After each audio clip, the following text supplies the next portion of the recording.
been a day? A good one. Oh, good. Yeah, no, I've had an okay day. My only issue with today is that like I've been struggling a little bit recently with just being really tired a lot. Guys, I'm pink today. I want to today I decided that I was not going to be a witch. I was going to be a space bandit who's traveling to Earth. So, that's where I'm at. Auntie! Hi. Hello, Hedgehog and Milk and SJ. She's white, the shirt. My crop top. It's so funny. In my original outfit, I had a crop top that was white, and then I basically was like, you know what? Let's roll it back and do it again in my second outfit. I can't believe she's white. I've always been white. Of course, my clothes, right? Today has been humid. Guys, you know what's weird? I started to base sunny. This is not my base skin. Ah! But it's funny because I never ever use my base skin anymore, so people might think it is. That is funny. I'm collecting heat waves. It's been hot out. The funny thing is, it's like no matter how long. This is not base sunny, no. Would you like to see base sunny? That's so funny. In fact, like, I don't even really remember what base sunny looks like. Is this them? Like, I never used this model anymore. This is my base model, hi. To me, all sunnies are based. Thank you. Ah! And, this is my original background. Oh, the Krillin is floating. It's been a while. Hey, what's up? It's almost like weird, but I want to be pink today. Who's a stranger? Real. Wait, how do I my toggles? I like don't use my toggles anymore. Oh, they're F9. Oh, it's the same toggles for my Krillin. Oh my god. I'm so angry. Turn you back. Which one is this? I got that. You guys don't remember this? Now she's gonna starve. And this one. That's funny. My default is very tomboy. my default is like super tomboy, but honestly, I debuted this model design. It's from 2022. I think did I debut this in wait, when did I debut? We love a tomboy. I've gotten more girly over time. Honestly. Sports Pro working overtime. It's a corset. Ah! It's a little tight. 2022, this model. I debuted this in 2022? Wait. Are you serious? I debuted this model in 2022 and not 2023. Yeah, because in Oh my god. Yeah, time flies. Because like, obviously, if I debuted, I know I debuted in, like, what? August? July? In 2022, you were in 10th grade? Take that back. Shut up. Oh my god, 10th... What? You youngster. Whippersnapper. We're old. We're not old, actually. Time is moving at a normal pace. And what I will say is that, like... Part of the reason I don't use this base model anymore is because when I thought of this base model, it was in 2021. Like, this design existed before everything. Like, before I debuted it, obviously. And my original, like, design sheet was old. Like, this model is really old. But, so it's like, I need, like, you can always spruce up a model by adding a little something, you know? Something to make it more in tune with what you want. It's so funny, just an outfit change and suddenly it's like, eh. And a background change. And the whole vibe is so different. It's nice though, like some days I'm a dynamic human being. She's old. She's pushing 30. I'm like pushing 30, but guys, I need a bucket list of not like a bucket list. I need like a 30-year-old list. I want to there's like some things I'd like to do before I'm 30. Hello, Goliath. Showing thighs. Yeah. My VTuber, I think people mistook me for being like kind of skinny, but my VTuber's kind of like thick as hell. I'm not gonna lie. If we're Gray being completely sweatshirt, honest. White crop top or black dress. Sunny is still sunny to me. The gray sweatshirt is such a throwback. A baddie. Midlife crisis. No. 30 can't be my midlife. 30 has to be like my quarter life. I'm gonna live till 120. Quarter life, yeah. What about like not really midlife? Like, you know, you're kind of getting there. Actually, I just want to live to be like 98 and have like 80 grandkids and I don't know who I am anymore. That's fine. That would be a great life. I have a crisis. My life was mid. Sunny's immortal. I'll actually never die. You guys didn't know? But yeah, I've had a crazy day. A crazy day in that I think I might have like a virus or something. I'm having trouble with my energy levels recently. And I was kind of like, I put it together. I put 2 and 2 together. You are a star. Sunny's immoral. Thank you. What? That's not what that means. Sunny is not immoral. Sunny's a very moral person who likes to do good things. New model who dis. Who dis? The timelines are so funny. Glitchstar's a virus. I can't believe Leah's kicking your my immune system's ass. Well, Sunny I will thought live about another it. 5 billion years and she'll explode in a big flash of glory. That's true. If that doesn't happen, I mean, yeah, wrong timeline. But I thought about it. Get a doctor to remove your senpais. I will never get a doctor to remove my senpais. I love my senpais. I want to be doing more collabs with the girls. I've just been like not really streaming that much. And I thought about it and I was like, why do I feel so lethargic? There was a day I slept 16 hours.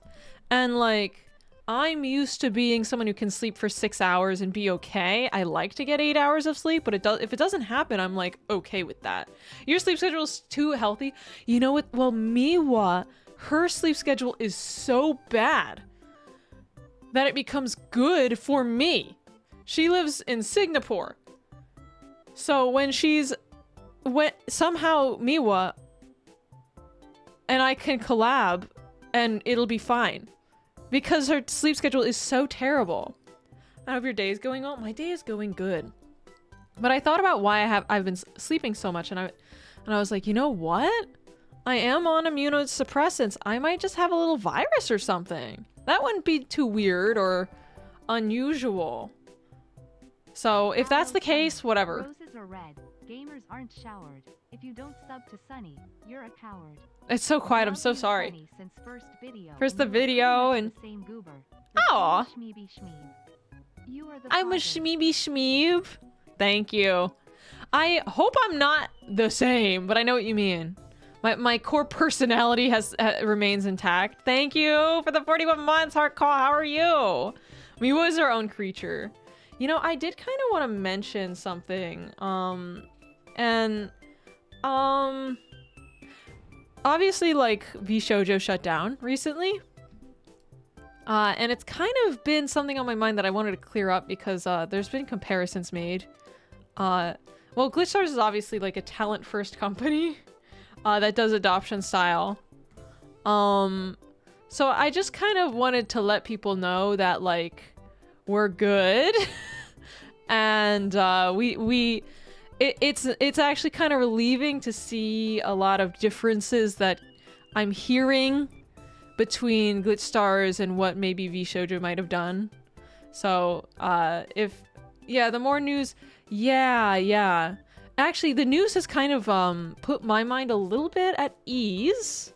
I don't need them to be the best. I just need them to not be bad. Well, that's the thing, is that, like, I really like glitch stars. Actually, Gotta go, Sunny Love Ya. Have a wonderful stream and day. see you, National.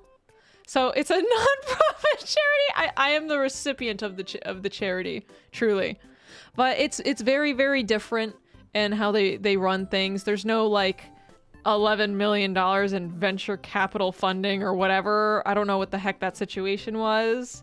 The talents are getting paid. The bar is currently very, very low. That's true. Yeah, it's not very good. My honest opinion is, I mean, it actually, the more I figured out kind of just watching some videos, the more I was kind of at ease with glitch stars, because a lot of the things that have gone wrong, it seems, are kind of unimaginable in our current company culture, which is like very relieving. Logs would earn more money from embezzling himself rather than talents. Yeah, this is like not a Silicon Valley venture project. This is like a passion project from all of us, but mostly Logs, obviously. So where's the barrel? The barrel's in my fucking living room. I don't know what to do with it. I don't know what to do with this barrel. So yeah, for anybody who was wondering, although there seems to be similarities between V Shoujo and like Glitch Star's structure, it's not has the heard same of at Jet's all. Pizza. Yeah, I've never heard of Jet's Pizza. Stash money in your barrel? That's the first place anyone's going to look. I swear. Who knew having a boss who does this for the love of the game is a good thing? Yeah. Yeah, seriously. Yeah, and it's also fun because I renegotiated my contract like a couple of weeks before this happened, and I was like, my renegotiation seemed to address the problems that this company was facing. Maybe. Like, there's no such thing as a 0% contract, right? To hide the real money barrel. That's true. But yeah, there's no such thing as a 0% contract. Y'all, like, that doesn't exist.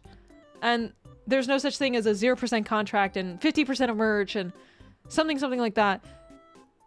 Like, obviously doing like a caveat, like 50% merch, is them trying to tell you, we can't literally operate on like nothing.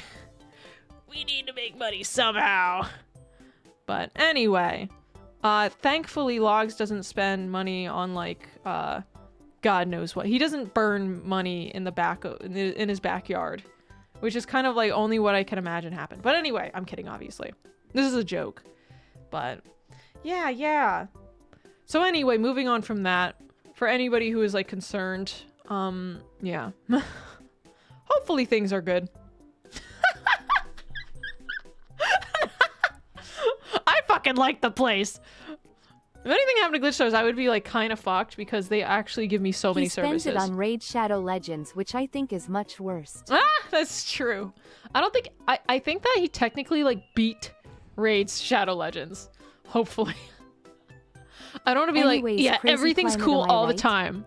Everything's cool all the time forever, because then like, I don't know, everyone seemed to think everything was cool all the time over there. I'm gonna admit that I don't know like everything that happens all the time. Raid Shadow Legends has an ending. I think if you beat like, no, it doesn't have an ending, but I think Logs beat like the max difficulty like boss raid on like the last boss raid on the max difficulty. So I think that's technically like you won. Like I think that's technically like there's nothing else, is there? I mean, what else? What else could you possibly pull?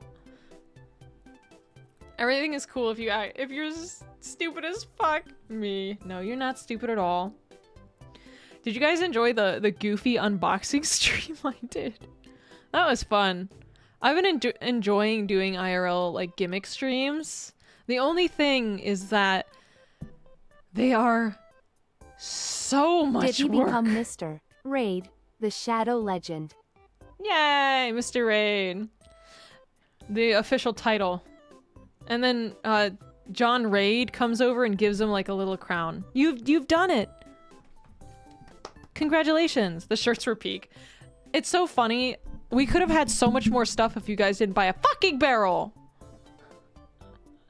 The cube was... I wasn't expecting the cube to be so tiny. I thought it was going to be way more substantial than that. It was heavy for for that tiny half-inch cube it was. Watched the VOD before it was removed. Good, yay. It was important. The thing about the barrel is like, I genuinely don't know what to do with it. Yeah, the VOD was removed just because there were a couple of moments where, you know, my hair showed, my face showed a little bit, and I was having a heart attack every second. Well, the thing is, like, I went into those streams, like, I can choose to be upset if my face shows, but I can also choose just be like, oh, okay, that's fine. The thing is, like, my face has... The first time we will get you a second barrel. Please don't. That's okay. Oh, it's so generous of you. You really shouldn't. But you can also, like... It actually doesn't matter. Is my current standpoint. If I'm showing my body and if I show my face, like, it's fine. Obviously, I don't want it plastered all over the internet, but if you Google my face comes up. A lot of the photos that do come up are when I was 16, but they show up. So it's like, well, what am I doing? What's my end goal? Am I like, is my face like evil? Is my face a curse? I like your hair that I totally didn't see. My hair was very wet in that video. And thank God, because it was so hot. Actually, I'm so excited for summer to end. How are you guys feeling about summer? I'm like kind of getting over it rapidly. I can definitely understand what you mean now that you're here. Your hair is very unique. It's more unique when it's dry. There's like 2 people on earth with my hair. Like, anyway. IDK if it helps. More unique. But I More googled unique. Sunny Splosion and I got network connectivity issues detected. Disconnected. The FBI is on you. You can't be looking this up. That's the worst summer ever. The humidity. I'm over summer. The great thing, I live in a place. Unironically, your hair might be my new Oshi. You like it? Oh my god. Thank you. You know what's funny? So I'm gonna explain one of the most dramatic days of my life, where I got a new job. I got like a new position at my new job. I basically went from like a file organizer to finally being promoted to a database administrator, which was my goal. And in that same day, I quit my previous job working for a specific company and I cut all my hair off like a crazy person. I was like, this is symbolic of my new self. All of it. Pretty much all of it. Not like bald, but you know, I cut my hair super short. I actually kind of liked it super short. It was like, it wasn't like even a pixie. It was like shorter than a pixie. And actually, I'm not gonna lie, inside of me there's 2 wolves who are like, one, I had long hair. My hair was almost at my butt. My hair at that time was like mid to lower back if you pulled it. It was long. And then I was like, well, first of all, high key, what kind of influenced that decision was me being like, I'm really sick and tired of washing this. I had that Rapunzel hair. It was very, very long. And the second thing that influenced that decision was me being like, this is heavy. This takes 8 hours to dry. Sometimes I will... Did you never ever cut it? No, I cut it. I just let it grow. I cut the ends on occasion. Honestly, one thing I will notice is that it is easier to not cut your hair when it's long. Because when it's short, like, the more your hair grows out, the more your hairstyle gets messed up. But when your hair is long, you can just not cut it for like 6 months. Have you considered just dunking your hair in the rain barrel? The rain barrel is it's so weird. It doesn't open at the top. It has like a slot where you can insert like a tube, probably for collecting rainwater off of your roof, but it doesn't even open. I threw out the box already, so I've committed to owning that. Should try undercuts with longer hair. It makes it lighter. I probably should. Well, another thing is that I'm a little nervous about removing any of my hair because at this juncture, you want what, like, you're afraid of losing. Nut. Indeed. But, every statement I hear with a rain barrel makes me love it so much. Rain barrel Chan. Sunny nuts on stream. So inappropriate. Please clip it so I can highlight that out of context. But yeah. Man. What was I gonna say? Oh, because I'm on methotrexate, one of the big side effects is, this kind of sucks, but one of the big side effects is losing your hair. I haven't lost my hair yet at all, but like over time it can thin your hair. So I will not be doing anything that thins my hair. What does Catling do? Nothing. A lot of these don't work right now. I'm really, really sorry. The thing is, it shouldn't actually take your points if it doesn't go through. If it is taking your points, I can turn them off right quick. My understanding was that it's not taking your points. Points are still there. Okay, so you can kind of just like go crazy. I am working on, I set up a new system for basically doing the redeems through a new app. The only thing is that I already run 12 apps every time I stream. It's so heavy. It's so heavy to run all this stuff, so I'm like kind of hesitant to move forward and get another app. It's also I've been a little busy. My hair goes to my shoulders. It do be bothersome at times.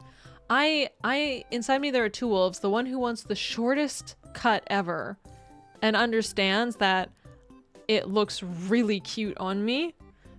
Like 1920s kind of short. And then the other wolf in me wants hair past my butt, where I will sit on it and be like, oh, what the fuck? And be confused. The only thing is that getting hair past your butt takes like 5 years. Sniper, I'm actually going to give you a timeout because we don't take it out. Oopsie. Can we undo that? That was supposed to be a timeout. So, what stays in a stream that's been taken down? What happens in a stream that's been taken down?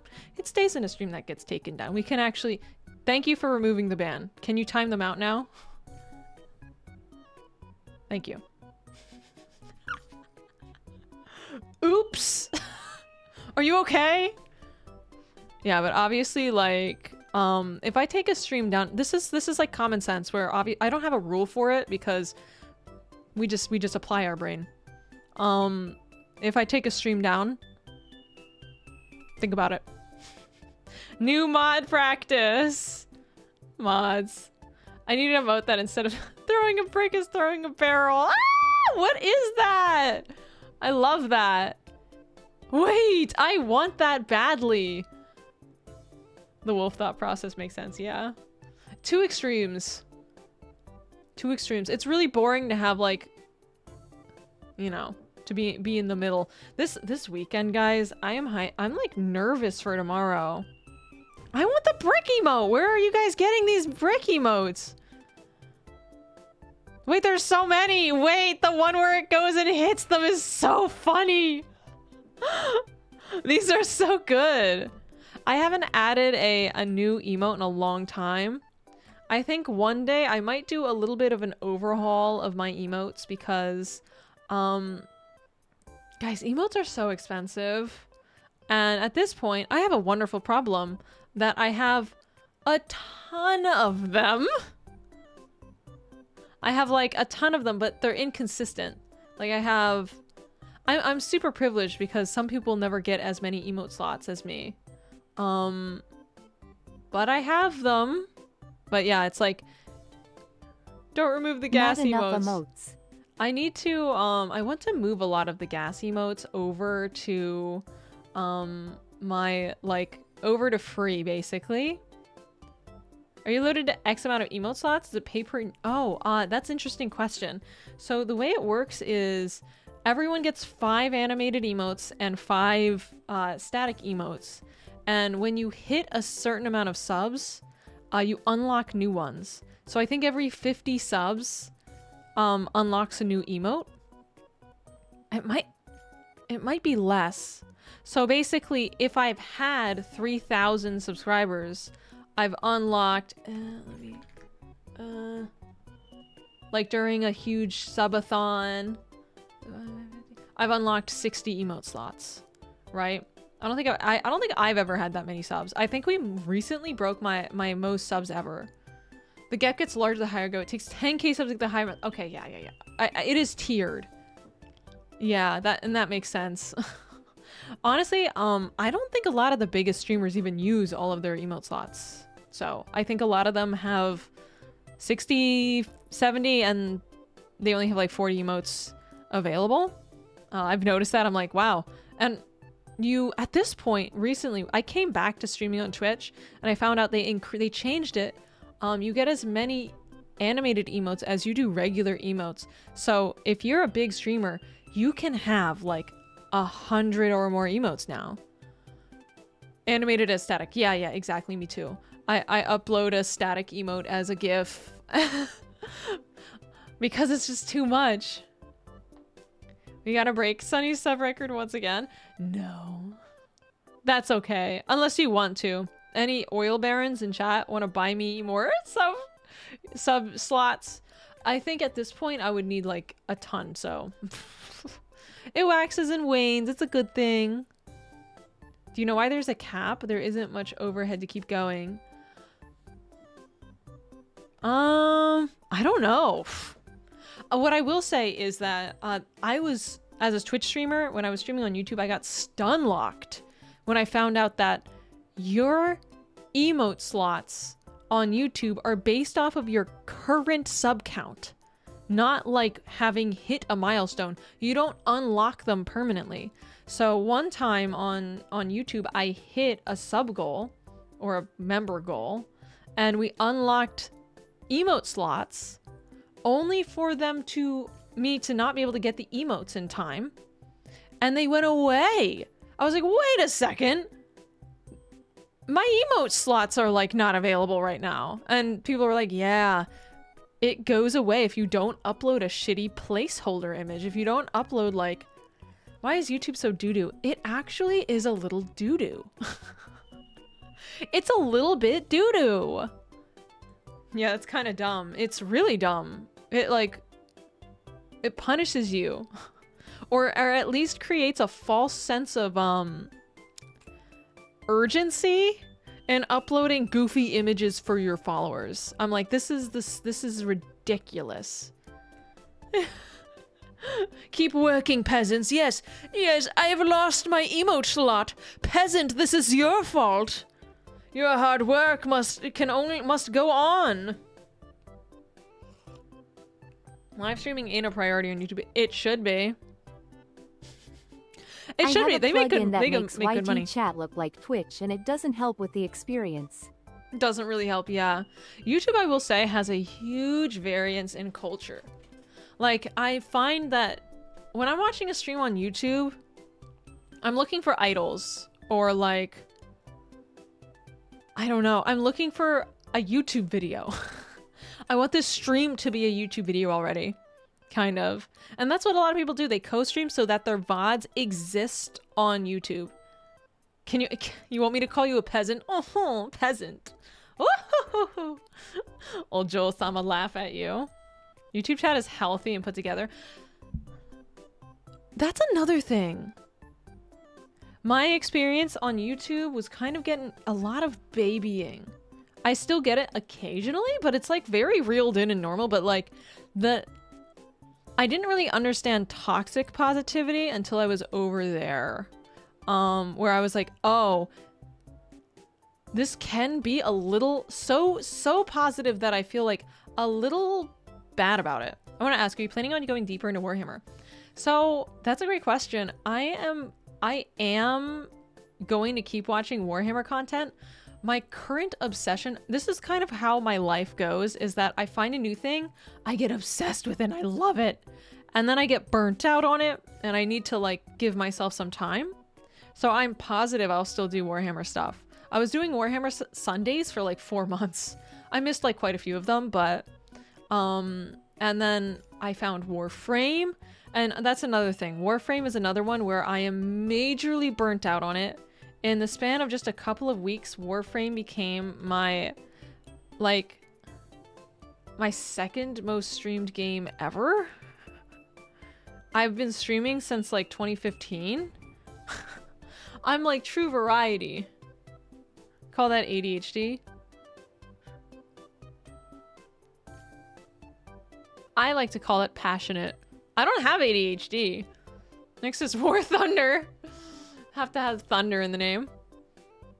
Guys, by the way, I have slight, I have a cute, like, morning voice right now because, again, I was talking about having a virus. I think I'm sick.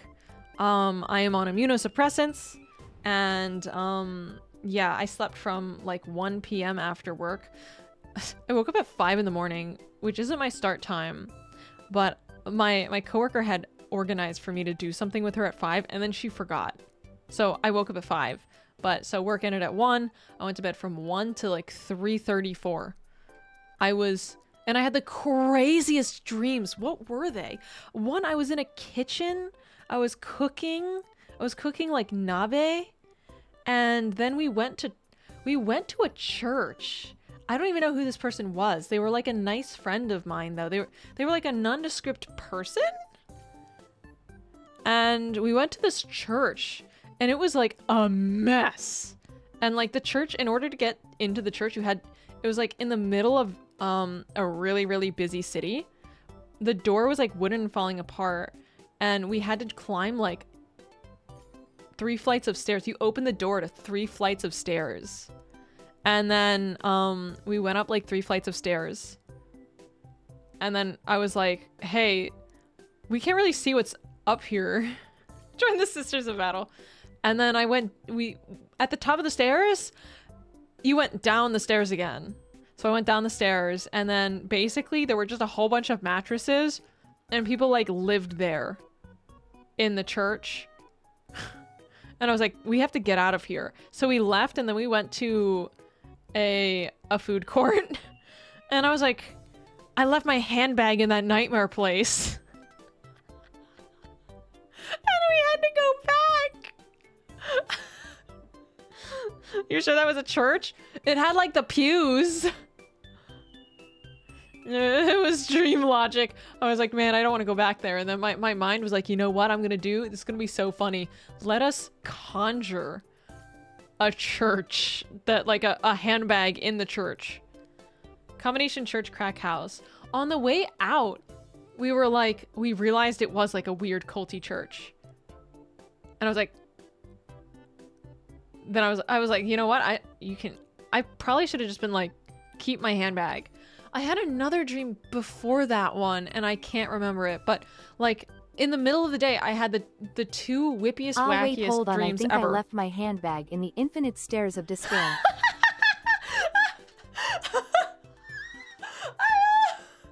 That was actually me. My friend was like, oh my fucking god, are you serious? Is this Catholic trauma mixed with the fear of forgetting things? It probably is. Would you like to, like, that would be so fun. Because I used to do dream journaling quite a lot. I don't do it very much anymore.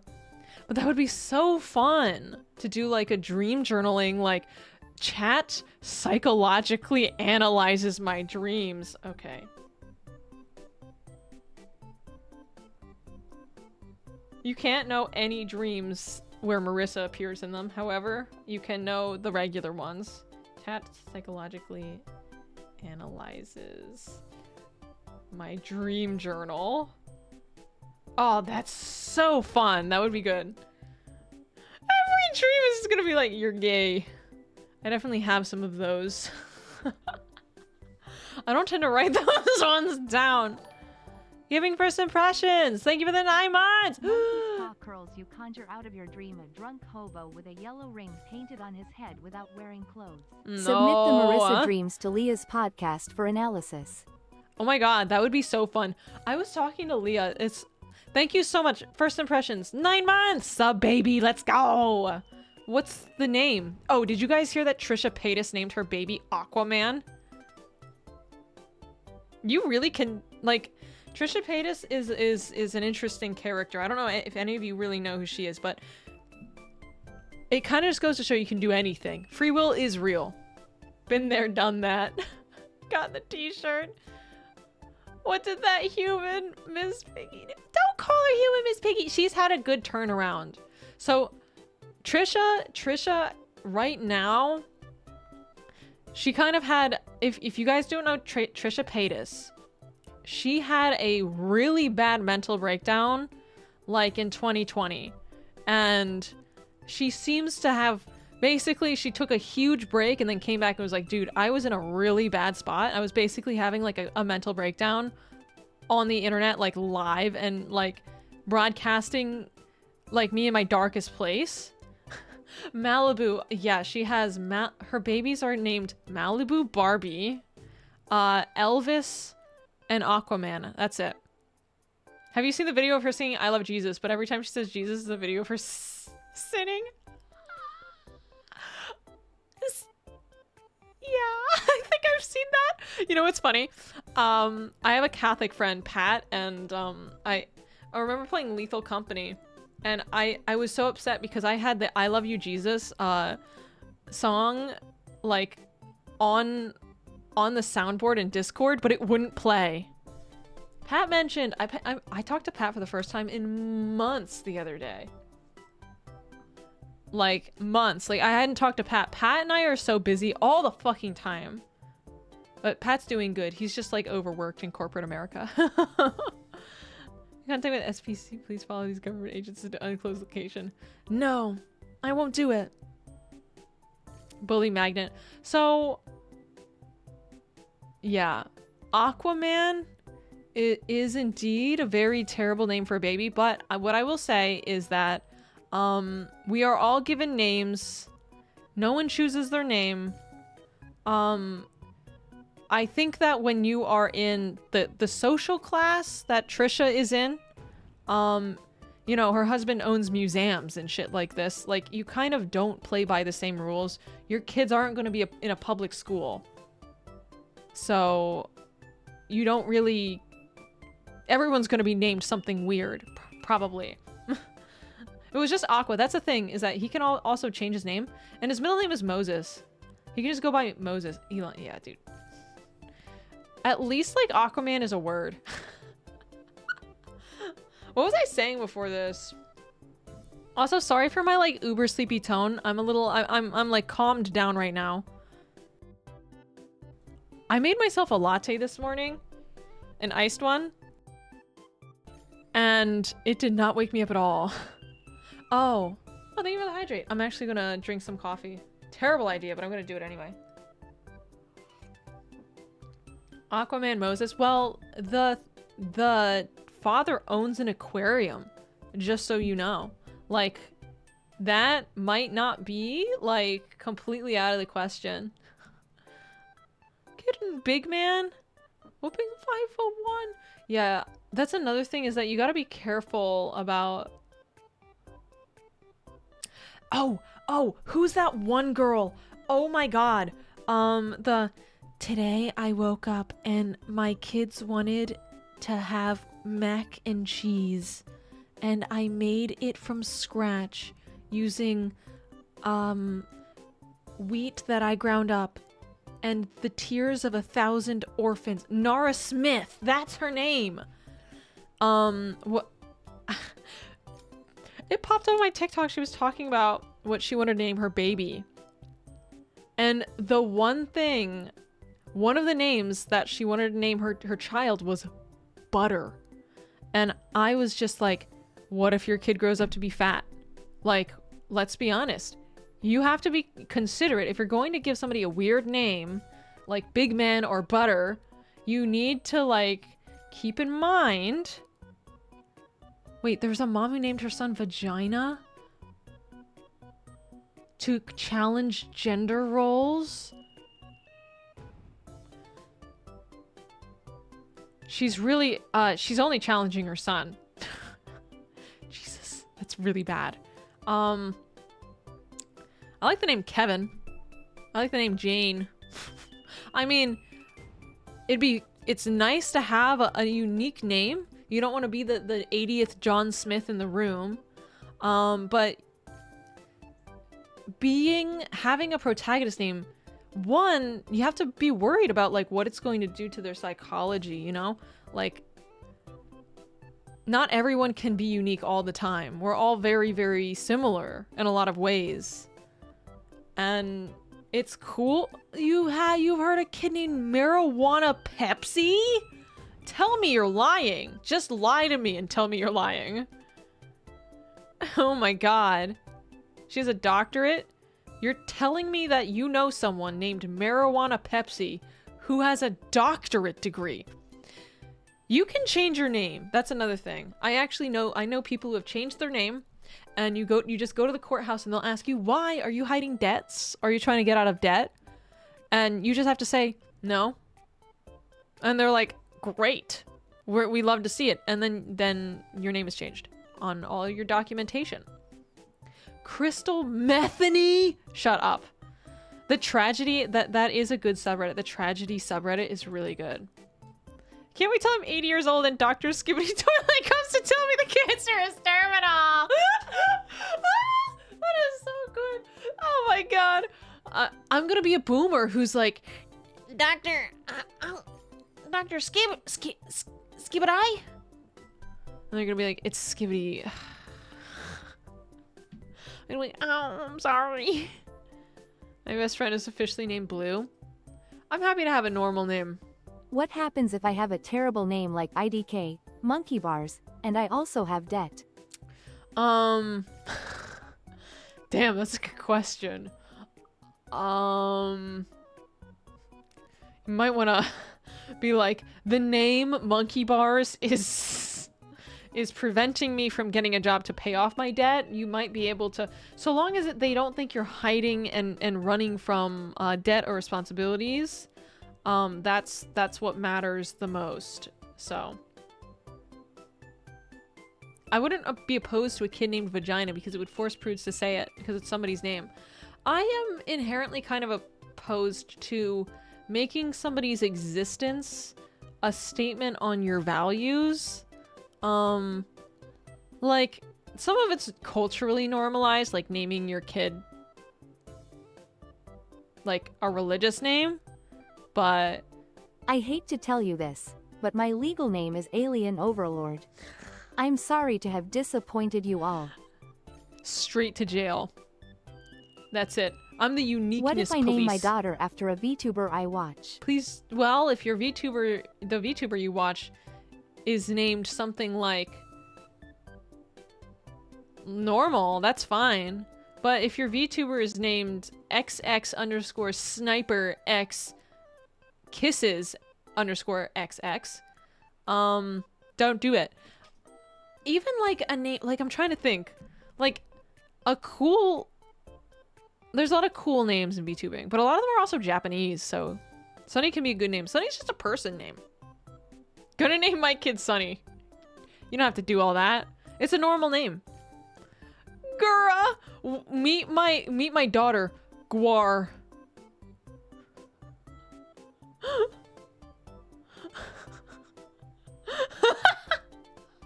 Which is funny because anytime I hear Guar, I hear Gar. Saba. A little too on the nose here. Where the topics overlap, it's fine. But like, anytime I hear Guar, I hear the TikTok of the, I hope this isn't like 200 Gar.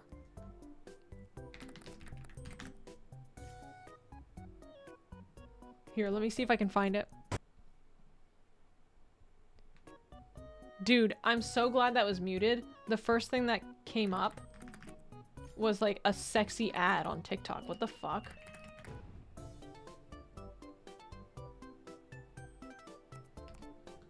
let's see. TikTok really do be like falling apart right now. Share. No, you're not seeing the sexy ad. This is what comes up in my brain. Nightmare into existence.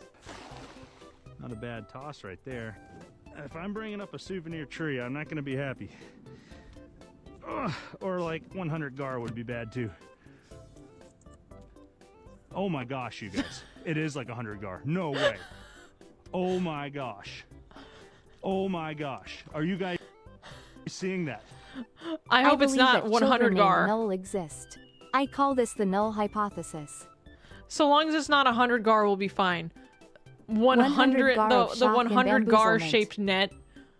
100 gar. Whenever I hear gura, I think my brain autocorrects it to gar. And I autoplay that TikTok in my brain. Good eats. I've heard that gar tastes bad. And also they bite. How many gar can fit in the barrel? A lot? Probably. Gura. I mean, like, what is a guar? A gar is an actual fish. Anyway, that's not the goal. Dude, VTuber names, like, used to be... I feel like VTuber names have, like, calmed down. What do you think? I don't know, like... Nowadays, you just get, like, Jane. It's Guar. No, it's Guar with a W. I think... how do they say in Japanese? Garu?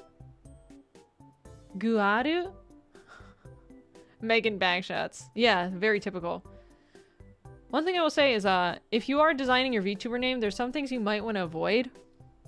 You know what? I've had this stream idea for a long time of, like, kind of showing people how to get into VTubing for, like, super cheap. Like, you... Garuda. It's just gar, basically. So, I know, like... Because a lot of you guys... A lot of people... I've gotten people coming in chat and being like, how do you become a VTuber? And a lot of times I'm just like...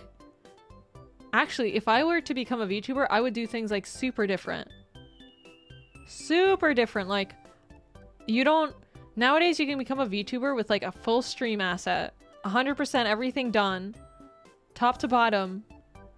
With a model and, like, a schedule and a background and custom chat for, like, $100 or less. And so I was thinking, you know what? It might be fun to, like, give you guys a budget and let you guys, like... And from scratch, in, like, a couple of hours, we make me a VTuber and do, like, a debut to show people how to do it. Chat makes a VTuber. Exactly. Like, I would be like, what do you guys want? You want a demon girl? Do you want a mermaid? A cowgirl? I think that would be cool. I can't tell. Sometimes I get an idea. This is another thing I do, is like, I just kind of do whatever the fuck I want, which isn't always good. I have to think about what actually makes you guys a debt collector. A debt collector. Maybe next week or something. Oh, go horribly wrong, like Bodie McBoatface. Well, the thing is, like, there might have to be compromises made because the way you do it. barrel VT. No, like, you have to get a VTuber model that is a pre-made. You have to get a pre-made model, which means that, like, anybody could also share your model, but, like, you have one and then you can make stuff around it. Tungsten cube, so it couldn't be objects, it would have to be a person. And it's funny, this goes to show that this could be useful because people don't really... This might be, it's not hidden knowledge, but if you're trying to get into VTubing, you might think you need to spend $2,000 on a model. Some of the customizable pre-mades go hard. They do. They really, some of the one of the Suica customizable pre-made, I mean, the only thing you can't change is, like, the art style. If you don't like the art style, you're stuck with it. But, like, if you can basically turn her into anything. She could be a dog girl, cat girl, goth, punk, cute, ballerina. Crazy. I have not bought that model, though, because it's actually really expensive. It's like $250. Which it should be. Oh, I did the calculation. She made like 100 grand off that model. Good for her. Good for her. I bought the Suica just to support the artist. I don't want to be a pretty girl. Yeah! Yeah, when you do a pre-made, the way it works is like you can sell the model over and over and over and over and over and over again. And that model went uber viral and so many people bought it. And VGen shows you the amount of sales. And I was like, I'm in the wrong industry. So we're going to do React soon, but I do want to say I can't stream this weekend because I am getting a infusion done tomorrow. Tomorrow morning I'm getting a medical infusion done and I'm quite nervous. She hates us. She doesn't hate you at all. She enjoys your presence a lot. She will have you know. She corrects this. A motion to correct. So I'm getting my first infusion. And another thing is like this is like I'm getting my infusion. And the way I'm like coming to terms with like the fact that when I do this, my immune system is going to be like uber repressed. She has violently neutral feelings about us. I'm okay with you. Sometimes I think you're pretty cool, I guess. But yeah, I need to be careful. Going to cons. Model's currently 135. She sold 4,300. Oh my god. Potato. I did not know. So when I did the math, she definitely had not sold 4,000 of them. I probably did it when it was just starting to blow up, but that means she made 500 grand. Good for her. She made it a product that everybody wanted. That's literally all you gotta do. Boom. But I encourage other artists to do that. Like, other artists, do something similar in your style. Please, give us more options, because then, like, eventually... It's so expensive. It's very expensive to get a model from scratch. Stop tsundere or I will start liking you. I'm really not tsundere. Baka. Dies of cringe. Falls over. You know what I want to do? I want to watch Dan Da Dan. God, I wish that... Obviously, like, it's obvious why this isn't okay, but, like, I wish you could just watch TV on stream. Obviously, that's like so not okay, but I wish it could, because watching Dan Da Dan with all of you would be so fun. Now introducing a woman who straight up hates you. You heard it soon today. This girl actually just fucking hates you. Season 2 is coming up. Season 2 is airing. I think episode 4 just aired. Have you seen Kaiju number 8? Yes, I have seen. I liked I have these goofy characters. The Kafka being such a goofy little idiot is so endearing to me. And there's a pattern in likable characters that like tend to go viral on the internet, and I'm wondering why. Like, I see a lot of like Gojo Satoru in Kafka. Kafka is an idiot, a goofy idiot, who just happens to be super powerful all the time, like if he wants to be. It's the same thing with Gojo. Usually these types of characters go pretty viral. Kafka's the goat. He's awesome. I like that character. Episode 4. Yeah, Kaiju number 8. I watched the first episode. The first episode was really weak going into season 2. Honestly, kind of, it felt like a beach episode, but worse, and it wasn't in the manga. I have never been the type of person to be like, that wasn't in the manga. But now I kind of see with Kaiju number 8 that everything they add that wasn't in the manga is basically just dog water, honestly. Goku is kind of the originator of that archetype. Yeah, it's the OPMC. Well, except Gojo wasn't even like a main character. Dr. Stone. I haven't watched Dr. Stone since like season 2. What season are we on? I like Dr. Stone a lot, but Dr. Stone taught me how to make soap in the wild. You get some fat, you get some shells or limestone, you squish it up, you add water, you make lye, and then you pour it into the fat and it'll make soap. Boom. 4 in a movie. I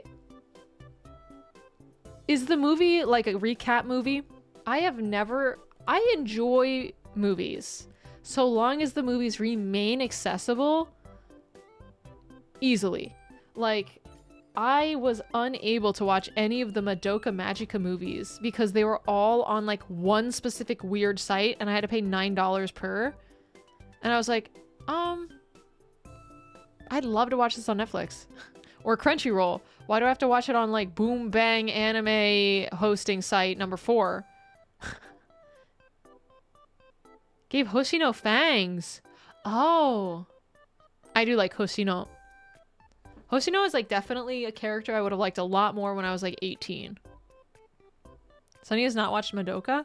I watched Madoka Magica, the anime, but if you do not know, a lot of the plot is currently like very difficult to watch because you need to watch the movies. And the movies are very hard to find. You have to watch a part 50 out of a 200 on YouTube for Daily Motion. Yeah. Yeah, the old days. I always try to watch things in like the legal ways just because I don't like huge titty ads in my face. Ever. If I'm going to watch anime, the last thing I need is hot single MILFs in my area. I know they're out there. If I wanted one, I would go find one. You only need the third movie, previews or recaps. At this point, I might need all of them. But no, not really. I'd love to go back and rewatch Madoka Magica. That was like, you know who recommended I watch Madoka Magica? Was Lily Pichu. Sunny Splosion. Famous titty hater. I'm not a titty hater. I She like knows titties in they the are right out place, there. right time. They are her. Watch along when? Yeah, Lily and I went to the Riot Creator Lab in like 2016. We weren't on the same team, but we chatted quite a lot. Hot Marissa's in your area. It hurts me that Marissa's not real. Do you have that character where you're like, oh, fuck. Why aren't you real? Become real.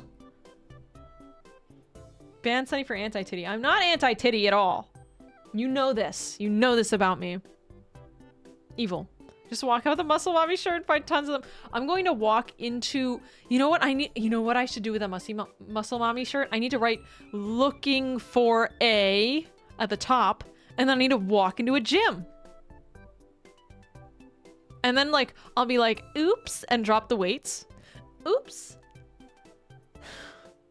Oh my god, it's so heavy. If only someone would help me. But actually, I do want to get in better shape. Maybe I want to be Muscle Mommy. I honestly do have the body type for it. There's a musty mommy. Both. Women only gym. Those exist? Damn, how bad is like the ecosphere? Such that we need such a thing. Okay guys, I'm going to end the just chatting portion. Sorry for my low energy. This was a really good conversation though. I like being a just chatting streamer. It's like very easy. Especially today. Oh my god, I don't know. I've gotten... Bench press the barrel. My back. Oh, my back. Somebody come over and break my back. Then it can't hurt anymore if it's gone. Good combo about women. Too late. Yeah. We're going to be going into just watching some videos. Today, here, let me just turn this on. We have... Oh, thank you so much for the... Nick! Thank you for the 2 months. Thank you, thank you. This 2 months helps so much. Thank you.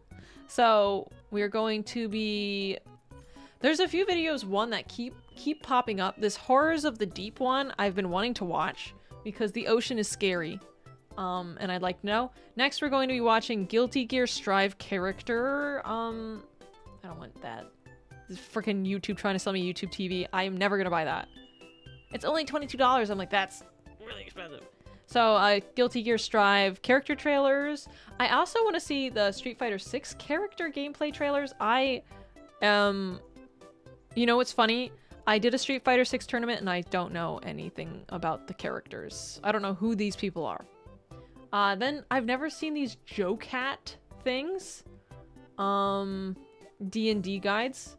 which probably would be helpful. And then we have Sonic.exe.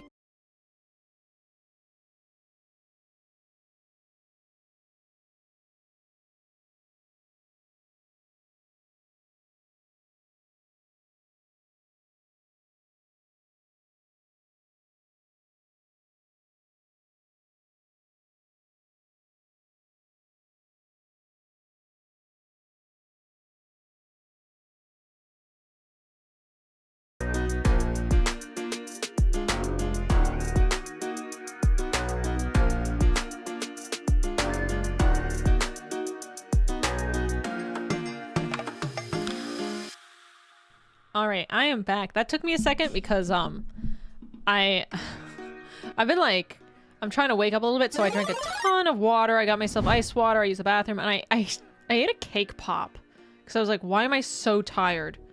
Why am I so tired? I'm not like exhausted, but I don't know. I usually have more energy. I think I'm sick. Like, I think I might have a virus or something. She returns.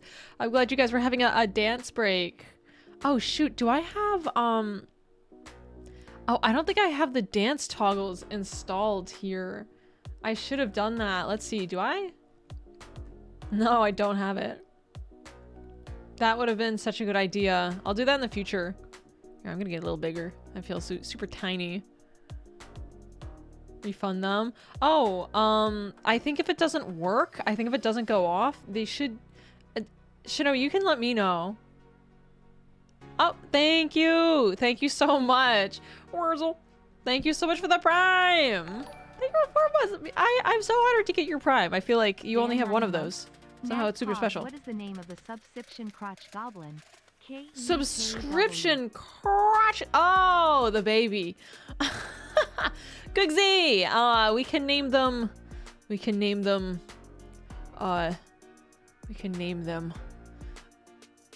Tungsten cube. A little tungsten cube, baby. How's that? What do you think? Is it good? Carl? That would be good. Hell yeah. A little tungsten. We're two guys. I'm an influencer. Cringes by saying that. That means that I have to name my child something super weird. Tungsten Cubert. Ah! Oh my god. New under-registered hypercam. Wait, we can name him. Nut. We can name him Nut. That is an option as well. We can name him Anime MILF Coloring Book. What else did you guys... You got me so much stuff. I don't know what to do with this Anime MILF Coloring Book. I might donate it. Guys, okay, hold on. It would be so funny to donate the Anime MILF Coloring Book for teens to my local thrift store and see if it shows up on the shelves. Don't donate to a children's hospital. I won't be doing that. Like a regular thrift store, sure, but I wouldn't be like, all right, here you go, kids. Send it to Bricky. Oh, you know, that would be fun. Oh, TTS is off because we're starting reacts. Please do a coloring book stream. Maybe in like a moment. The thing is, like, it's hard to set up these hand cams. That's why I do hand cams kind of less frequently nowadays, because oftentimes it's like 3 to 10 hours of setup for like a 1 to 2 hour stream. And I'm like, wow, this is like a lot of work. Wait until the Church of Infinite Spare Stairway holds the book drive. Yeah, that's true. We can do that. All right. Holy crap. We've got some ideas. 3 hours. 3 hours. Yeah. 3 hours. Like, at least. Every single one of my hand cams is done on a different computer. Like, I have to get my laptop. I have to get my webcam stand out to get my ring light. I have to mount it. My camera is literally taped to the ring light. I have to get everything put together. There's like certain anti-doxing. Chat isn't on stream. Oh, would you look at that? Well, where are you? There's a lot that goes into it that you don't think about. Let me steal this. Here's the chat box. There we go. Thank you. We are gone. You're fine. You're really thin though. Has that widget in the up left that doxes your address? Yeah, you have to like spoof that. You have to click on that and be like, I live on Main Street, Broadway. Meow, meow, meow. John, how are you? Meow, meow, meow, meow, meow. How are you doing? Oh my god, thank you so much for the 10 months. Hi, VOD watchers. Imagine not being able to watch it live. Don't worry, you're here. That's all that matters. Don't make fun of my VOD watchers. So I'm curious what you guys want to watch first. So I can also get more videos if you guys are like, nah, I don't know. I contribute very heavily to that widget as one of my first projects at Amazon. Really? It's like, the thing about that widget is like, it's very like, I don't want it to do that ever, but there's no setting to just turn it off. You have to set a zip code, which is fine. I'll just set it to like Kentucky. Did you adjust your mouse settings? It looks significantly better. Thank you. I didn't actually. I just have VBridger on. I wasn't always using it, but recently I just started like always using it. Everyone working on the project hated it. Yeah, John is my model mama. John is my artist and the artist of this outfit and everything, really. Thank you for making me, for birthing me. Have you seen Jocat's I Like Girls? That's the only Jocat video I've ever seen, actually. I've only ever seen... We can watch that one as well. So, of the videos, Street Fighter, watching all of the characters' gameplay trailers. I've played Marissa. I don't remember anybody else. Jocat, Sonic EXE, Guilty Gear Strive. This is so funny. I tried to get into fighting games with Guilty Gear Strive. I bought Guilty Gear Strive and an Xbox controller, and I got like 4 minutes in the tutorial. You play Guilty Gear. I do not. Which is why I don't know any of the character trailers, so we would be looking at the characters. There's kind of a lot. 27? Okay, so this would be kind of an investment. This is funny. I had somebody recommend I watch these, and I watched one. This isn't really a react. I just kind of want to show you this guy playing trombone. Why not Marvel vs. Capcom 3? Why not? And then we have the Unspeakable Horrors of the Deep. I want to watch this. I basically just want to watch this. This is a video I want to watch. The trombone game is so fun. Guys, hold on. Because this isn't really a react, let's just start. This guy does so many of them. Megalovania.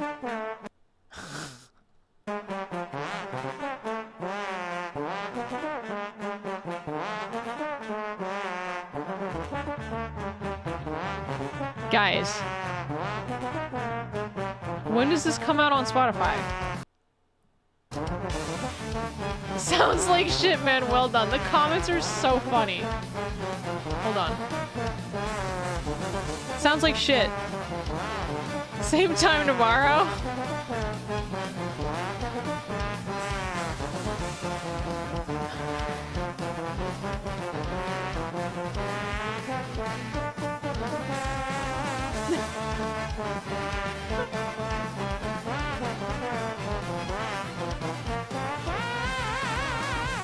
Oh! Hold on. Hold on, more.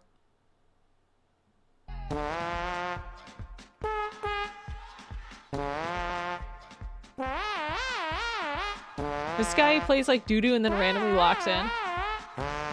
I think he probably, if that's the case, is he not cheating?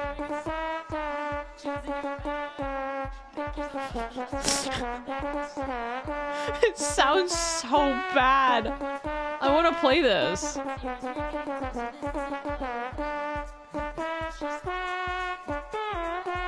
Do they just have all these songs?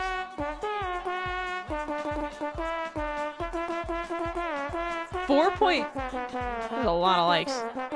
Waka waka kaka kaka.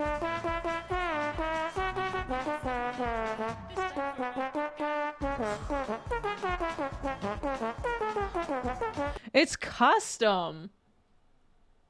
I want to play this. I want to play this, and it's no longer optional. Just not today. Wow, he doesn't have that many.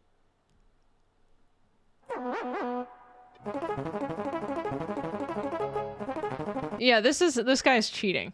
We're on enough of the haters. He locked in. I will never once doubted. Yeah, he's cheating. No, he can just do that. Yeah, you're right. I've never seen a Trumbo do that in my life. Yesterday you couldn't play SpongeBob.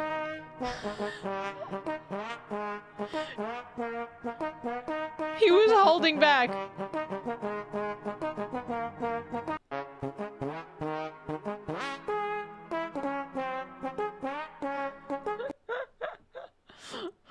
I enjoyed those. I'm glad that I got to share that with you. We're moving on.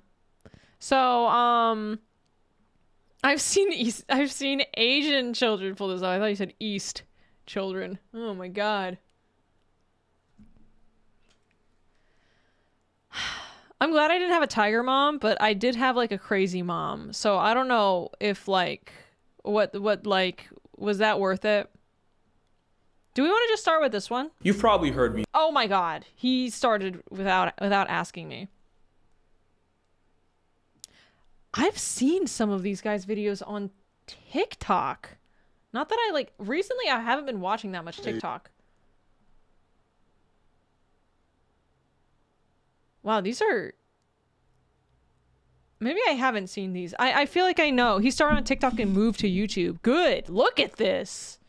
Oh my god. Why the world should fear dolphins, not sharks. Okay, we're gonna start with The Unspeakable Horrors of the Deep, featuring Lindsay Nicole.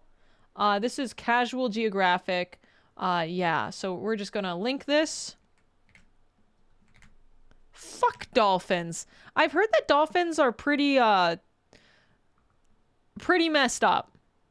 That being said, I do like being in the bay, and when the dolphins come out and start frolicking, that does actually give me a lot of joy. I think they're just really, really, really horny creatures. Not a crime.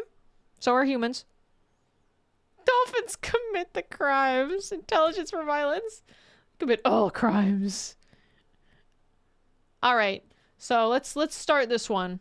3, 2, 1, go. You've probably heard me say that I'd rather eat 10 pounds of Popeye's biscuits with no drink than ever go out into the ocean. Well, I've heard him say that. I'd rather ride cross country on a bike with a hot grill for a seat than spend half a second in the deep sea.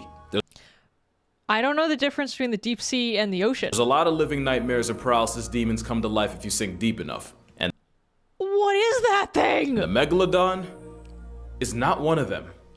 I know Megalodon VTuber. Often hear this thing about how the prehistoric apex predator never got discontinued. It's just chilling a step above hell in the abyss. This What? is cap. For actually 3 good reasons. 1, there just isn't enough food to sustain a 60-foot you to the natural order. 2, So people, wait a second. Is he suggesting that there's a conspiracy theory that these still exist? And we just haven't spotted them? What? Deep sea is when surface light stops penetrating. That's what he's saying. Really? if nature did keep the same jumbo jaws that peaked in the Pliocene, we at least would have Why seen would a anyone body believe by that? now. And number 3, why That's do y'all want this to be alive so bad? I promise you there's way worse things down there. Like, Yeah. I mean, we already have shark. We have sharks. Why do we need like a bigger I shark? would evacuate my bowels if I ever saw a giga great white shark. But put me in front of a T-posing squid and I'm shitting more bricks than the entire city of Newark. Why is it doing the that? big fin squid is easily one of the most disturbing things alive as Why I'm is it saying this. doing it's that? a T-posing predator with arms estimated to max What out the at just fuck? under 30 feet. Scientists believe the Why? big fin catches bodies by dragging those arms, which can be easily 20 times its own body length, along the ocean floor like trawling nets and feeding on whatever poor soul accidentally bumps into them. So you basically are like a big net. And you're hoping anything, please run into me. Friend shaped. No. Friend not shaped. You're gonna hear me say Don't hug believe it. or we think a lot, and that's because we don't know a whole lot about them. Almost every is sighting and G-boxing. virtually every specimen studied were either juveniles or I'm gonna actually turn this audio down a little bit. I think I just realized is a little loud. paralarva. We have no way of knowing exactly what their final form could look like. For all we know, this What? Wait, I'm sorry. I was adjusting the audio and I missed that. What is this thing? It's, oh my god. It is Jellyfish Sama. He is here. This is an anime character. That's so funny. like. For all we know, this could be Junior, and we just haven't seen Mama Big Fin yet. Who would have thought that just putting elbows on a squid would instantly turn it into the spawn of Satan? has elbows, And that's if a you good thought the point. Big Fin was just this slow, passive floating predator, then you're seriously underestimating the ocean's ability to massacre your mental health. And if you're curious, this video was taken about 7,000 feet down in the Gulf of Mexico. Ew, But considering they're believed to be the it's so deepest living wiggly, squids at oh. about 20,000 feet, I have a theory. This is a juvenile, and the big boys are the ones shacking it up down in the crotch of the ocean. But good Not news, the the crotch, big fin probably the only crotch feeds on of the small ocean. fish and crustaceans. Bad news, there are squids big enough to beef with the biggest predators on the planet. And the biggest predator on the Oh. planet that isn't a disgraced former YouTuber is the sperm whale, which on Minecraft YouTubers, its am I own would have to right? be one of the most High five? traumatizing things to witness during their 2-hour hunting expeditions down in the deep sea. Well, the tankiest carnivore It's like on attacking Earth them. regularly runs fades with the giant squid. And by giant, we're talking about calamari growing to an estimated 40 feet long. Not only are they themselves predators, That wasn't that big. That wasn't like... No, that's pretty horrifying. Oh, one of those tentacles is super long. that would 100% murk their entire family reunion for some calories. Now, nature high-key shit. screwed up their character design. They have a donut-shaped brain and an esophagus running through it, meaning if they swallow something big enough, not only do they run the risk of choking to a flatline, they can also factory reset their entire personality through severe brain damage. What? They have a donut brain? Oh my god. That's on the top of the mantle, the tip of the tentacles. Gotcha. Okay. 40 feet though. See fish in the Twilight Zone? I don't wanna. Which is why they mitigate this I don't by know, I shredding wanna their see victims with a fish in the- razor-sharp beak and anywhere. what is essentially Looking a at tongue this. with teeth, the radula. That beak is such a weapon that you'll rarely see a sperm whale that hasn't been tattooed during a struggle with a giant squid. And while the plus-size cephalopod usually loses in a war with the whale, they do not make it easy. But the most disturbing thing about They them just want one is large that bite. eye. Giant squids have the most physically imposing eye in nature, with it being roughly the size Christ. of a soccer ball. Contrary to popular belief, huge eyes don't exactly help it see further, but it does mean they're terrifyingly good at noticing objects giving off their own light, which is a lifesaver since when their biggest optosperm whale is on the hunt, modern-day Leviathan disturbs glowing creatures like jellyfish and crustaceans who flash in response. Having eyes as big as our heads means they're looking for other signals that, hey, I'm going to die. Everything else is like, fucking run. And it's like, wait, I can see you running.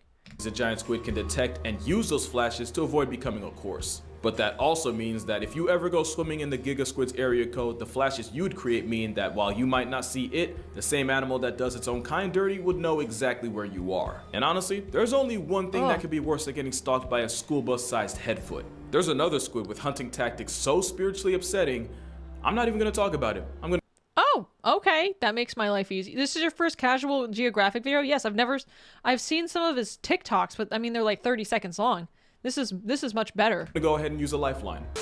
The Humboldt squid, also known as the Red Devil. I'm Lindsay, by the way. Oh, we're still gonna Humboldt hear squid about it, are found gotcha. in the eastern Pacific Hello, Ocean, Lindsay. typically between 600 to 2,300 feet below the surface of the ocean. And their nickname comes from the way they use their ocean! pigment cells called chromatophores to communicate. Oh, You're probably they, familiar with chromatophores through she's great videos too? of Should we different watch her? cephalopods using them to change color, blending Dude, into look at their that surroundings, cephalopod. and even dreaming. And Humboldt squid notably use them to turn bright red when they're aggravated, hence the nickname Red Devil. It's very on brand. They're also get away extremely from me. predatory and have been known to act aggressively towards red scuba with divers anger. on rare occasion, which becomes a bit more terrifying when I tell you that they can get to 8 feet long and 100 pounds. Now you might be thinking, Lindsay, that I is would not win. that big. What about the giant squid and the colossal squid that can both get to like 40 feet long? Well, Yeah, I haven't would told win. I you would the win. best part yet. The Humboldt squid is known to live and hunt in groups of up to 10.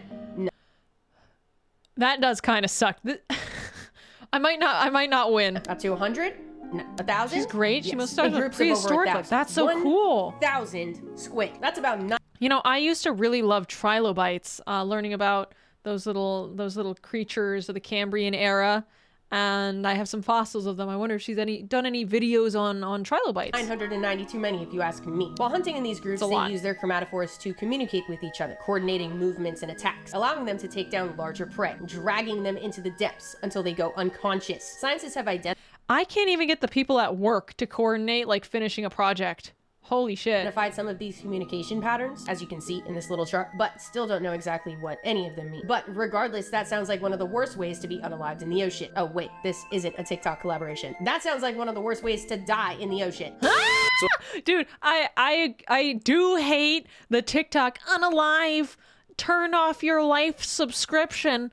I'm like, are we 4? Or is everyone in online 4 years old? I like that we can just say you don't want to die in the ocean. Yeah, that right. It was quirky for the first like month or so it was happening, and then I'm like, wait, what? It's staying?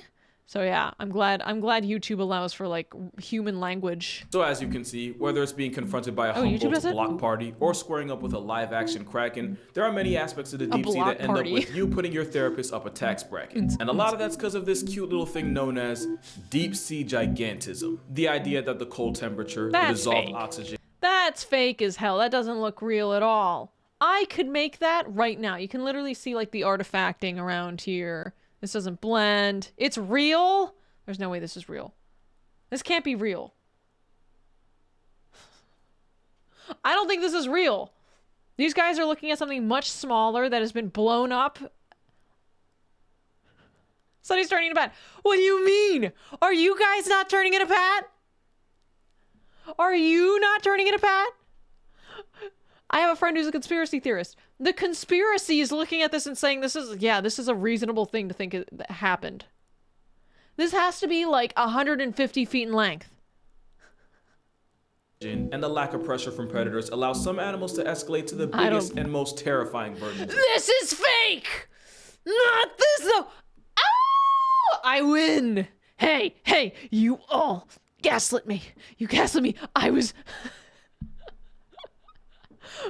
If you were messing with me, you won. Because I was like, am I crazy? Themselves. Exhibit A, the Japanese spider crab, which can measure 12 feet across from claw to claw and weigh as much as a human toddler. Only Sonny believes everything on the internet. I am the one who said that it wasn't real. thing worse than a giant spider crab is a giant crab spider. This is an Antarctic sea spider, a dinner plate-sized demon spawn that hunts by sucking the life out of its prey through its proboscis. Now technically, not they're a not actual proboscis. spiders. But also I imagine most people watching technically don't give a especially since this one looks like it identifies as a face hugger. Then there's a giant isopod, which is essentially an aquatic Oh, this is adorable. Shut the fuck up. The isopod is great. The spider was terrible. The sucking things out of the proboscis, very disgusting. cockroach big enough to be cradled like a your baby. No boss. clue why you would though. And if you're looking for a truly supersized animal I know why. crossing, the oarfish should be on your list. The giant oarfish can grow to well over 30 feet long, Oarfish? and there have even been claims of those in the neighborhood of 50 feet. Proof that back in the day when we had stories about sea monsters, they weren't lying, they just didn't have all the names yet. This looks like a Pokemon. Also, if you caught that pun earlier, we're friends now. But with deep sea gigantism it. and the endless expanse of ocean acting as a canvas for Shaitan to practice his art, if you dive deep enough, there be monsters. For example, He's eating something. This Wow. isn't an animal. It's a group of animals joined together in something like a hive mind. So we're not talking about it. We're talking about them. And sophonophores like this You know, I have heard of, there are some animals that kind of like fuse into one animal. I know that when you have like the anglerfish, like when the men anglerfish want to mate, they bite the girl and then their face dissolves. These are man-o'-wars? Oh. come in many forms, like the Portuguese man-o'-war armed with venom to ensure that the excruciating experience of meeting one is permanently etched into your brain. Oh, and there's a jeez. Priodubia, a giant sophonophore that can flex a total length of up to 160 feet. And even though it's a collective group Why? of tiny animals, its length could humble a blue whale, making it technically the longest creature on the planet. Or at best, a modest second, since the bootlace ribbon worm has been reported to reach 180 feet in length. And it's toxic Parasites, disgusting. because the ocean, and of course it is, with nasty smelling mucus potent enough to life deprive the crabs it likes to eat. Like I said, whether it's Lucifer's tapeworm or a flying spaghetti creature, there be monsters. And it gets so much worse than a giant worm. I wouldn't mind if that worm thing like went extinct. I'm gonna come out and say it. Nature is beautiful. That isn't. And if it goes away, we might be better off. And maybe it's a responsibility. I don't know. Maybe it's a responsibility at a certain point. We got to get rid of it. Because as terrifying as a Bad deep sea mosquitoes. is, it's also nasty. Absolutely. And there might not be anything more repulsive than the hagfish. This loogie linguini feeds on the rotting corpses and carcasses that sink down into its dome. The hagfish? Domain. It eats And since corpses? they don't have any actual teeth, the graveyard guppy feeds by sliding seen into an these. opening and eating the decomposing body from the inside out. And you would think that something that eats like a casket wouldn't have to worry about getting put on a plate itself. Again, you're giving the ocean too much credit. As self-defense, Oh the my hagfish God. will Why wouldn't you give it teeth? Nature, why? Why wouldn't you give it? It's trying to, what is it even trying to eat? Bait? Nature is beautiful. Sees the natural monsters. Wow, I was kidding. We're hag hunting. Yeah, I don't want to become 30 because in VTuber terms that makes you a hag. I'm 28 and I will be that way forever. Even though my birthday is in like 3 months, almost exactly. sweat buckets of slime, a phlegm jacket that's thick enough to clog the gills of anything hungry enough to F around and unlucky enough to find out. To the point It took a bite. where this is the end game of a truck transporting hagfish on the highway, crashing. Now, you've definitely seen this picture before, but have you ever stopped and asked yourself what they were doing there in the first place? You remember how I said nothing that eats like a hagfish should ever have to worry about getting eaten? Ew, Well, ew. simple. For these hagfish, their final destination were dinner plates in Asian countries such as South Korea, where they're considered a delicacy. Now, I'm not one to judge other cultures, but we seem to have a habit of constantly trying to eat all the things nature went out of its way to tell us not to. But one This would probably go hard. I like that. I don't agree. That looks like it would go very soft and goopy. thing you won't see as a main course is something ironically named after a fruit. The sea cucumber is like the hagfish in that its meal prep consists of all the things we normally flush, burn, or bury. All the I soul like them. evacuated bodies that sink down to the ocean floor instantly get put on the cucumber's grocery list. They're basically just worms of the ocean. They're recycling nutrients and breaking things down. They're recyclers. That being said, they constantly poop all the time. It's a literal bottom feeder, and I mean that since they'll also make a meal out of feces. But like with vultures, Yeah. if Thanos had beef with sea cucumbers, the world would become an infinitely more disgusting place. That's Look not at the this. only way They're- sea they're cucumbers fine. contribute to society. They're also often used as a protective bunker for fish, and well, Oh yeah. let's just say they break in through the back door. Oh yeah, it's a No. violation of the highest natural order. It gets worse when No, a the pearlfish poor decides to have a thing. play date right next to its They're prostate. living in I don't there. even know if they have a prostate, but you get what I mean. And if that makes you uncomfortable, Nature's here's weird. an But to be fair, that's a parasite. And that would be terrible. Yeah, I'm just gonna... So, just in general, Jupiter, I appreciate it. I'm going to give you a timeout. Just because... Just to help with general etiquette. It's not a good idea to be like, hey, I'm leaving to go start my stream in somebody else's stream. But I hope you do have a good time.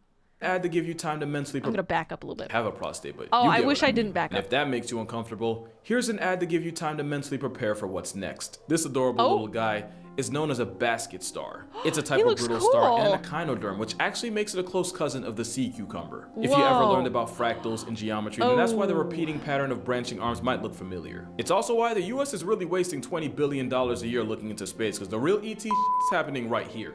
Okay, I'm interested. Are they symmetrical? Because of the unsightly way basket stars get from A to B, they've also earned the nickname sea snakes. I Sea feel itchy all of a snakes. sudden. However, even though it looks like I don't something feel Lucifer itchy, would use I to just pleasure feel himself, like- they eat mostly zooplankton and are pretty much harmless for the most part. And I mean, they actually. This is another one where I'm like, they kind of look cool. He looks like what's that? What do you call it? Like cordyceps, like a fungus. And honestly, that pretty much describes 80% of the nonsense in the deep sea, only really harmful to your peace of mind. Like take the frilled shark. Having been around for 80-something million years, not only is the frilled shark a living fossil, it's likely nature's rough draft beta version of sharks today. Also, Oh. don't let this video fool you. They can Oh. grow to a respectable 6 feet Oh, long. that head is oddly human. Something about that head looks like oddly human. Also, they can be Cousin. pregnant for 3.5 years, which honestly it makes doesn't. about as much sense as everything else down there. And in terms of your mental health, the frilled shark is pretty harmless until you look them in the mouth. The devil's fleshlight has hundreds of needle-like teeth to ensure that anything that gets caught in there doesn't get a second chance to pursue happiness. And for a shark that's been around He's long got, enough like, to have attended Saturn's wedding, I don't know bend why, in. but every picture of them looks like they're struggling with their own existence. Like I said though, they're not a threat to humans. But like I also said, therapy ain't blind? cheap, so if you don't want to end up on a couch, don't look a frilled shark in the mouth. But yeah, you'd be surprised at just how many types of sharks you'll find in the same neighborhood SpongeBob got stranded in that one time. You have Yeah. That is definitely not the devil's fleshlight. That is definitely the devil's, anything else. Maybe a firework or something. Anything else. 20-foot sleeper sharks that are somehow able to use stealth to just spawn and inhale sustenance like a water Kirby. Speaking of sleepers, in 2015, did a spawn- Pacific wait. sleeper was recorded Why in the is that coming out Solomon's as Island. gills? Why is that important? Well, its home address was right under an active volcano, proving that if any animal had What plot is armor, that? it'd be sharks. Then you have the ghost shark, which, okay, yep, you got me, isn't an actual shark. It's a close cousin known as a chimera. The ghost part, though, that's on brand. It's just known as a chimera? They kind of remind me of the dry That's bones fish not- from Mario. that's The like ghost otter shark metal, doesn't and even have also the teeth they you'd are expect it to have, but instead they have uber plates ugly. that they use to grind up food. But since nature's Oh, constantly God. overcompensating, chimeras do It's have the venomous white spines that are harmful eyes. to more than just your mental well-being. But The by white far, eyes the do it weirdest for thing me. It's, about like, them, chimeras terrible. have a tenaculum on their forehead. A tenaculum is a reproductive organ, meaning this fish has a... Yeah, on his forehead. Venom and that aside. He's got a dick on his forehead, is what you're trying to tell me. Why? Guys, I'm very, very happy suddenly because I never imagined that would ever happen. We're very lucky. This fish fresh out of Tim Burton's Wet Dream is actually pretty cool looking. And I'm just gonna say it, I think they're cute, and I'm perfectly fine with standing Wow. on that hill alone. However, I don't You're think you'll alone. find a single soul on Okay, this next shark's underneath hill. is cuter. Feast your eyes on the goblin shark, a demon Oh, dog-looking fish with a I've mouth seen that this. snaps like nobody's business. They're rarely seen, but are known to live in oceans all around the world, at depths Oh, of up they're- to they're 4,200 just feet hideous. below the surface of the ocean, and are estimated to get to 18 feet long, which is really big for a deep-sea shark. You might have seen Oh, videos God. online of their jaws just fully ejecting from their brain case in a process called slingshot feeding. It's kind of what they're known for. Their upper and lower Not the jaw ejecting. jaws lunge forward Go, away go, from the skull, gadget. engulfing their prey. I know it probably seems ridiculous and almost How do they alien, get this but it's shot? actually not uncommon. Most fishes have jaws that aren't entirely attached. One might argue that the goblin shark is the most extreme example of this look, until you see a video of the sling jaw wrasse, who use suction feeding to snatch up their prey. They look like they have a oh my trombone stuck in their God. mouth. Goblin sharks have a particularly long snout, and it's not for nothing. They have sensory structures, Oh my God. pores all over it that help them locate their prey, like I'm like slightly blocking this. I'm gonna move myself over like just a little bit. Just so that I'm not blocking it quite as much, and then we'll play again. squid, fish, and crustaceans. And I am personally grateful Actually, I'm gonna back up. pores all over it that help them locate their prey, like squid, fish, and crustaceans. And I am Okay, personally poor grateful location. I am not a squid, fish, or crustacean. Yeah, goblin's the right word for the only shark in the world with a receding gum line. But you gotta admit, yeeting your own jaw to catch calories is pretty metal, and you're gonna find that a lot of the creatures rolling in it deep have evolved some of the most creative ways of bagging Is that just like a groceries. diver getting Probably bit the right most now? Oh popular my is God. The fish that nearly turned Nemo He is into an taking that orphan. really well. The anglerfish has Yeah, the two defining anglerfish. personality traits, and one of them is that fishing lure hanging right in front of those life-canceling jaws. That They went kind of viral for their like angler, like the one just went to the surface because they were super sick and then died. light actually comes from bioluminescent bacteria shacking up inside a modified fin.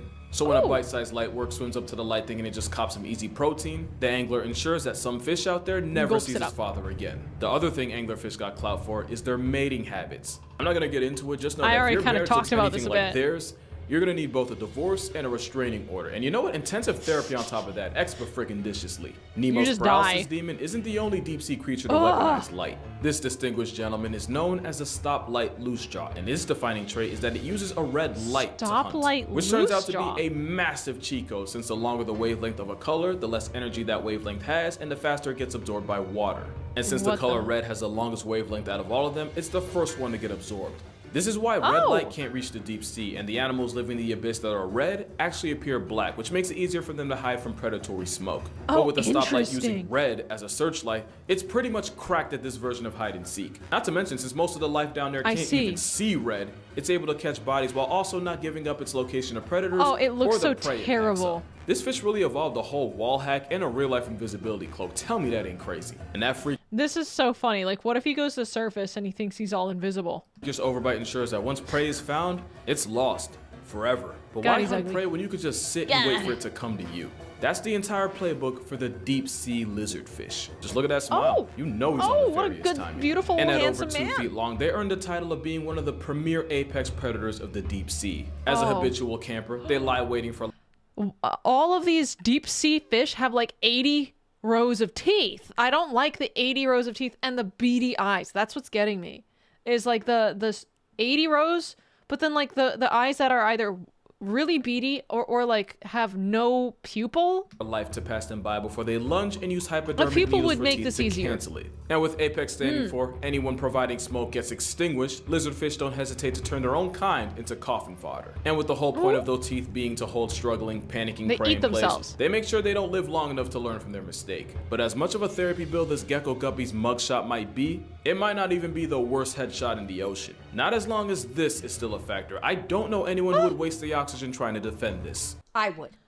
Oh my god, what is Many that? say this is a face only a mother could love. Well, then maybe he is my son. This. What? This is another one where I just can't.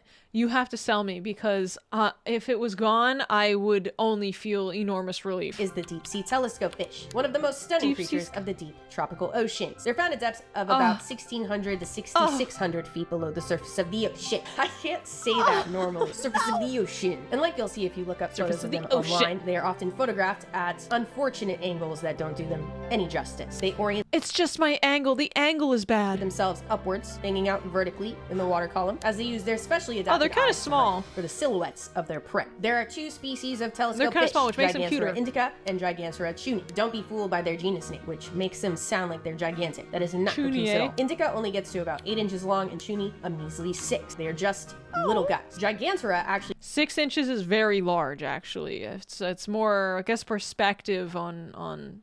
You don't really want to be setting, expectations regarding this kind of stuff. translates to big tail. Right, chat. specifically. They are about half More than tail. enough. If they happen to latch onto a Thanks, snack Sonny. that's a bit bigger than their own size, that's no You're problem at all. welcome. They underwent a series of skeletal I'm just reductions that allow for more room to protecting just fold it in half. our That's right. minds They're expert folders. In 1925, from scientists found a biases. 5.5-inch long viperfish Might be inside too the much. You're stomach right. of a 3-inch You're right, long actually. telescope fish. They described it as neatly folded, an incredible quality Oh. possessed by the lovely telescope fish. Yeah, I'm sure if we gave it Blistex and a hairline restoration surgery, he'd be cute. No, it's okay. We can just get rid of them all. She didn't sell me. I was paying attention. I think the size of them is cute. I get the eye shape is for the silhouette. I think it's okay. We can get rid of That's them. just me. That being said, there's a lot of pretty dope things just chilling in the deep. Take the barrel-eyed fish, the fish with a transparent head that means it can spot ops or prey directly above it, thanks to those 2 He's literally just like, okay,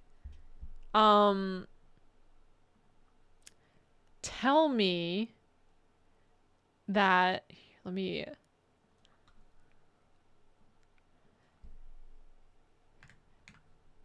this is him right now. He is like big eyes, a little like meow mouth. He's kind of cute. green I think he's cute. gummy looking orbs that are actually its eyes. Or the ultra rare giant phantom jellyfish equipped with That 30-foot looks arms so that makes sick. this ET understudy the length of a whale shark. And when I say rare, I mean this jelly's only been seen like 100 times in the history of mankind, so the fact that you're watching this right now is kind of wild. Then you have the Oh. deep sea Dumbo octopus that copes The with stress by Dumbos. turning itself into a ball to discourage predators from eating it. And if this right here looks familiar, yeah, right to his thighs. No. You like Krabby Patties, don't you, Squidward? The vampire squid does the inverse, as they'll turn themselves inside out and into their own personal panic room whenever they're pressed by a possible predator. And how about a sea Me running from my responsibilities. pig for you? Take everything I said about sea cucumbers and forget it for a second, because honestly, they're just really cute in a way I can't fully They are explain. cute. But it's not hard to see what makes this Oh. squid instant serotonin. Rosia pacifica, or Oh. the stubby squid, is actually That's a more like baby. a cuttlefish. It's also a cuddly fish, and it's nature's apology what a letter for the baby. sheer trauma it saturated the ocean with. It's actually real, and those arts and crafts looking eyes help it catch prey on a nocturnal schedule. got like a V It's also shape. important as an environmental indicator, since scientists will often study their responses to changes in water pH and use that to determine how polluted the water is around them. Which Wow, they actually actually have like panic responses to like all the shit we put in the ocean. Imagine that. You would think would earn this anime octopus the respect of the scientific community. Anime Well, you'd be octopus is wrong. real. There's a video where some scientists found one, and let me just say, not even Hiroshima got roasted that hard. But that's gonna do it for this video. Make sure you go ahead and drink water, hug your moms, go subscribe to Lindsay's channel, link will be in the description. Oh, look at them Shout out to burrow. Lindsay for being Yeah. in this video, and I'm Subscribe gonna to both see of y'all them. in the next one. Dang, I'm gonna have to watch more of his stuff. Look at this little guy. Like some little kid dropped their toy. Trash. It does really look like a baby dropped their toy in the ocean. It's just sitting there. Definitely like this video, subscribe, and check out Lindsay. Actually, we're going to do that. Hello. I like also her tone of voice. Very, very cool. You can tell she just fucking loves this stuff. The way she talks, and she defends like the ugliest sea creatures ever. This was super cool. I, am glad that I don't live in the ocean. Wow. And I kind of want to know more. Does he just do all he does animal stuff. Okay, so it's not just deep sea, it's like all sorts of terrifying ocean facts and all this. I'm definitely going to watch more of his stuff, so holy crap, that was good. Do you guys want to watch Crap Guide to D&D next? He's an animal guy. Yeah, he must. This is awesome because you can just tell the passion that these people have for animals and sharing. Like when you love something so much you want to share and make videos and let everybody know. Like that's really, really cool. That passion is infectious. A crap guide to D&D. Okay, there are quite a few of these. There's 20 and some of these get kind of long. So I think what we're going to do is watch until we're feeling like a little burnt out on them. And then if we want to do more later, we can do more later. They're amazing. Here's the thing. I've done some D&D before. I'll link these. But I've never actually kind of read about the rules. I feel like the rules, I've always been corrected when I'm obviously like breaking the rules and I ask how to play and they tell me, but I've always kind of wondered like, where do you figure out how to play these? Like, do you just get a book? And I guess there's actual tutorials online that would make a lot of sense. Classes are the main attraction. Yeah. So this is meant as a joke. So this is not actually a proper guide. Oh, that's good because my understanding was that it was going to be a crap guide. It was going to be funny, but it was going to be how you play. So if you want to actually learn how to play D&D, this is not the way to do it. Any jobs I throw out, your favorite aspect or ways of playing D&D are merely for comedic purposes. Everyone plays differently. There's nothing wrong with playing how you'd like to. Anyway, enjoy. This is so funny. Ring. I also cannot write. I am glad that him and I are on the same wavelength with that because I definitely have trouble writing. So, all right, 3, 2, 1, go. It's too cold outside. What shadowy hint? That was really loud. I'm going to turn it down to 80 and we're going to try again. Okay, 3, 2, 1, go. It's too cold outside. What shadowy hints of my easy-to-miss social life is dying, and I also want to argue about how pop culture characters fit into alignment charts. So it's time to make like a bunch of famous voice actors and Dungeons some Dragons. Odds are... I have seen the alignment charts. I didn't know those were D&D specific, but let's go. I've seen them with like Doctor Who and all sorts of like completely unrelated pop culture stuff. Hey, thank you so much, Kevin. Thank you for the 16 months. Baby sub. Loved your content since the flying banana of destiny. Hope you're having a good day. Thank you. I appreciate it. Let's go. Plenty of you dork bags have heard of the hobby, but have as little understanding about how it works as anyone over 60 has about being content with living as a single childless adult who doesn't care about where they live so long as it's a roof over their head and the neighbors don't shout out racial slurs. I know people unless like it's at this. half-elves, the filthy, knife-eared mongrel mutts. So print out some character sheets, go shopping for some loaded dice, pack some expired snacks, call up all those friends you can only tolerate, and put on your favorite wizarding hat. It's You guys have friends? time to do some motherfucking role-playing. Welcome to A Crap Guide to D&D. Look at this animation. Barbarians. Do you like hitting I'm going to turn this down a little bit more. Maybe just a little bit more than that, even. things? What am I saying? Of course you do. Everybody does. I most certainly do, all the time, like now. And hitting things is the best thing about D&D. You can hit literally anything you want. Better.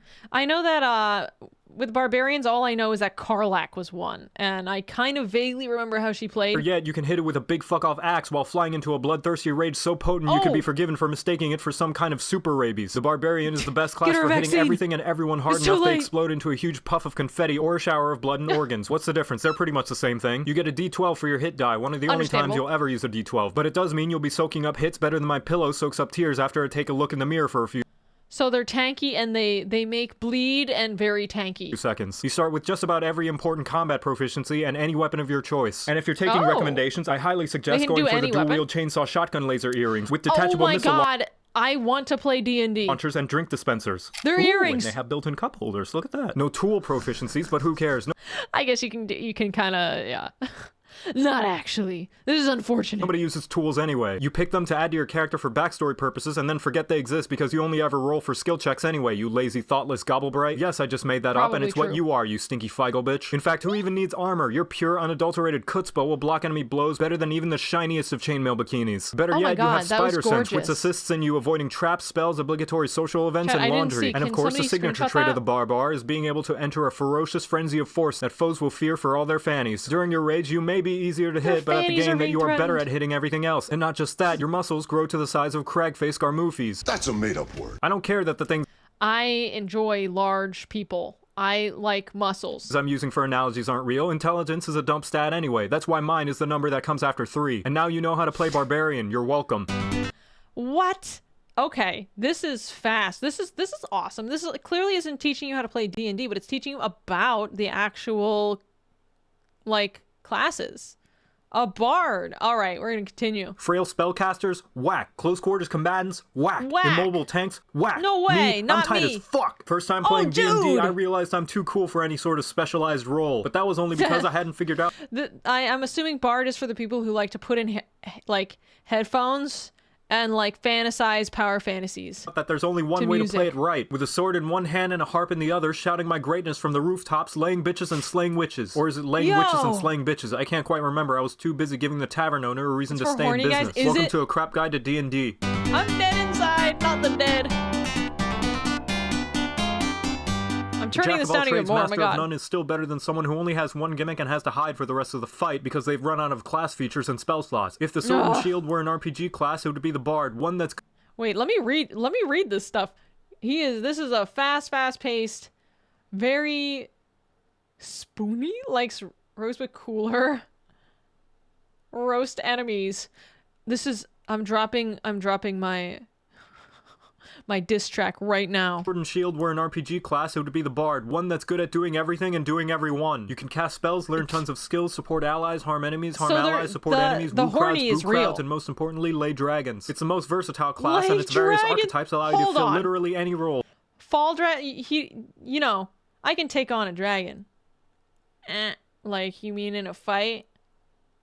So who even needs anything else? Need DPS? College of Swords. Need a tank? College of Valor. Want to make rogues useless? College of Whispers. Need to get good at the game? College of Sit Down, Shut Up, and Listen. College? Listen, your most important feature, Bardic Inspiration, is like the little girl Wolverine version of the Big Daddy Logan, and is absolutely game-breaking. By being a radiant concentration of pure awesomeness, you can allow anyone else an additional die to roll and add to almost anything. Think that weak-ass wizard won't be able to make the con save against that poison attack? Inspire. The fighter needs to land the killing blow on an enemy with a high armor class. Inspire. Your wingman just told you about a hot piece of sliz that walked into a high-class tavern and that he needs you to hype him up to be able to talk his way in and maybe nab a few extras on the way out for you. You best bet your ass that homie's gonna be inspired. In fact,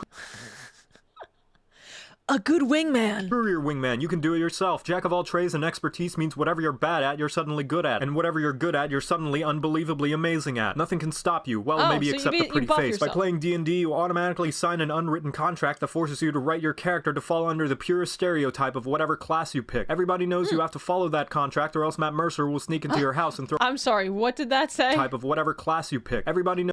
I agree to play a horny bard. Sign your name right here. You have to follow that contract or else Matt Mercer will sneak into your house and throw foam noodles at you from the corner of your living room.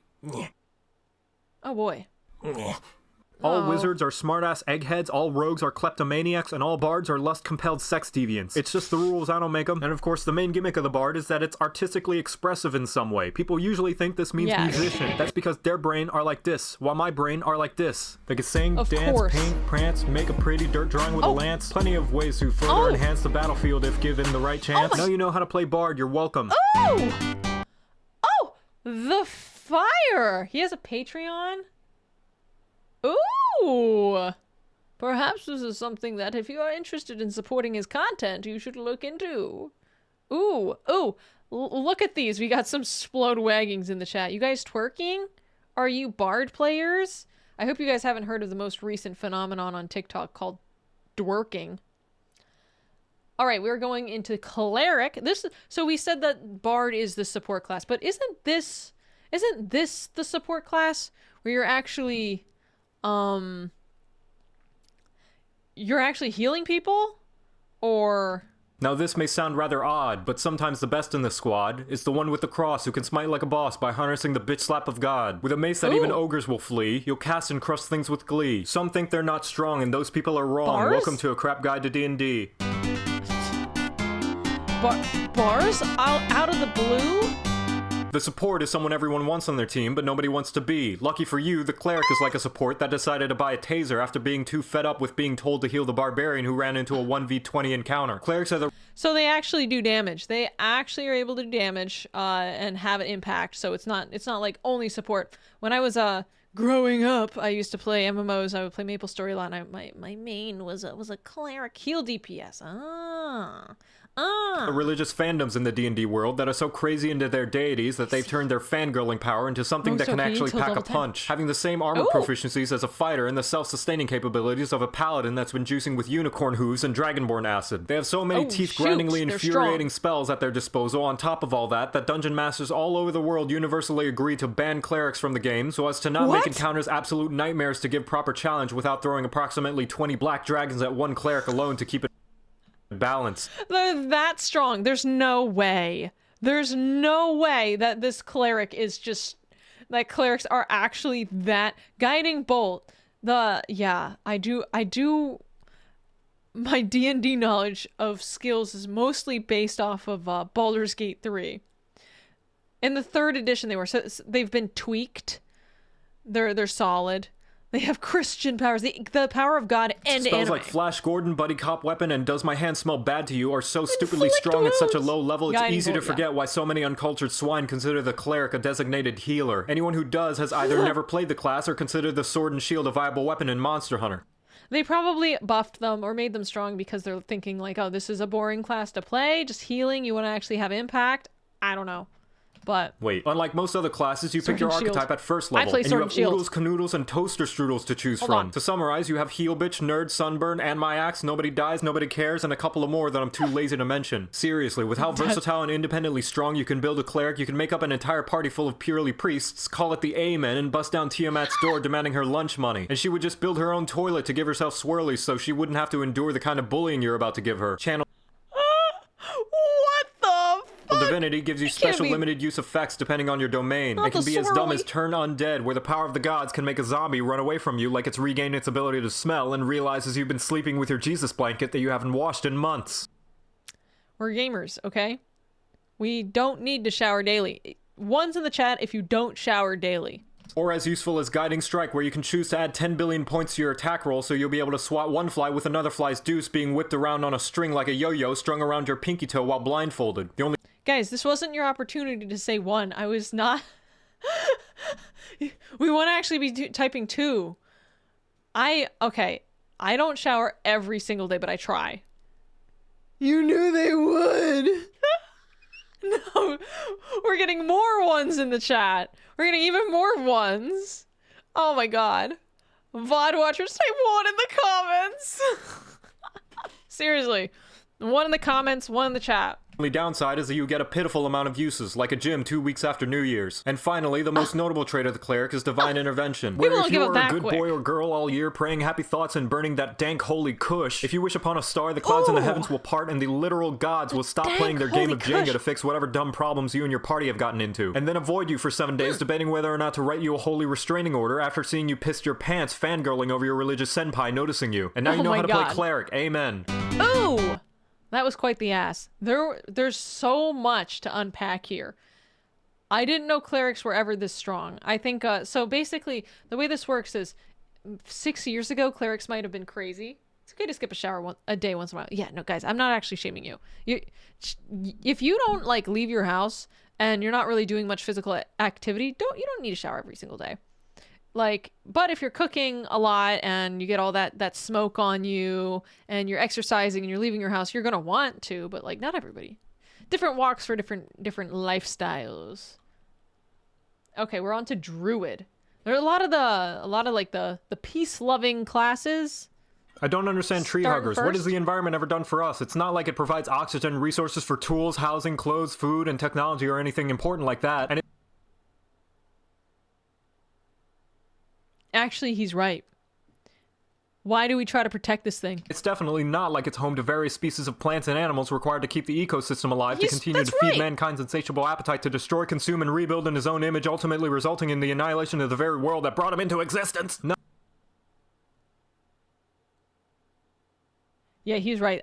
That's definitely not the case. Oh, fuck all that. The environment clearly exists for us to skin innocent animals that are minding their own business so we can wear them as high fashion. I mean, just look at bears. All they do is steal my chips and shit in my backyard. I can't continue well, guess what, Yogi? It's payback facade. time. And what better way to give it than undercover as one of their own? They'll never see it coming. Welcome to a crap guide to D&D. That's right. The druid is a class in which you can invade the environment pretending not to have human values that naturally want to destroy it. That is sneaky.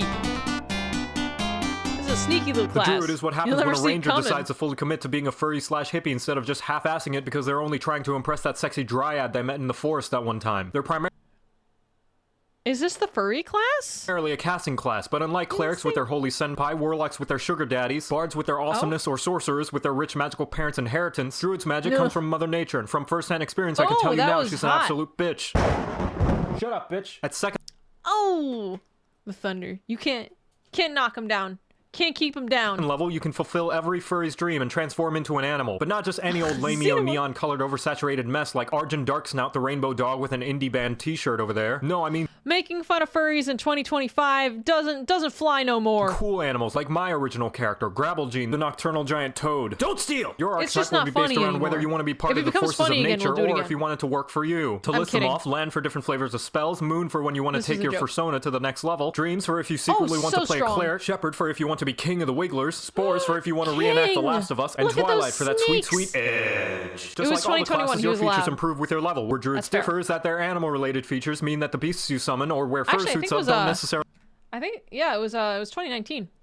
Get stronger, but rather they're thrown into the garbage and replaced by things with increasingly more fleas. Moreover, they gain additional features a regular animal couldn't imagine if it was high on devilry, which gets fucking terrifying at later levels. Imagine this scenario. You're walking in the woods, there's no one around, and your phone is dead. Suddenly, spiky thorns sprout out around you, making movement painful. An adorable bunny rabbit sitting in front of you, seemingly harmless, suddenly starts shooting giant bees out of its eyeballs and turning the tree branches around you into black mambas. Design an encounter for that, Dungeon Master. And now you know how to play druid. You're welcome.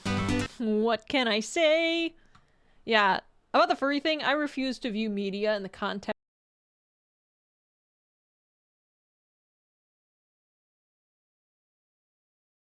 I did. Hands are still wet. Whoa! Fighter-Man. Overall, he's fairly bland. Damn! Us all talking about how we were. This is our preferred one. He is a fighter-man. Fighter-Man. He indeed is. He's a bit of a fighter-man.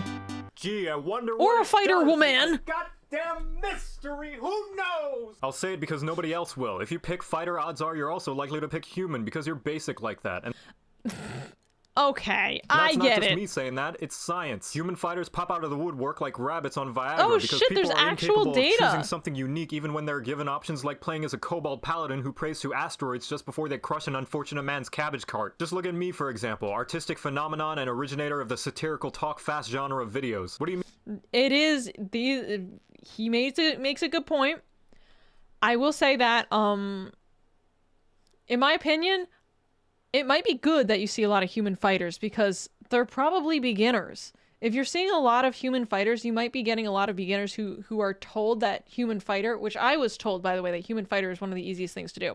So just something to think about. I mean, I'm not the It's first good one for to the come up community. with the idea. I don't need these lies coming out of you. Everything I make is completely original and everybody knows it. Come on, It Master is. Chief, let's get the fuck out of here. Fighters are the purest Master essence Chief! of the combat That side was of D&D, definitely all Metroid. about hitting things hard That was and definitely fast, Samus. getting into the thick of the fight, and hey, you get out of here, we're not talking about you. They're all Hey, get focused the around heck outta rolling more here. dice than a Limp Bizkit song, as well as being thought straight up those were- easy baby mode because you get to start using I thought any those weapon Chaos you and want, heavy Emeralds. armor, some ranged options, a Brain free rot. cheesecake, and a complimentary belly rub just for picking the class. Seriously, everything about it is geared towards being so noob-friendly, even Yeah. a Monster Hunter longsword That's what I player will just be said. laughing at you. If you feel so inclined during combat, you can heal yourself, attack twice, and take a second action to attack twice again, all in the same turn. And that's at 5th level. Not to mention you getting more ability score increases than any other class means that if you go a turn without hitting at least something, then you must have made some kind of D&D sin that angered Gary Gygax, like getting weighted You fucked up. dice or putting milk in before your cereal. Fighter flavors allow you to I pick don't how mind you the want to milk be hitting before the bad cereal. guys, like being a magic bitch that can actually take a hit, or ride a bitch while you cut down a fool, or go all out sensei mode and Oh, just decide you want advantage Sensei. for every attack this turn, so you're going to absolutely destroy a bitch. But odds are, knowing most fighters out there, champion is the mouth. best bet because it's basic. Yo, we heard you like fighter, so we put more fighter in your fighter. Just be sure to make your character a rough need and more. grizzle-faced middle-aged straight white man with a two-handed sword and a mysterious and/or tragic and/or vengeful backstory just to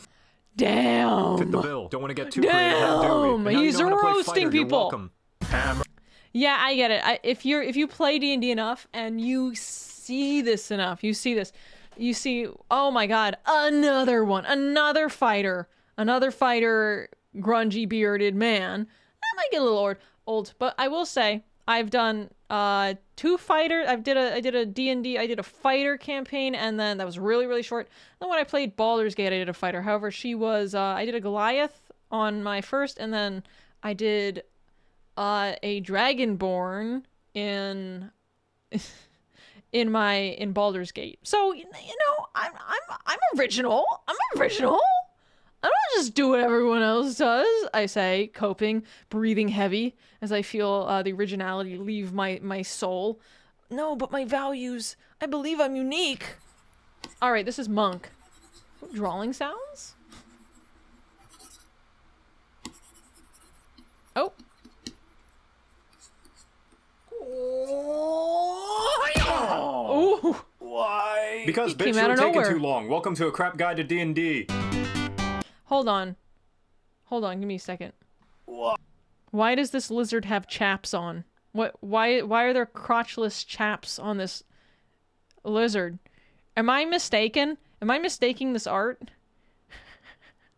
Why not? That's his Monster Hunter character. That's not a lizard. That's not a lizard. They just dress like that. He's a monk. Okay, he's a monster. This is the character. That's just a hat. Holy shit. You're right. That isn't a lizard. That is a hat.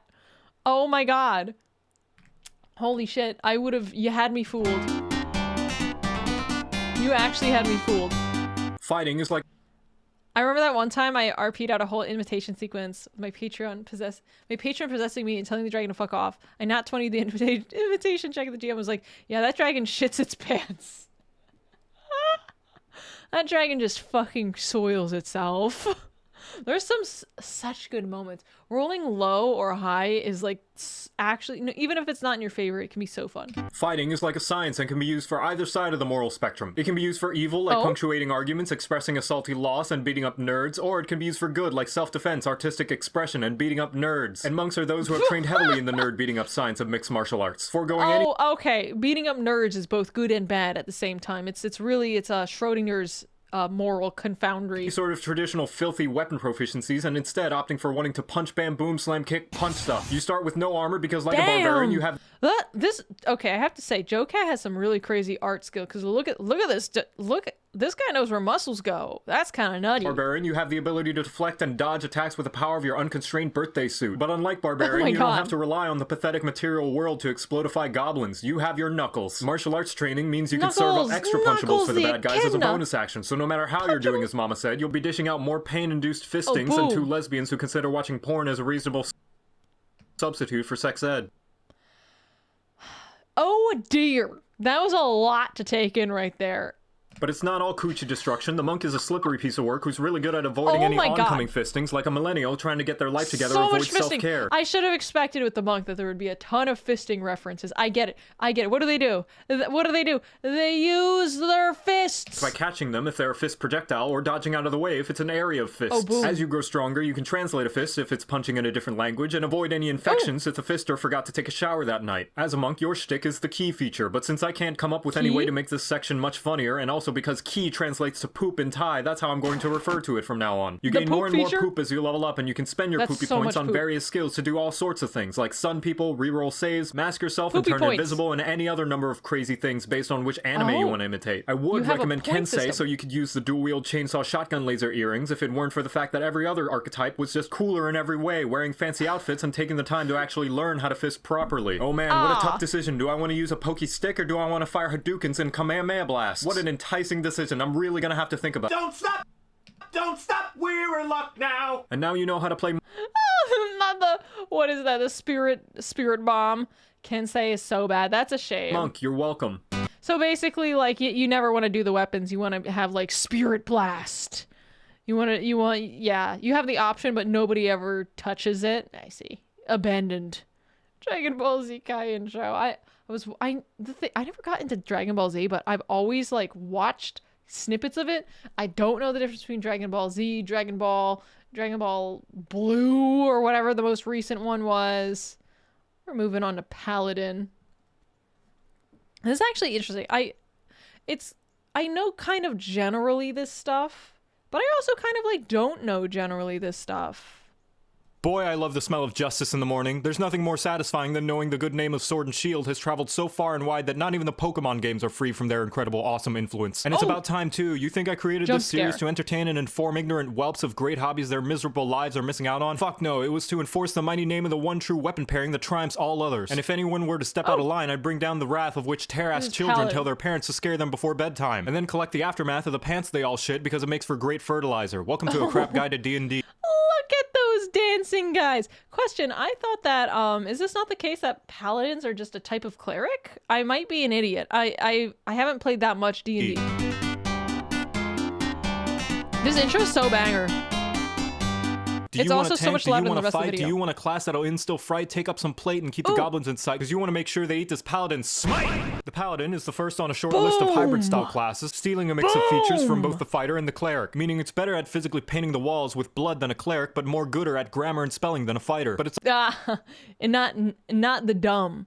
Have the brain. Priest of cleric, gotcha. Okay, gotcha. Okay, not the same. Are like clerics if they wanted to cosplay a fighter. So it's basically just a harder hitting cleric with a better brain than a fighter. It's also one of the few classes where role-playing becomes somewhat important. What? Oh? Role-playing in my role-playing game? They really should have put some kind of warning label somewhere. I'm not submitting to this shit. If I wanted to follow some sort of code, I'd become a pirate so that I could at least plunder some booty while I'm at it. Otherwise... Why would you play D&D if not to roleplay? Isn't that like part of the fun? Is like having an OC that you really, really like and living out their adventures and in somebody else's story? Fuck you, gods. If you want me to play your game of ethics, you can kiss my shiny plate mail.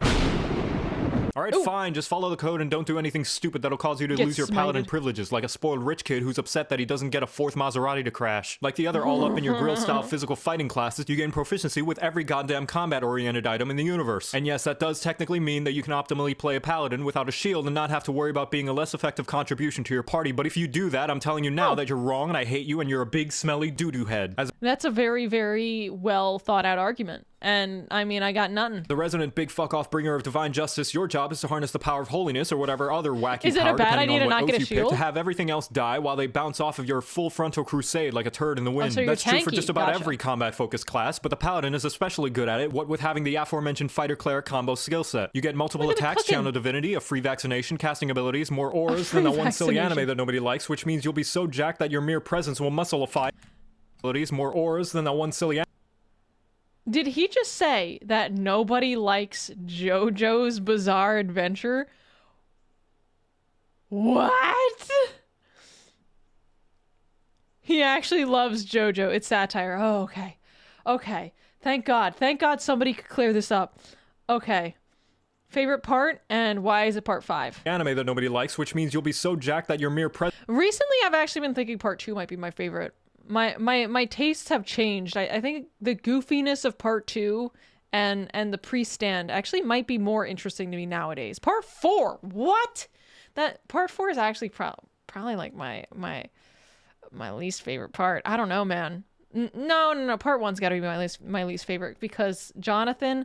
The problem with Jonathan is that he's a perfect person. He has no character development because he starts perfect, and I think that was him trying to figure out how to write a manga. Josuke is the GOAT. For me, it's part 2 and 5 are kind of on similar terms here. Although there was some weird shit in part 5, and I don't like the Narancia situation. I really didn't like the guy who's the dog boy who controlled the earth. That was a little weird. Part 3, and then probably part 4, and then part 1. Yoshikage Kira is bar. This is the thing. I complain about a show not being able to take it down a bar, but he did that very successfully. Like I complain that it's always the next big thing. Like it's the saving the town, saving the planet, saving the universe, saving the timeline, saving every universe.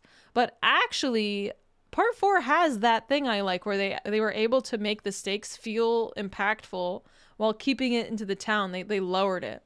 Have you watched the sub or dub? We watched the dub. Incorrect. I'm sorry. Sub. I miss my brain. Kira goated. Kira was a good villain.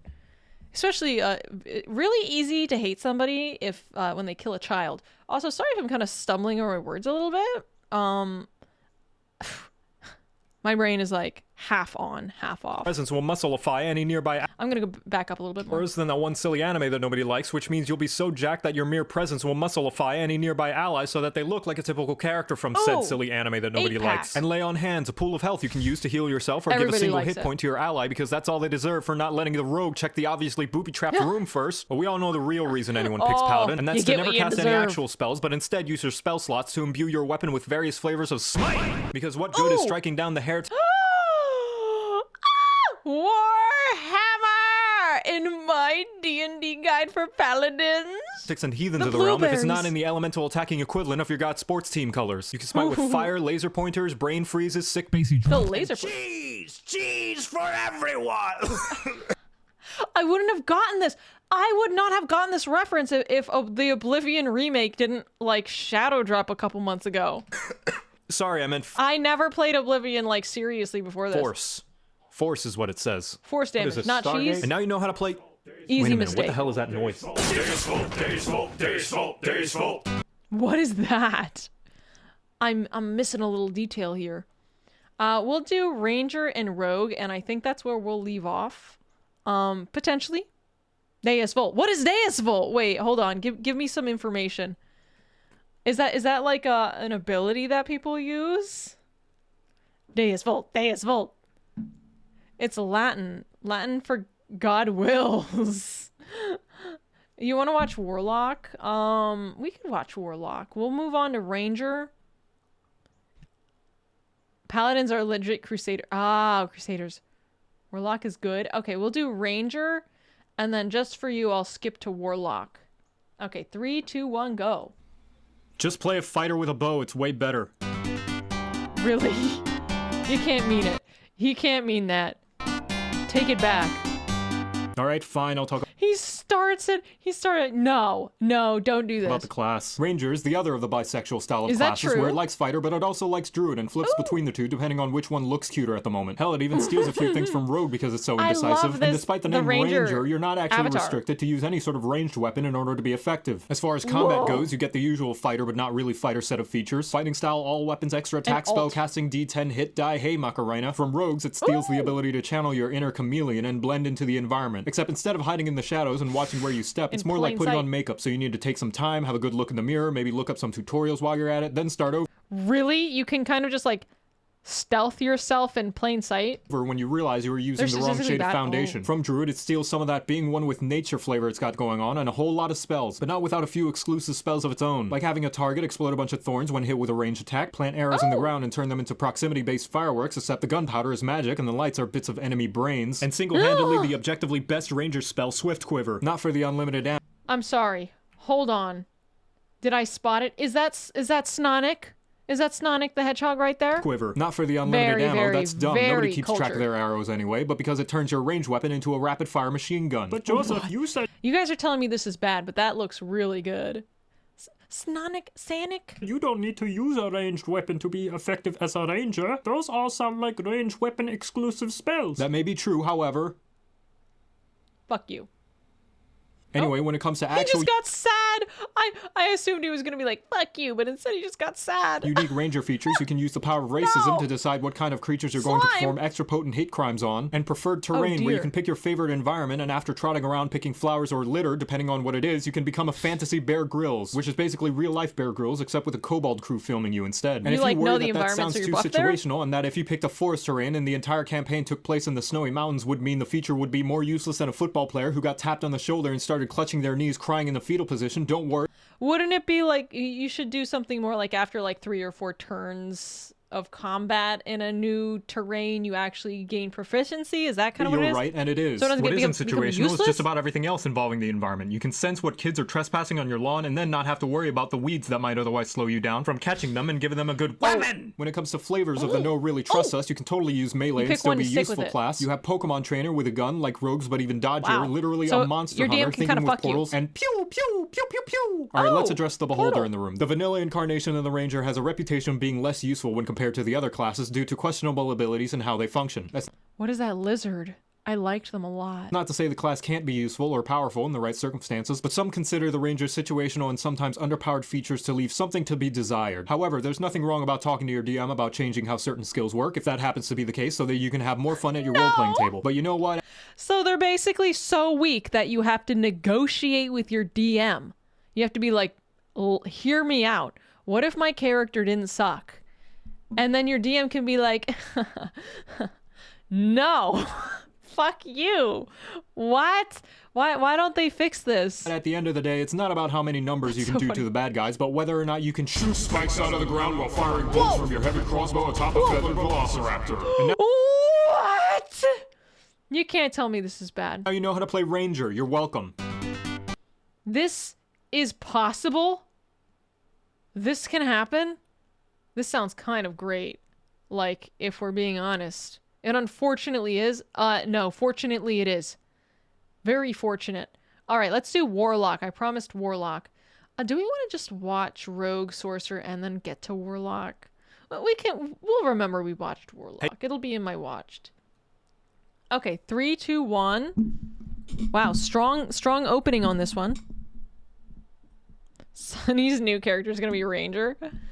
Look at these dogs. Holy. Hey you sitting there with your saggy butt cheeks and emotionless expression. I know what you're thinking. Me? Boy, I wish I could cast spells, but Well, all I got fuck. is an expendable firstborn child and a willingness to work under a questionably immoral arcane master till the end of time. Whatever shall I do? Well, that's just the exact sort of motivation we like for our employees at EDB Eldritch Incorporated. builds. Oh, yeah? And if you sign up with us, we'll be sure you're treated in a way that you deserve for assisting in furthering our goals to bring about the ruin of the entire multiverse. All I need you to This sounds awesome. Where do I is sign sign? here and agree to give us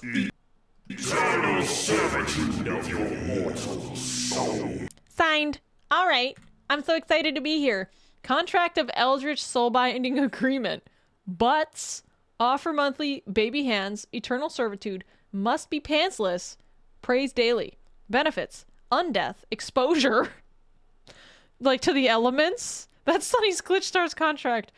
I am allowed to read my Glitch Stars contract live on stream anytime I would like.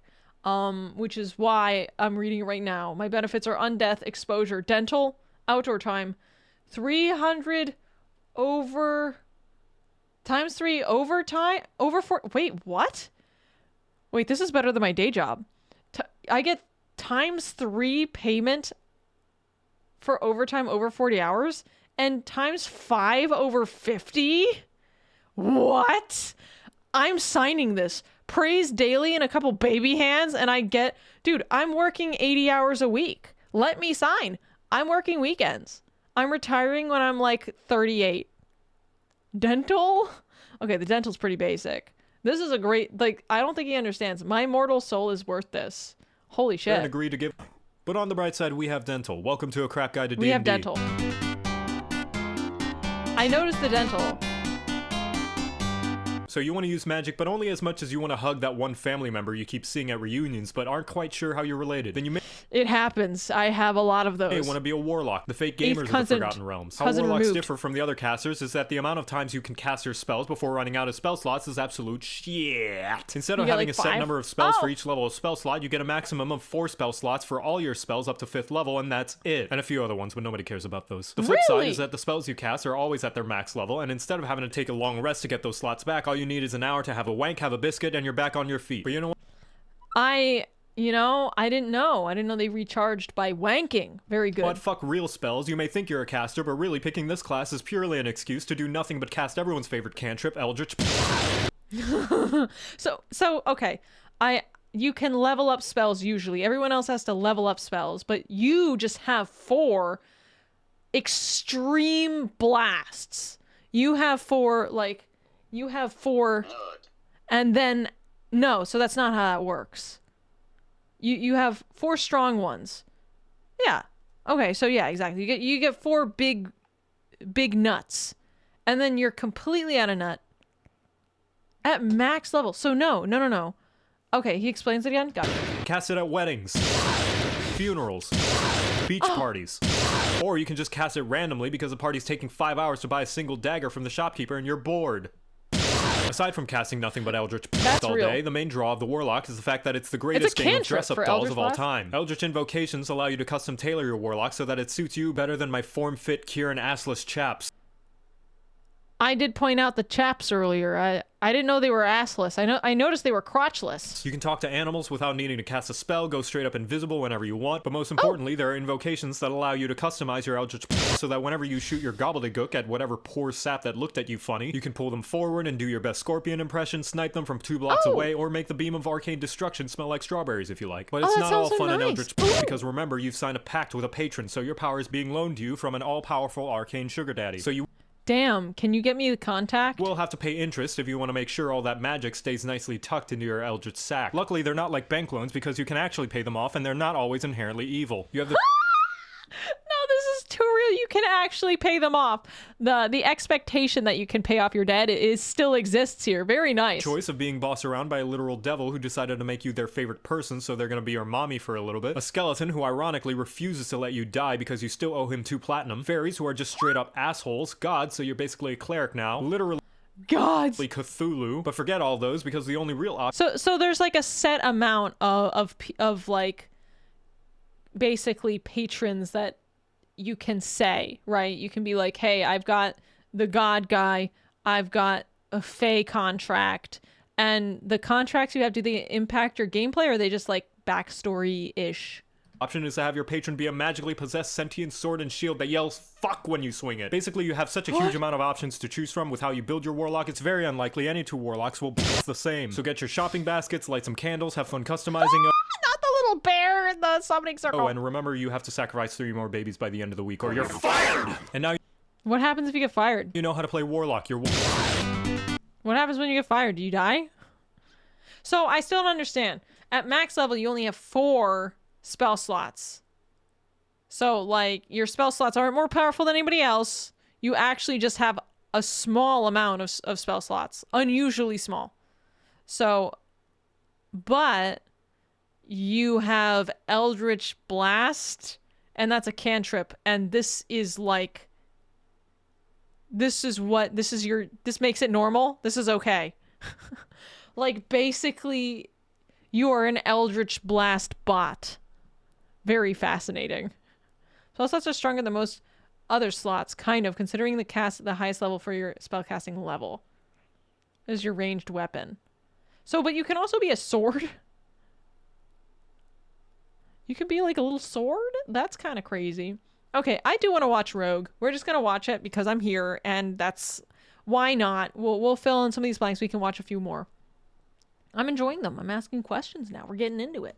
Ever since I was a child, I had to grow up on the streets, It was wrestling so dark. alley bears for food, Damn. and fighting guards for my own freedom. Oh, It I was in gonna those say, like, I streets relate, but that not I knew really. I couldn't trust anyone but myself. The only Wow. thing for sure was that I had to find the monsters who put me there. Yeah, to you gotta exact get my revenge. and finally Yeah. put my restless hunger for blood at ease. The So is tears. that why you're standing in the corner of a tavern conspicuously? That's Oh, the rogues always have like dramatic backstories. something deeply mysterious and intriguing for you to find out. But I doubt you'd understand all the pain and suffering I've had to endure to... All right then, I'll see you later. Wait, no, you were supposed to be deeply interested and ask me more about my backstory. Wait! My inquiry fishing didn't work! That's like when you get a DM from a friend who's like, you don't talk to very much, and they're like, I'm just, how are you doing? And I'm like, oh, I'm doing good. This is what I did today. And they're like, oh, that's great. And I'm like, how are you doing? They're like, I'm doing so terrible. I'm like, oh, okay, what happened? I played a rogue whose entire stake was he was illiterate and couldn't read to keep out signs, which is why he was a rogue. That's so funny. Energy vampire is right. Although it's fine to be, have some days where you're not getting along with everybody. Vicious, thank you so much for the prime. Thank you. I hope you're having a good day. I appreciate that. Let's go. Your primes are free. You know what? I'm tired of being another cog in the machine of an adventuring party. I'm going off on my own, following my own creed and doing what needs to be done. That's right, I'm going rogue. Going Do you get it? rogue. Rogues are the sneaky, savvy, skilly, willy utility monkeys of the I got Forgotten it. Realms, and the best pick if you're a backseat This video is quieter than the other ones. gamer since it lets you interrupt someone trying their best because they weren't doing it right. However, if you want to Mary Sue it up even more than you already are, you also get expertise so that you can upgrade those proficiencies Virgin to anime proficiency. protagonist levels of ridiculous. Now I know what you're thinking. This sounds a lot like Bard, and while that's partly true, the difference I is wasn't rogues thinking aren't that, but automatically assumed to that's be true. the comic relief. Instead, they're And you're not expected to be horny, I assume, is your character type is supposed to be a brooding type and not horny. deep, dark, and brooding, 9 to Yep. 5, Monday through Friday, holidays excluded because who could be grumpy on Christmas? The This is me at my day job. My brooding backstory. other main difference is their unique combat feature, the sneak attack. And because the names in D&D are always inaccurate, you don't actually have to be low to the ground and covered in shit to deal the sneak attack bonus damage, but rather anytime the enemy's just not feeling up to it today and just wants to get it over with. This means if the enemy's being flanked, or if they're laying prone on the ground, or they just bragged about how high their IQ is, things that would make them really easy to stab. You Oh my god, if anyone ever told me, you want to hear my IQ test result? The answer is fucking no. I don't. are incidentally not very easy to stab since you have a Very whopping easy to 4 stab. goddamn features dedicated to make you more difficult to pin down than figuring out if that teasing banter you had with your friend actually hurt their feelings or not. Oh no, did I cross a You line? can dodge when it's your turn, dodge when it's not your turn, dodge a giant ball of fire, and even dodge having to pay the bill on a first date. When a You can dodge anything. especially unique trait of the rogue is their exclusive language, Thieves Can't. Thieves Can't what? I don't have the slightest clue, because it allows you to say a can't? whole bunch of jargon that somehow translates into a completely different sentence. Timmy's having tea with Wait, the wait, hold on. What was that? because it allows you to say a whole bunch of jargon that somehow translates into Haha, goblins do stuff like that.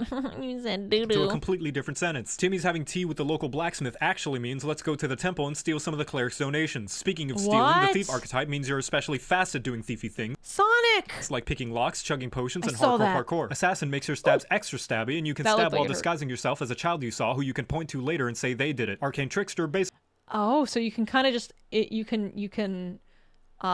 mimic people. Basically turns you into a bard, except less talented or attractive, and allows you to hocus pocus somebody's wallet from 3 miles away. Mastermind is straight up Sherlock Holmes, complete with the assholery and catchy theme music. Swashbuckler won't stop bugging people to 1v1 them. And Scout, which is yet another better alternative to Ranger.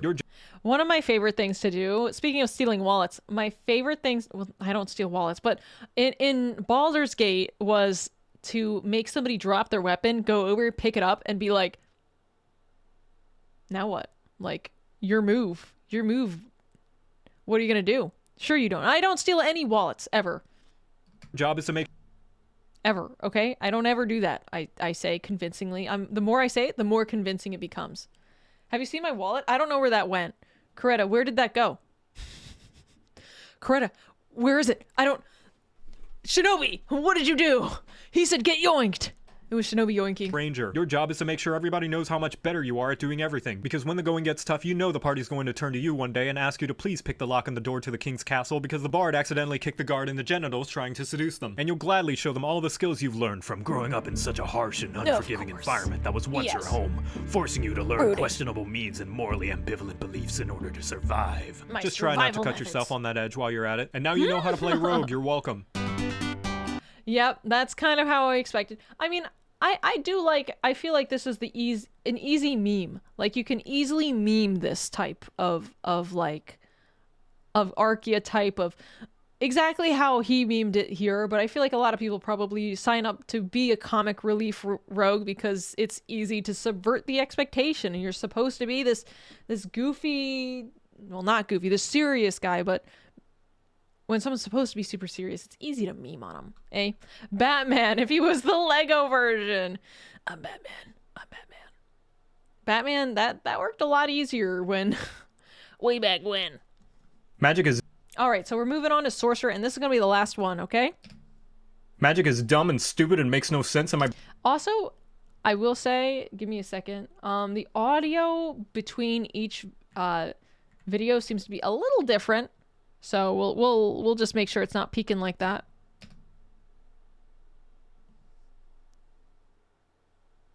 Oh. Magic is dumb and stupid and makes no sense, and my brain hurts the more Damn it, now I have to start again because I was like, oh, what the fuck? Magic is dumb and stupid and makes no sense, and my brain hurts the more I try to figure out how it works. Except when bards use it, because bards are cool and mages are lame with their colorful flowy robes and giant obnoxiously fashionable hats. No, I'm not jealous, shut up. At the very least, though, most of them work hard for their magical abilities. Some of them... Bring back cool fashion in the real world. Cultivating it through skill and experience, others answering to a higher power, some having a codependent relationship with the arcane, and some lucky enough to have their parents bang a mystical creature and receive a small genetic loan of 1,000,000 mana. Well, what? Donkey! What have you done? You fucked the dragon. Welcome to a crap guide to D&D. I will say the reason why we don't dress cool is because it is hard to make like old-timey or classic fashion in good quality. These things would look fine if we actually had like if the quality of the fabric wasn't like a costume. It wasn't like costume stuff. Donkey could take the dragon. He could. We know this. Get your stupid hats ready. It's time for the casters, where your weapons suck, your armor suck, and your martial skills are closer to that of the average D&D player. Instead, you'll be relying on the mystical, magnificent mass of magics. Except in this case, not really relying on, and more like bullying it into doing what you want. Sorcerers are those who disrespect the rules of magic and can easily manipulate it, like it's some young adult who's desperate for food that isn't microwaved or takeout. Maybe that's why your hit die is the one used for Monopoly games. That's right, a pathetic D6, which likely means the DM won't have to do much to make you piss your pants in fear. Oh? So you can kind of just... You can't really change the rules of the game. The Cirque du Soleil's metamagic feature means you can enhance the spells you cast by paying off the essence of arcane with the inheritance money you got from your magical parents, and allows you to influence your spells to take on a variety of effects to your liking. Its effects include, but are not limited to, biased AoEs, angry AoEs, spells that gotta go fast, say, "Nuh-uh, I totally got you, I hit your shirt, clothing counts," get an extended spell warranty, double penetration, or even cast with the sound of your armpit farts if you don't feel like talking that day. And you can do all that and more by using your sorcery points, which has got to be the two most absolutely nerdiest words you could ever put together in a single phrase. It's also a weirdly effective safe word because it allows... But thank you so much for the raid. I appreciate it. I hope your stream went well. If you need a snacky or a nappy, make sure you're taking care of yourself, okay? Thank you, thank you. Your magical BDSM. That was a cursed pause. Whoa. Hold on.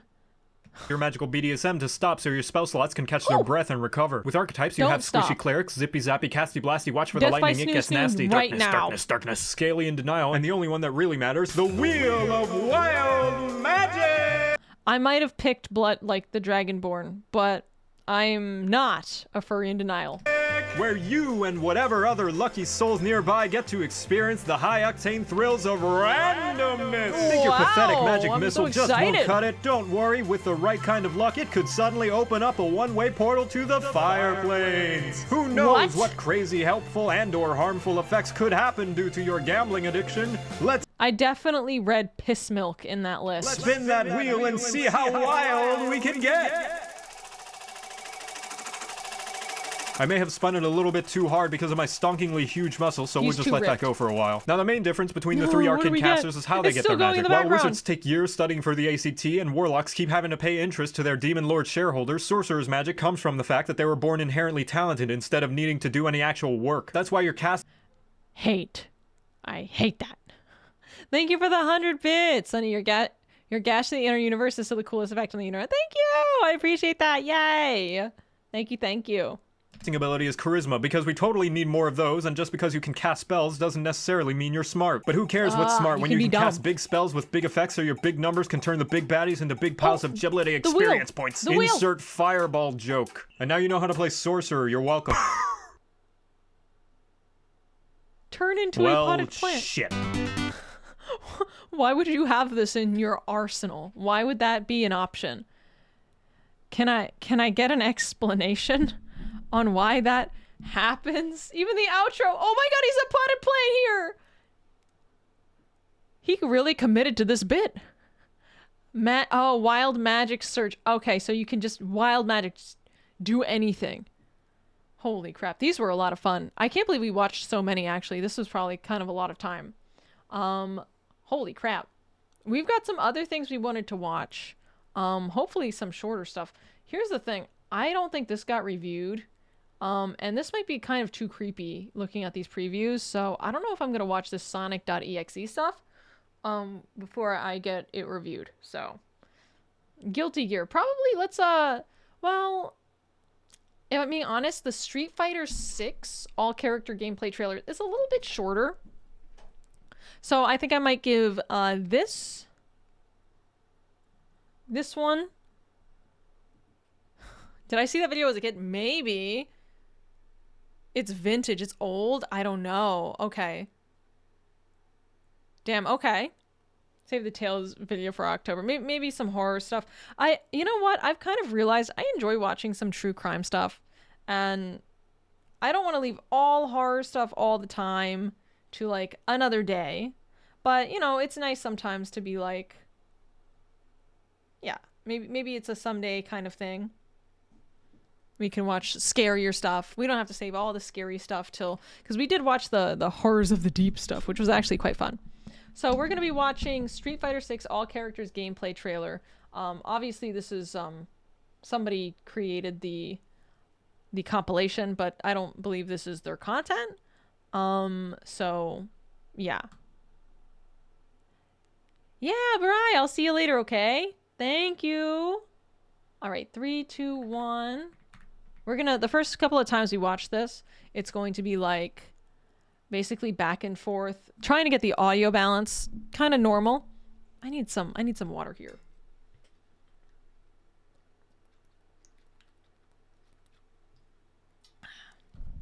And there we go. And just setting my life up here. Okay, 3, 2, 1. Jocat's I Likes Girls song is short animated. But I've already seen it a lot of times. I think I've already said I've seen it to you specifically like quite a few times. I don't know if like I've already seen it. All right. I'm gonna say right here maybe. We've got more replayed ones too. Okay. 3, 2, 1. I missed it. Sorry. Don't apologize. You're good. Sometimes I get used to it. I need to... Some days... I don't know how most streamers handle this, but some days I get asked like the same question kind of a lot. And I'm like, what does one do? I guess like what I need to do is just kind of like not respond to it but I feel like I'm being rude if I don't. So I think I need to get over that feeling of like, oh, I'm being rude. That's not being rude. To just be like, I already answered that at one point in time. Crash out? I should fucking crash. I should lose my mind. Just pin a message if it's constant. Maybe, I don't know. Alright, so this is all characters, gameplay trailers for Street Fighter 6. I have played, it's so funny because I was in the Sajam Slam, and I did a little bit of trying to get like used to some of the characters. I tried some of them out, but I don't, after like one day of like 2 hours of trying out a few characters, I just settled on Marissa and I only played Marissa. So I don't actually know any of these characters. I don't know really any of them. I say that so seriously, even though I played the game quite a bit. So this was probably something I should have started with. Okay, 3, 2, 1, go. Oh, and there's a new character too. That's right. Sagat? My thighed woman. Oh. Oh! This guy's like the mascot. Crush me! Death by Snoo Snoo. Oh, that's so cool! Wait, I didn't know she was so like mature woman. I thought she was cuter, but she's definitely more sexy. This guy, this Jamie. Jamie looks like he has Botox. I'm not gonna lie. Which is fine. Luke and Chun-Li. Yeah, Mew, that was the name I was looking for. Those thighs in that blue outfit is so iconic. Like you can't get rid of that. It's gotta be forever. Oh god. Is this actually a gameplay trailer or is this just like Also, hold on, not YouTube deciding that I'd like to watch this in 720p when 4K quality is available. What the fuck? Hello? This is real gameplay? I thought it might have been like altered.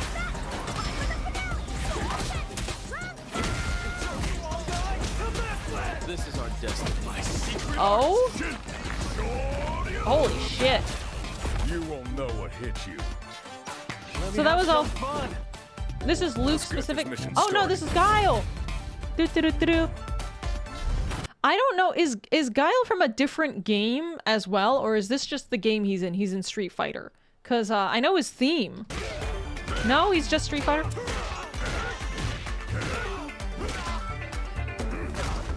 He's been in the game since Street Fighter 2. Okay, so he's just popping. Damn. Good fight. Got you in my sights. Oh, he's got some range. Like, I've never seen this guy do anything. I've never faced a Guile.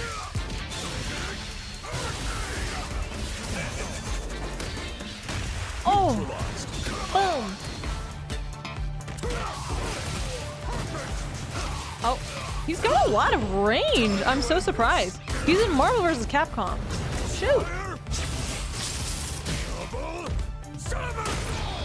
Oh, shit. Guys, I'm just on another level. Yeah, I'm going to give him a haircut. So that's what's happening right now. We're gonna give this guy a haircut. We're gonna fix you, bro. Everything else is so cool. I don't like his hair. I don't like it. No, let him keep it. No. I'm not gonna. We're gonna. It's iconic. Yeah, it's iconic, and it is going. It is gone. His English name is Piccolo. That's what I'm hearing. It's iconic, but unfortunately, I don't like it. Oh. Who are you? Did you just hit a bag of sand? Oh shit! I know this character. Do I? I do know this character. The sumo. Shall we begin? Dalsim, Blanca, Honda. So I guess they announced characters in batches. Oh, I don't like his long, spindly arms. This guy's funny. Sumo, yeah, it's kind of like a generic sumo. The fire breath. What do I think about this?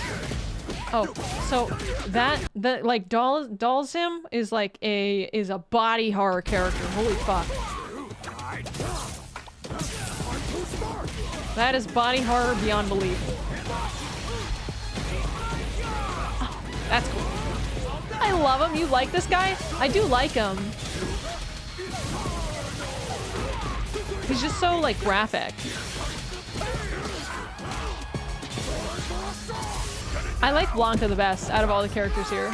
I like that. What is he? He's just a guy? Whoa, that's sick.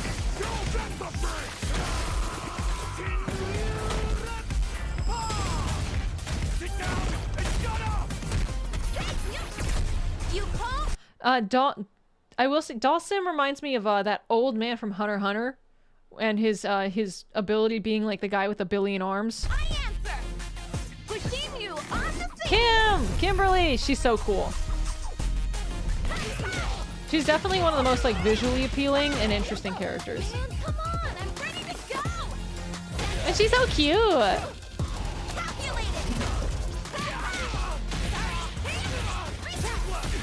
Oh! Yeah, she's like an urban ninja. I remember being surprised that she was a ninja just because she's like, she doesn't dress like a ninja. But it's the urban part, which is cool. And she's all spray painty. A little quiet. Yeah! So, you know who plays this? My coach for K-Jam Slam, Shine, and then Feisty, who I was playing with. They both play this character. And they're so, like, fun to watch. They're really fast. So this is a new character? So, did they only release the game with, like, a couple of like, the first 4 or 8? Oh, is this the... I think I know. There's always an e-girl character, but this is like a foot fetish more than that. Judy. She's more recent. Oh, so she's new? I'm not gonna lie, she kind of represents everything I hate in these kind of games. Because, like, I have seen this character so many times. Not, like, clearly, like, the same character, but I've seen this character before, you know?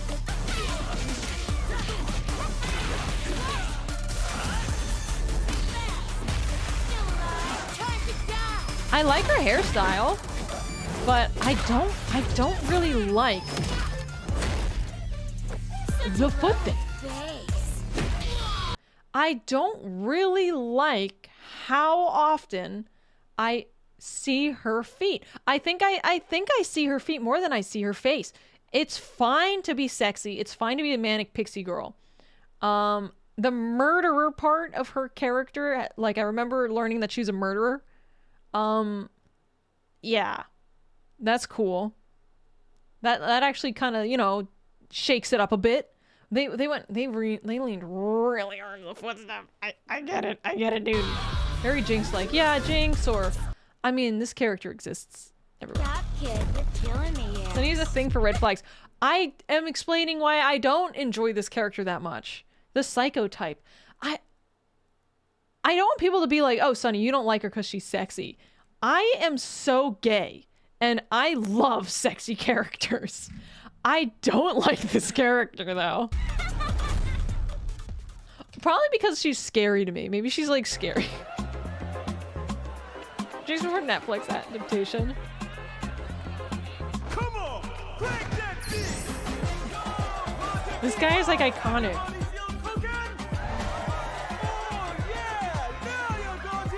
Yeah, he's so fun! Oh my god. I love her. I love her as well. Oh. He was obsessed, you see. Oh, this guy. With finding an appropriate vessel for this power. This guy's the bad guy of the game? Showtime, baby! Wait, they added all these characters at once? Fight with all your heart. I love her, I love her, I love her. Sure. Or were they all just, they launched with the game? Oh, she's so cool. You know, I never gave the performer guy the time of day. I wish he would just kill me, honestly. Like, I've been told, like, no, you don't want to die by snooze snow. The second you hand Marissa the money, you just die, right? There's no experience. But there is the experience. It's the anticipation of my untimely death between Marissa's thighs. I asked for so little. She's so graceful. Also, Manon is like... I like Manon a lot. DJ. DJ looks really fun. He's disrespectful. Damn. Shit. Oh, this looks super fun. Holy crap. I don't think anybody really likes JP.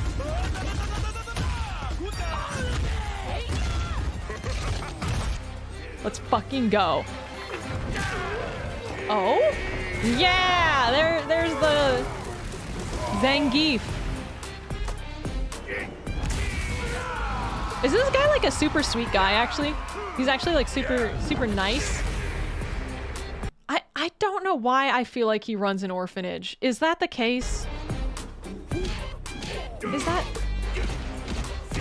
He's a sweet guy. Dude, meatheads with a heart of gold. Stop it. I can't. This is like actually... This is whew. That gets me. He's a big teddy bear. And he could kill me. Are you kidding me? Say less. Damn, I probably would have had a lot of fun playing this character if I tried.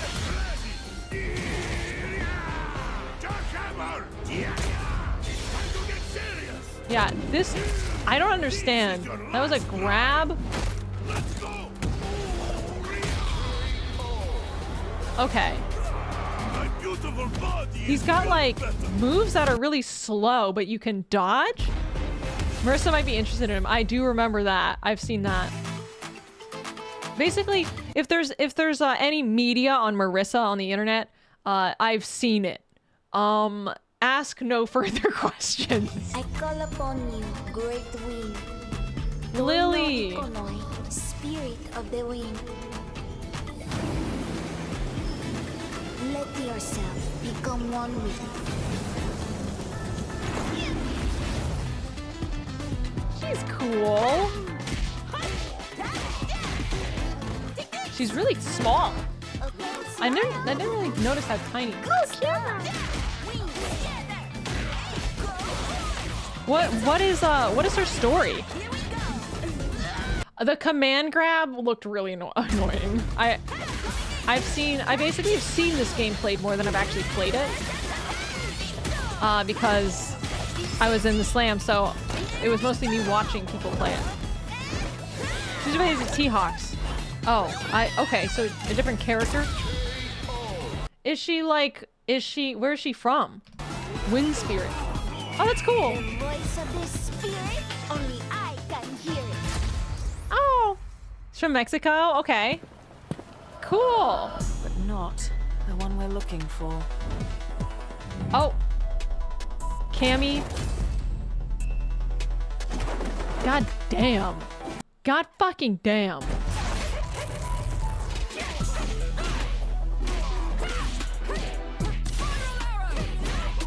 Cammy is like a sex bomb. She's not... Okay, yes she is. You can't move like that and be like not sexy. But I also like that she's super competent.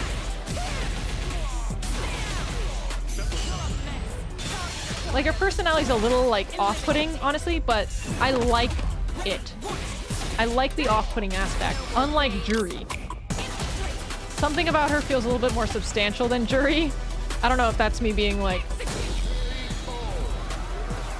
this just goes to show I can like a character who is just a fucking sex, like, this is, are you kidding me?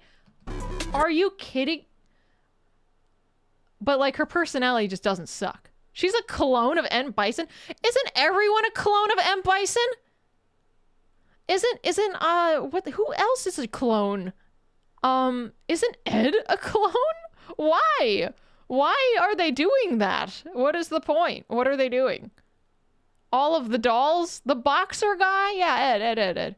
Okay. Seth? How many clones of M? What is M. Bison on about? So we want to watch Street Fighter 6 character trailers. Here's the new guy. Okay. We should probably start with this. He was the best spot. Seth trailer. She was Bison's girlfriend. That got retconned. So originally she was the girlfriend, and then they were like, no, she's a clone? It's kind of a crazy jump. Alright, this is a new character. In Street Fighter. Let's see. Capcom! Yay! The man who reached the pinnacle of Muay Thai and then became one of the Grand Masters of an international terrorist organization. Wow, that's unlikable. The Emperor Sagat. Sagat. Okay. Cool aesthetic. This is his map. Oh, what did that treat? Oh, he's a big boy. He's a big man. Oh, the leg swinging is very interesting. He doesn't have a neck. Oh, you shouldn't have pointed that out to me. I can't see anything else. He's a little bulky, like the way he moves. He really is bulky, isn't he? He's got a reflect. He's like 10 feet tall and weighs like 4 pounds. This guy's tiny. Well, he's not tiny. He's skinny. He doesn't have a neck. Stop it. Stop pointing it out. He doesn't have a neck. So he really grabs other people's head. They're like, you have a fucking neck. Why do you have a neck and I don't have a neck? I want a neck too. Lanky. That's the word. He's not skinny. He's lanky. Long limbs. Right, Scar was him nearly dying immediately. Oh.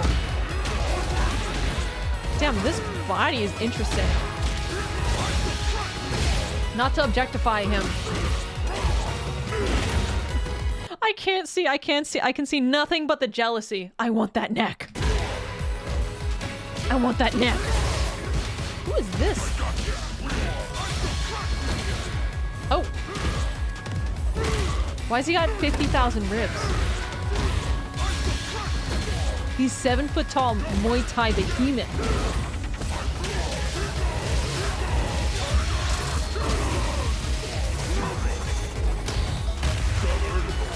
Muay Thai looks very interesting to me. It looks like a lot of like swinging, like momentum. Oh shit. Oh yeah. That'll do it. Wow, he's all teeth there. I cannot lose. Not to anyone. They have to fix the neck. This looks so cool. Obviously the character is not like super interesting to me. But the neck, man, the neck, you shouldn't have said it. I don't think the character's super interesting to me just because he's like the head of a terrorist organization isn't like kind of like something I'm like, oh, it's so cool. But he's a grungy dude, which is like, so my impression, like what I boil this guy down to is just grungy dude, which I don't always like. I'm not always like, yes, that's the character I pick. He took so many steroids that his neck retracted. Who else might have come out recently that the trailers weren't in here? So wait, M. Bison was added only a year ago? I know Elena's new. I played Elena for 2 seconds. I really don't know. I played her and then maybe 5 minutes, and then I played everyone else. Taking a life and very loud. Giving life? fighting and living? Oh, very nature oriented. She's originally from Street Fighter 3. To the death. Oh, she's so pretty. Oh.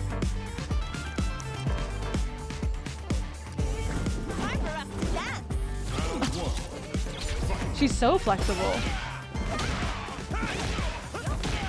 I don't understand her fighting stance. It's very like, there's a lot of movement. And the swinging motions of just stability. Wow! I love her voice actor. Very dancing style, yeah. It seems like inefficient almost in how much you have to move just to... I love her background. The background's so like whimsy.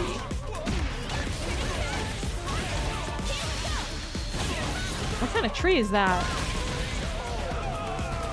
I will say, I really do like how Capcom is like super international with these characters. I mean, like, they'll just go anywhere and like people from anywhere, everything. It's like very, very, it's just refreshing, really. Oh, she's so nice. What? That hair does it. Holy shit. Obviously, the outfit's great as well, but I love that hair on her. Oh my god. That is, I did not know she could look like, you know. I like this character a ton. Oh shit, that's so cool. Yo, the fucking double leg fling is so neat. I love that. She's so happy. Whoa, and she's cool. Wow, I wish I gave this character more time of day.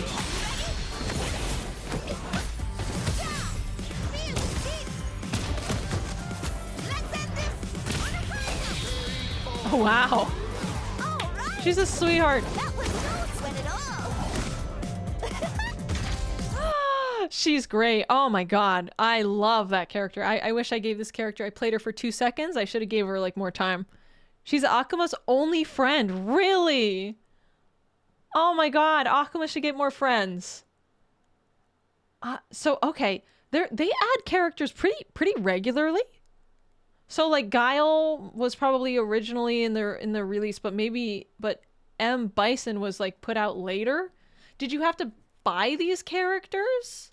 I was given the expansion pack, so it's not like you buy one character at a time. You just buy like an expansion pack. Some, yes. Okay, let's do M. Bison. Before Eleanor, we got Mai.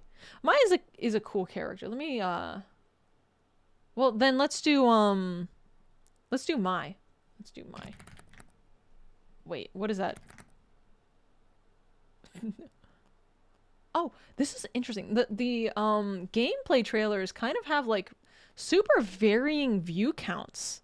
Like this one 10 days ago got 1.3 million, but the official Mai gameplay trailer is only, I mean, even though it's 6 months ago, it's got a fraction of the views.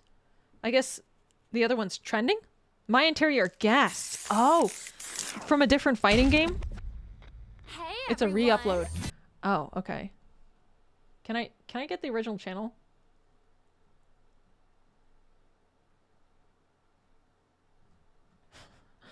Why? Okay, well, I don't know why it got taken down. Here, this is the way we do this.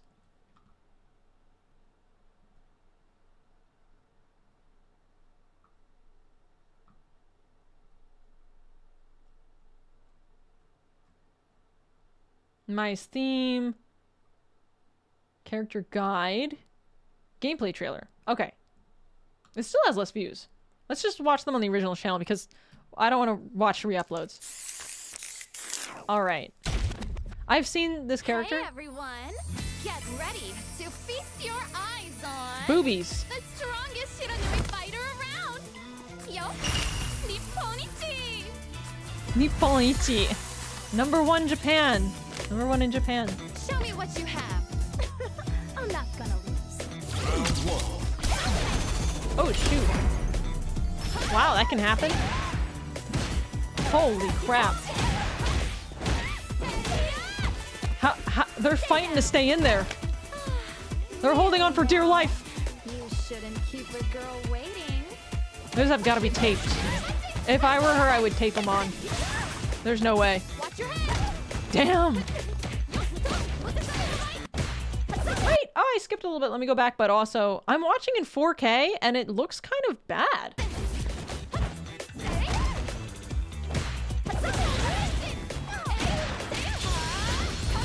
Yeah, the fire. So she's got, like, what, fire ability? One slip. I like her. I like the confidence she has. You know. Ah, she's, like, got it, like, a... She's very, like, energetic and happy. And for me, it's like, looking at the combat's one thing, but you'll note that I'm taking away, like, the character designs more than anything. Like, I'm more interested in, like, what these characters are about, what they stand for. She's a kunoichi. I've never heard of that before. Is that some sort of ninja? As predicted.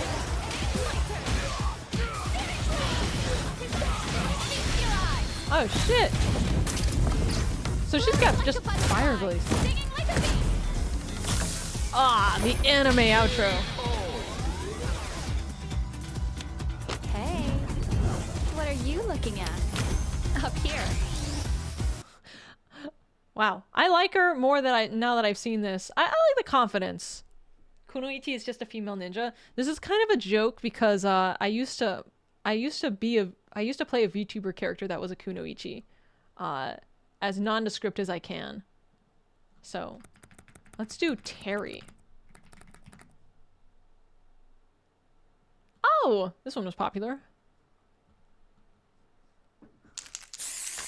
This will be the last one.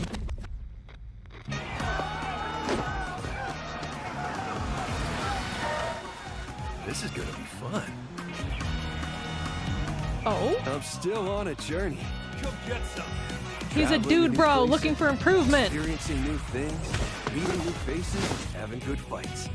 Fight, drink, eat, sleep, repeat. Seriously, it's a good life. Wow. Pick up the check. Ah, the wink. He was also a woman for a bit. Can you elaborate?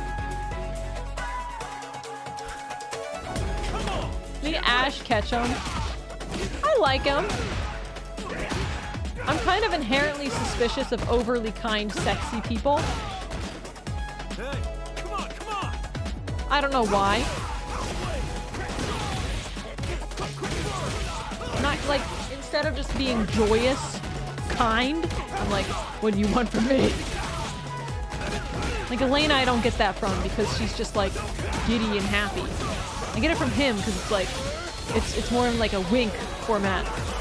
He's just a chill dude. He's suspicious of yourself. Cut it out. One more. Ah, see, now that's nice.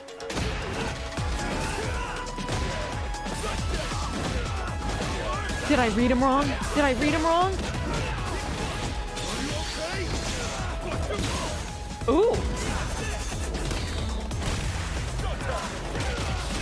Damn. How do they get these motions? Are these motions like, they can't be mocapped? Maybe they're partially mocapped? Because some of them look like really realistic. He T-posed. Some of them are. Maybe like... How do they mocap this? No, I'm kidding. Obviously this is... Some of this is him. How do they mocap him spinning upwards like a helicopter at 100 miles an hour? Have you ever seen the Monster Hunter mocaps? No, I haven't. That was fun. I like them. I will say, so far my favorite trailer has definitely been Elena's. Elena's made me think very differently about the character. Also, I can see they do a little bit of advertisement for their skins. What a good idea, because that Elena skin was so good. That hairstyle. The default hairstyle is cute, but that other one was good. That was a good one. Capcom does love their mocap, especially Resident Evil. Yeah, I think they've learned that I have a theory here, okay? That the internet thinks they like cute characters. But how often do you see, in the past like couple of years, how often do you see like a rabid group of people over like a cute character? It's always these large mothers. Aki's new? Really? Oh yeah, we'll watch this one. Last month with Labubu. Fine, that's fine. Define cute. That's a good question. What do I think of cute? Every day when it comes to glitch stars. It's a good point. It's a good point. Thank you. I love the girls. I love my girls. Aki's a freak. This is another character where I'm not going to really like her personality very much. I think, well, let's watch. I've seen gameplay of her.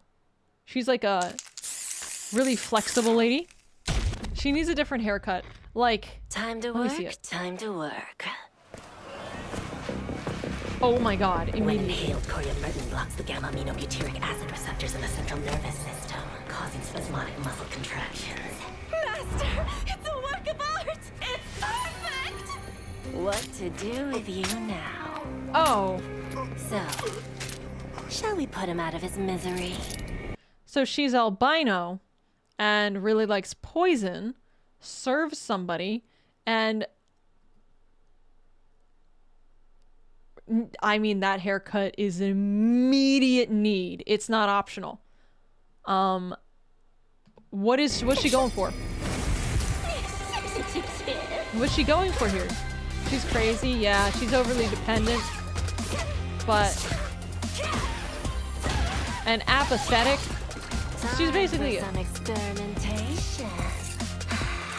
She's got problems. Poison would work wonders on you. I need to see a different hairstyle. It's her hair's meant to be a cobra hood. I'm not gonna lie, it doesn't come off that way. Oh, the floor slithering. Ow, I hate it. I wouldn't move if I were you. Oh god. Is she a new character? She can ruin me. I like the outfit so much, but she didn't change the hair.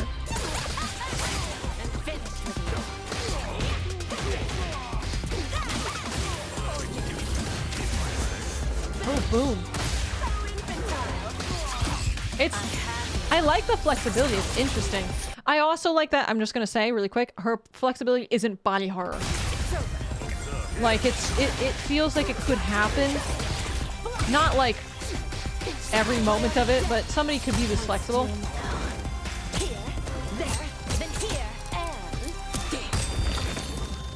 She's got like... Oh! Is my poison kicking in? Oh dear, she's crazy. My magnum opus. So, she's very fucking crazy. Understood. She's crazy, but good at fighting, got a talent for, like, she actually knows things. That's always interesting. Like, when somebody is aware of, like, she clearly knows medicine? I don't know. We can fix her. We cannot fix her. She's okay. Can I fix her? No, I want to make her worse. She's very, very, very crazy. Okay, with that, we're done. We're done at that point. I am wondering if there are other... Let me just move some stuff around really quick. I'm gonna move some stuff around here, and I might get some different reacts, because, and save Guilty Gear for another day. Just because I don't know if I'm interested in watching, like, no, well, I might be fighting gamed out at this very second. Let me really quickly move some of this stuff. I've got some stuff over here that I'm trying to, there's something that has come up a lot that you guys have said, hey, just watch it, is what's that guy? Where is it?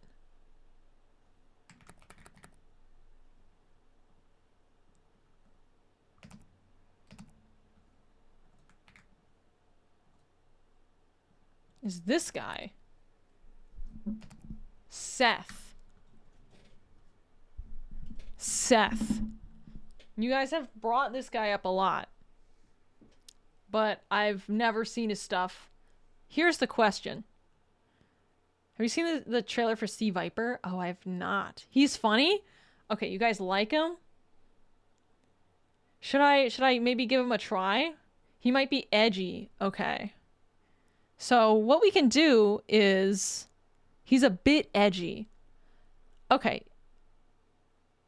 Does he drop like the bundle of sticks word?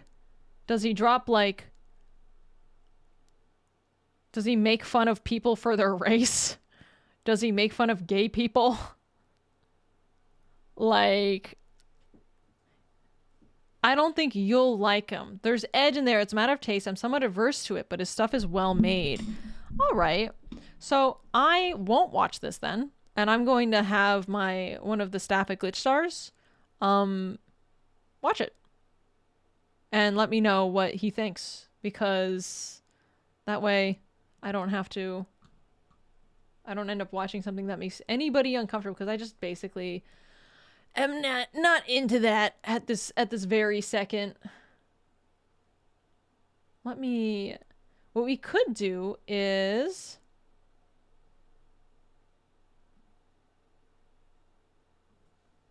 here's another one. I want to get some more watches in here. Just force the staff to work. Well, a lot of the times when I ask staff, I'm like, what is, like, did you... Reggie. We could do some more Reggie if we'd like. Oftentimes when I ask staff, I'm like, they're like, we've already seen this. Or we could watch more casual Geographic. I've seen like so many of these already. Of Reggie's videos. Whoa. I'm curious about some of these. The Seth early ones. Would you guys like to watch, especially the Seth earlier works? So you're saying that maybe Seth over time has gotten like a little bit more palatable? So we can either do Reggie, or we could do some more casual Geographic. I don't really want to do the Street Fighter, or not the Street Fighter, the Guilty Gear trailers at this very second. He's way cleaner now. Would we want to watch a recent Seth video? That's also something we could do.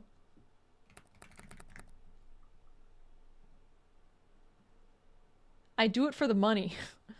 Very nice. Wow, he makes a lot of videos.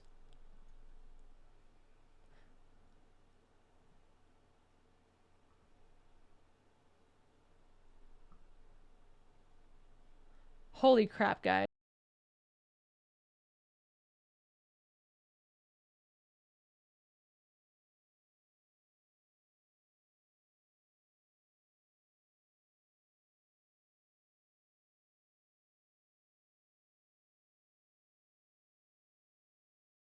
Haven't had that. Much to my fucking distress now that I know that that is a thing I can do. I go for peanut butter and saltines. Oh, sounds so good. I love peanut butter so much. Guys, if I actually get like a peanut allergy, I will be so fucked up over it. I've had a nightmare where I got pregnant, and like, if you eat peanut butter while you're pregnant, like the chances of your like baby being born with a really bad peanut allergy is like really high. I had a dream I ate like so much peanut butter while I was preggers, and my baby had a peanut allergy and I couldn't have peanut butter anymore.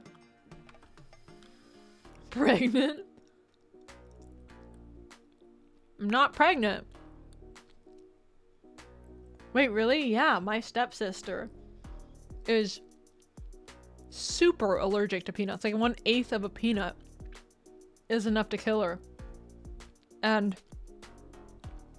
my stepmom, who I'm seeing this weekend, was just telling me about how she ate so much peanut butter when she was pregnant. Like every day she was eating like spoonfuls of peanut butter. Your stream is my comfort stream now. Really? Ah, Rygar, thank you so much. Thank you for the prime. And I'm happy to hear that. Oh my gosh. Sure, she can eat 1/9 of a peanut without dying. Yeah. But she would have like, yeah, basically try not to eat super large amounts of peanut butter when you're pregnant. You hear me? Oh my god. It tastes like luxury. It's like so good. Speaking of luxury, do you guys do like monthly box subscriptions? Like deliveries? I just subscribed to like a new one. I never ever ever ever do them. Nope. I subscribed to one because I wanted it. A box called Sticky. They give you stickers. And I do a lot of journaling. Never really had the budget for it. Yeah, I also like, I'm being honest,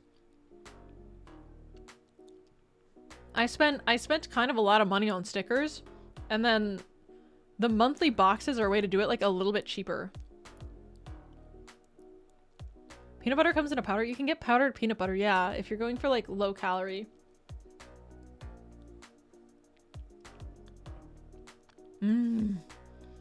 My god. I'm so happy. It's like unbelievable. Did Japanese snack box subscription? I don't think I've ever done one of those. I currently have 2 box subscriptions, but I'm probably going to cancel the second one. The first one is Sticky because I was spending too much money on stickers and they kind of give like crazy value in the box. And then the second one is Scentbird, which they give you perfume. And I like to smell good. Big Reese's fan? Yeah, I am. I gift you a sub. Luna. Very well. I suppose I shall. Let me gift a sub to a specific viewer. Thank you for watching. Thank you, thank you. Wait, a gift sub is not available for this user. Luna, you have a sub. You already have one. Would you like me to gift a random sub? I have sticker anxiety, so I put all my stickers in my acrylics. Oh my god.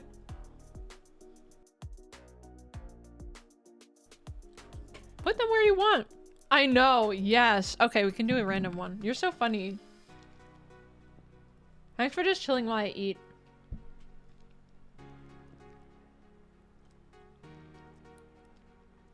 Gift. 1 sub.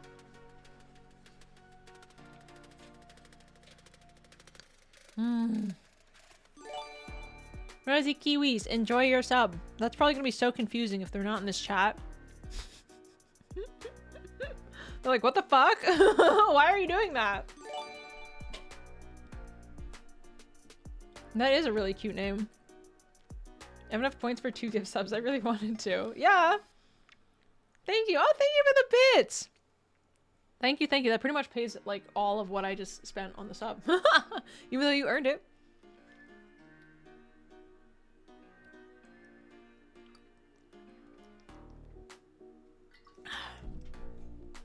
All right.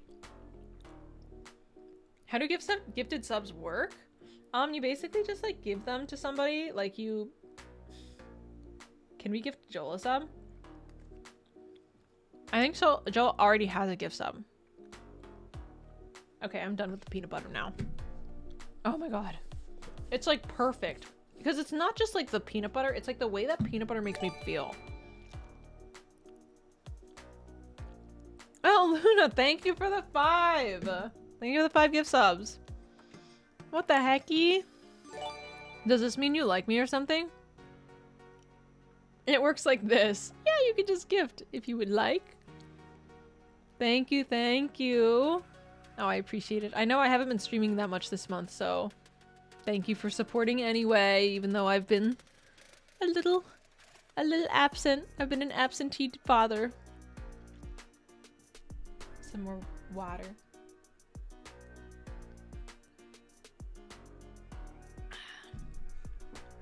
Okay.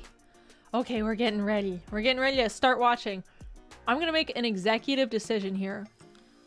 Thank you so much for the gift subs. We can either do... So here's the thing about Seth.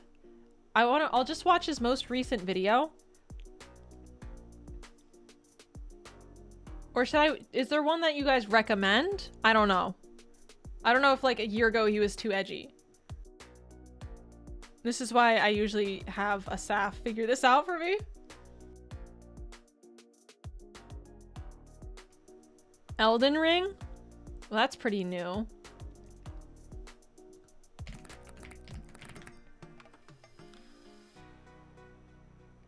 Is this gonna be edgy? Oh, see, this is what a lot of creators don't like. Oh shit, Asmongold hated this.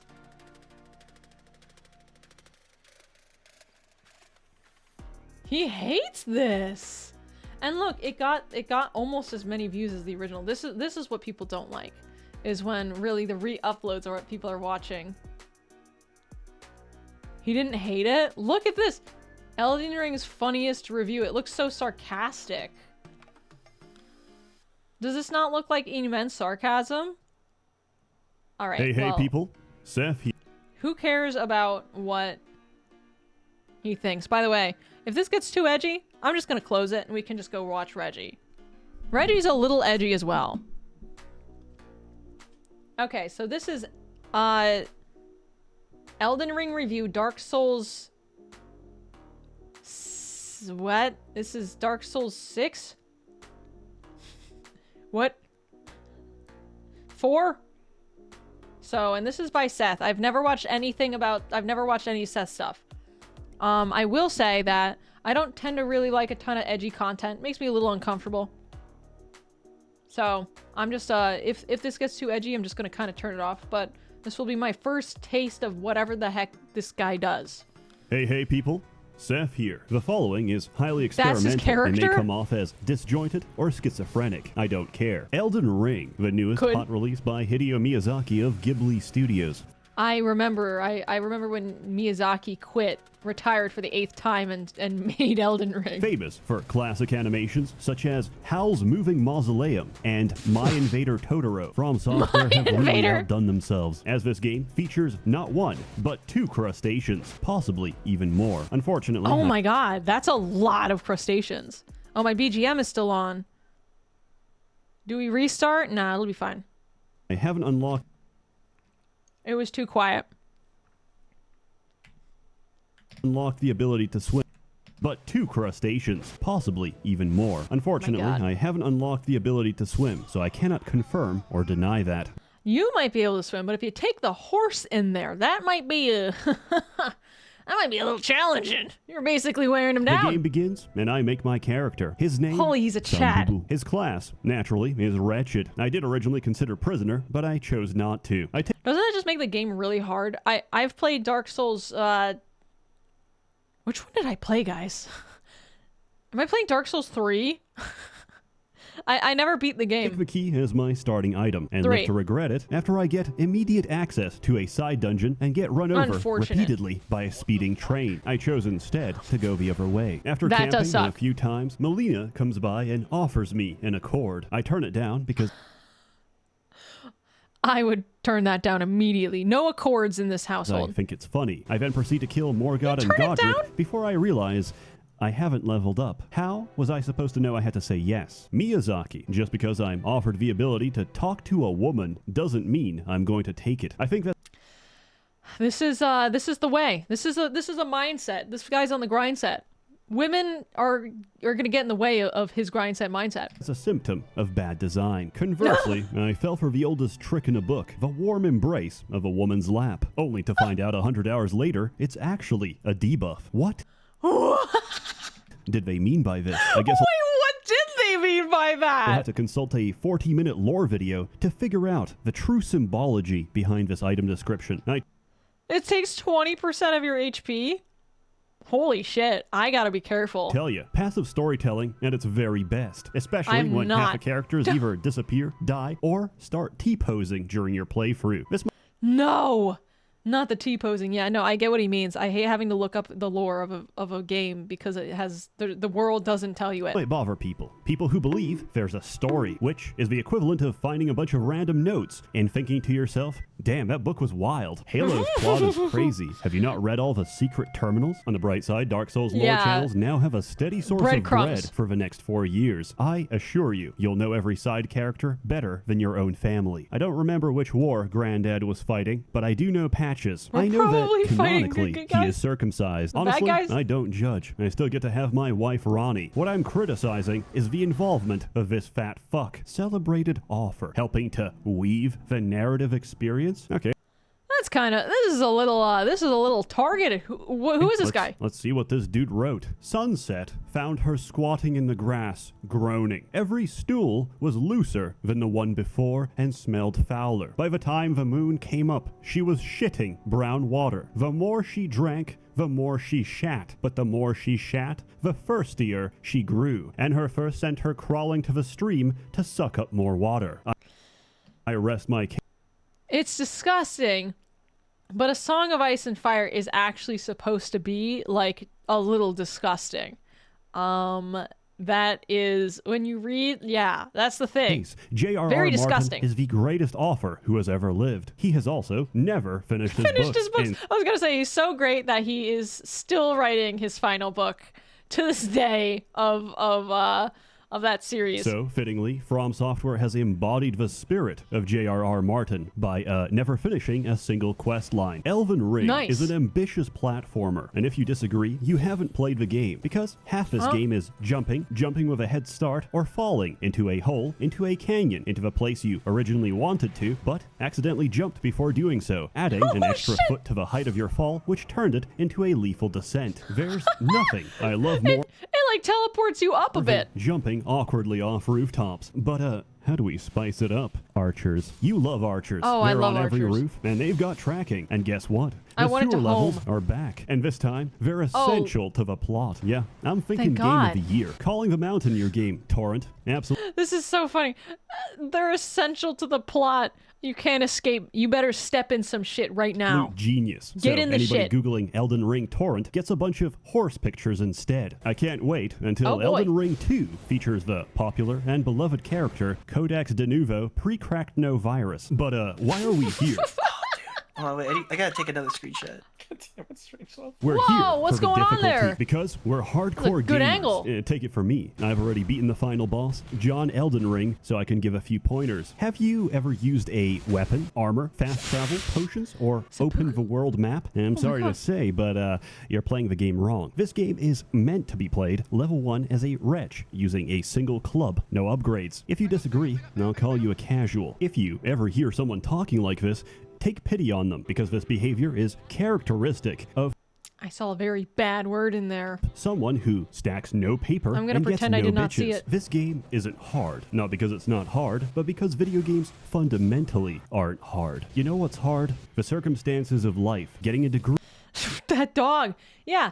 I don't play a game to expend my energy on the game. I play the game to wind down from having expended my energy on playing the game of life. 3. Having a stable family. Being born with a baby arm. You're born and one arm develops normally into an adult arm, but the other is this stunted mini child arm, which stops growing at like 3 years of age. So you're this freakish monstrosity. You'll be known around town as Baby Arm Man, and the only job you'll ever have is baby arm stock photo, because it's harder for them to get a kid to pose for that. It's Hey, I'm gonna say it.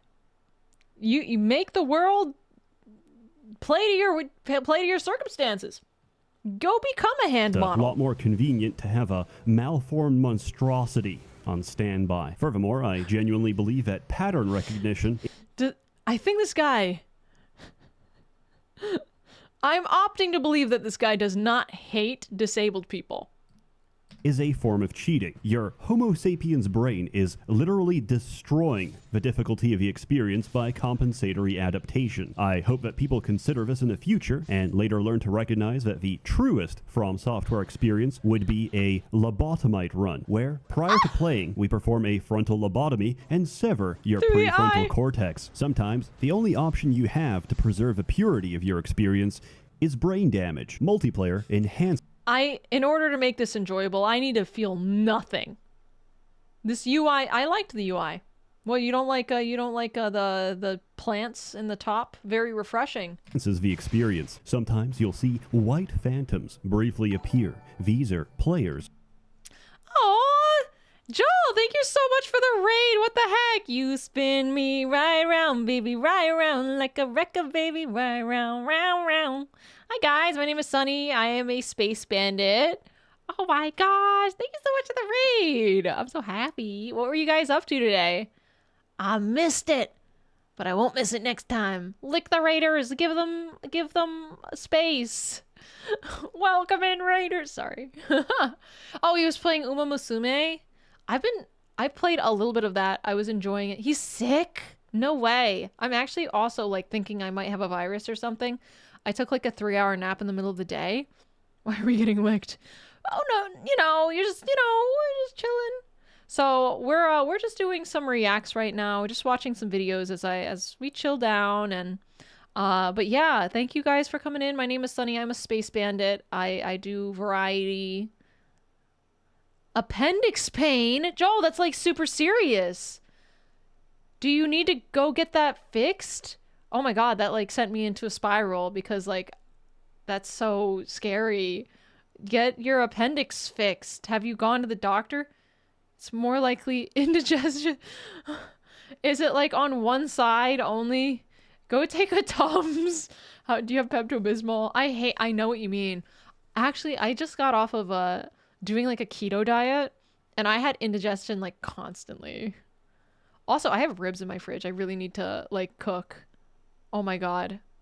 I love cooking. I'm gonna make teriyaki pork ribs. Oh my god, it's gonna be so good. Don't lick them. I have so many emotes with tongues. I'm so sorry. Who did that? Who commissioned these? Sorry, I let you spin me. What's the lore behind the song? Also, guys, if you need to go get a snacky or take a nappy, take care of yourself and make sure you're feeling comfortable. Get your waddy. We're just watching some videos. I'm not gonna lie. This video that we walked into is a little edgy. So I was we will probably continue, but just be forewarned that sometimes he makes kind of like off-color jokes. And I've just kind of been dealing with them and pretending I do not see. But if we hit one that's too bad, then I might just be like, bye. No worries. Thank you. Yeah, usually when I do reacts, I have somebody who pre-watches them for me. Originally, raid messages because we started out, everyone had a cool raid, and I was like, fuck it, meat spin, I guess. But I don't think chat likes it too much. Ah! It's funny, I like it. No, it's their thing. Let them have their thing. It's like a little toy. I saw somebody with a pillow of you at the mall the other day. Of me? If you saw somebody with a pillow of Joel at the mall, it might have been me, as I have his Dakimakura cover. You silly little spinners. Yay! Still cool you gave Seth a chance. Yeah, a lot of my chat was saying his old stuff's like edgier than his new stuff. So he kind of picked up like a newer one. So we're gonna give it a chance. Sunny has Daki. Yeah, I have the Daki. I famously take my Joel Daki everywhere with me.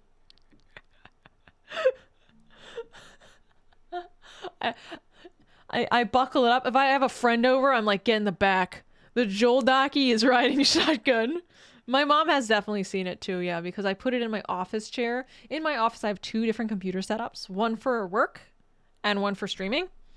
And I close, like, my mom, I don't know if you guys have, like, this problem, but my mom is, like, super intrusive. Where I'm literally just, like, chilling. and I'll invite her into my house. We'll eat. And then on the way out, I'll be like, okay, Mom, bye. On the way out, she like looks around my house. I'm like, Mom, this isn't your place. Like, don't do that. But she totally opened my office where the Joldaki was like sitting there in plain sight. So yeah, you get that. Joldaki out the car window like a big puppy. He needs air. And then like when I go in shopping, I put like a little sticky note on my car. He's fine. He has water. My mom will break into my house and rearrange my kitchen. Oh my god, that's the worst. Because like, what are you doing? You're cooking. Like, where's my spatula? Where's my crock pot? Oh my gosh. My mom does try to rearrange my furniture, and I'm like, the thing about my mom is that her feng shui is not the moment. She does not have a good grasp of visual aesthetics. My kitchen crocks. Where are my pans? Where's my stove? Yeah, no. She doesn't rearrange. That would drive me crazy. I'm glad. Okay.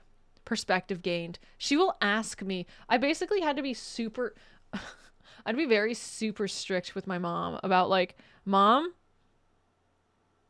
you don't touch my stuff, because she will do that.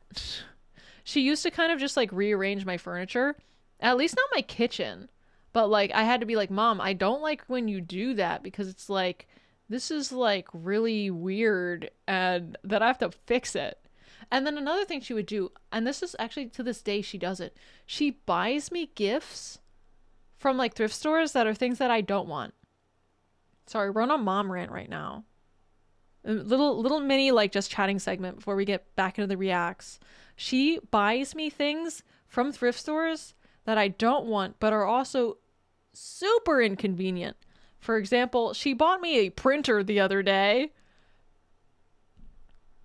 I own a printer.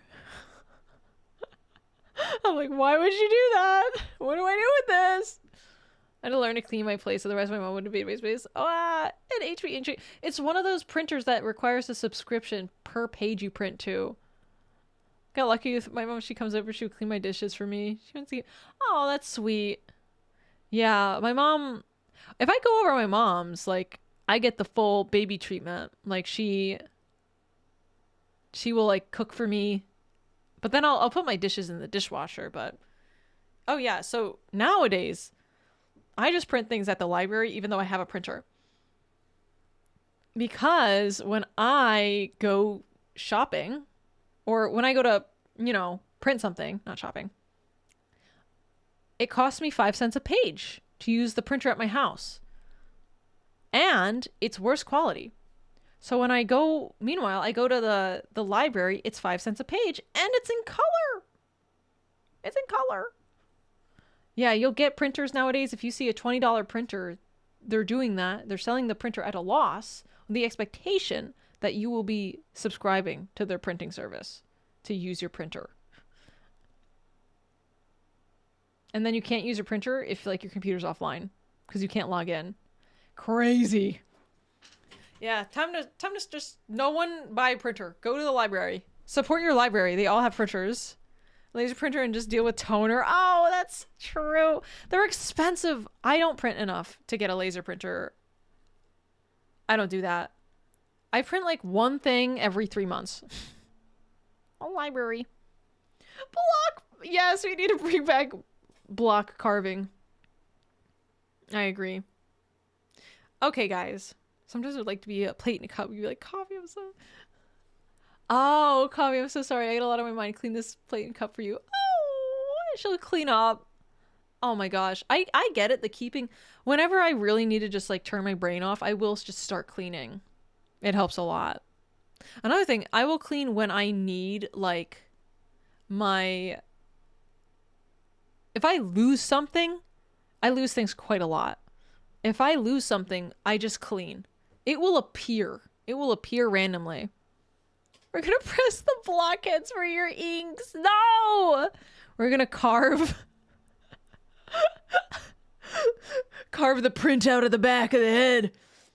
Use them as stamps. No, I would never. No. What I will do is I will give you a little head pat and fix your bow and then stuff you in a box and ship you back to Joel. Get carved. You're too cute. No, they're leaving. All right, guys. So we're going to be watching Seth. We're going to be continuing this. We're 5 minutes and 30 seconds in. So I'm kind of getting to, this is my first time ever watching him. And I've been warned that it can be edgy, but so far there hasn't been anything too bad. Just if something bad happens, we're just gonna kind of politely ignore any offensive jokes. Or if they're bad, we're gonna stop watching. So 3, 2, 1, go. Experience. Sometimes you'll see white phantoms briefly appear. These are players from other worlds going through their own journey. Once, I saw a white phantom appear, teabagging a dead NPC. In this moment, I knew I was playing a masterpiece. Messages and appraisal are exactly how Reddit users believe karma works. You upvote, and you get actual physical nourishment from the karma. Oh, look. Wait, does it tell you when you've done that? Like, I'll come back if you don't carve me. Come on back. I won't carve you. Grabs you. Ha ha ha ha. Tricked. So I understand. It's basically a dopamine trick. It's it tries to trick you into obtaining point dopamine. Look, a message on the floor. Maybe someone out there will tell me something useful. Then you open it and read it, only to see dog butthole, closely followed by Fortnite.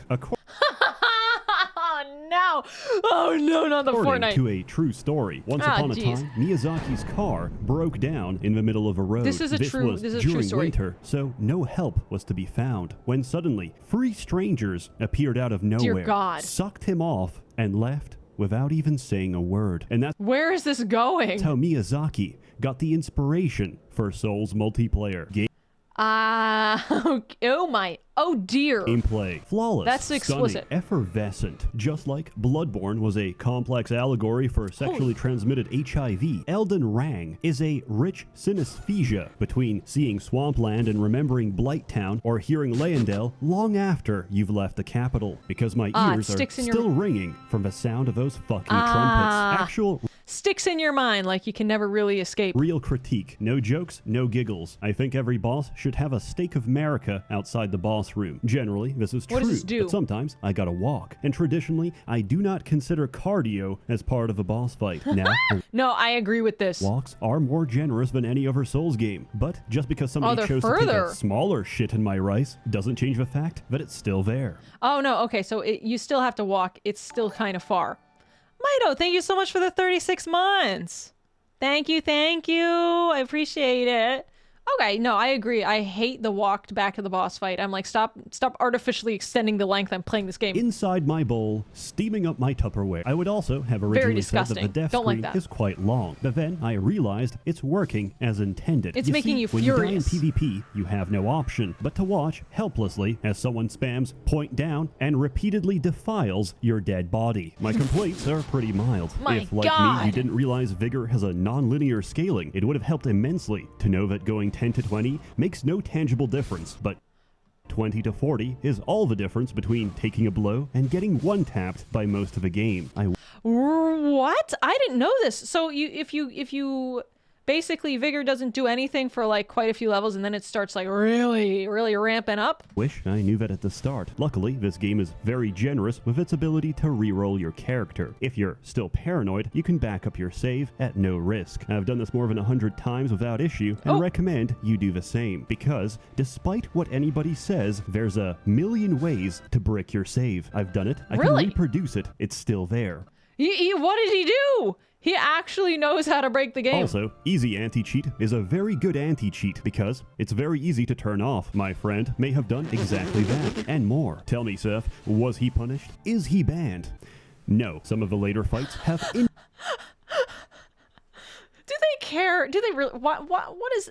So anti-cheat, I guess you're multiplaying in other people's world. Okay. It's very annoying. Be nice to the people who are playing the game that they bought and they just want to have fun after work. But it is a little funny.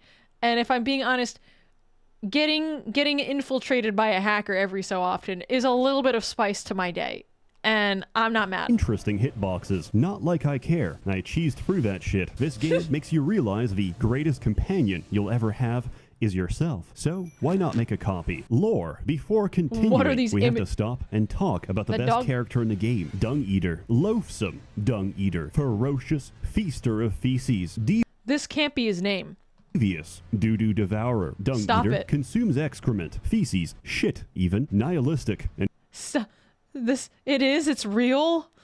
No. With a wicked sense of humor. Why does he do that? His desire is to eat the poo-poo and, of course, murder you and defile your dead body. I think there's a lot we can learn from Dung Eater. Wait, are you fighting with him? As a society, we're not yet ready for that conversation. Hold on. An ally you can get in this game is a poo-poo eater.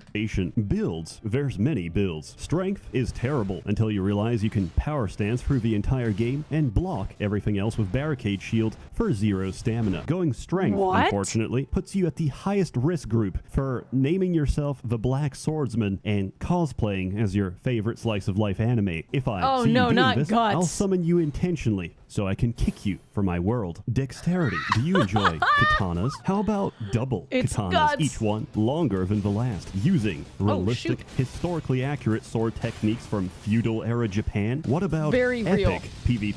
Especially like the after slashes that appear in the air after. Compilations. That's real. Say no more. Get a river of blood today. Intelligence. Some would say a great deal of their enjoyment comes from learning the moveset of every boss. A rhythmic dance between sword, swipe, and parry. A lethal symphony. He really do silenced only by death. Others Is this the same guy? Dude, there's no way. Would disagree. I'm confident that if you ask any player running sorcery what's their favorite boss, they'll recoil in surprise and say, I don't know any. I just sit at the back and spam Azure Comet. Faith incantations are very good. Abusing the animation of Catch Flame to cast them instantaneously is even better. Like so much damage. I know.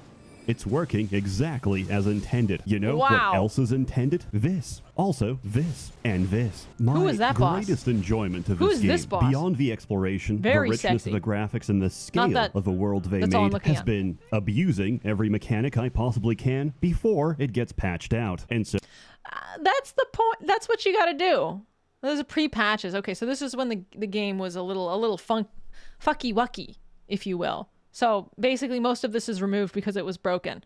The beam thing they did there looked crazy. So inevitably I have taken to abusing other players. You might call them humans. I call them people who use Moonveil unironically, and thus I feel no remorse for any of my actions. In summary, Elven Ring attracts many different responses. Some fillet the long shaft of FromSoft endlessly. Others hate it because of their own incompetence. Walking manifestations of a Dunning-Kruger effect, these people believe that failure is not their own and somehow inflicted upon them by the universe.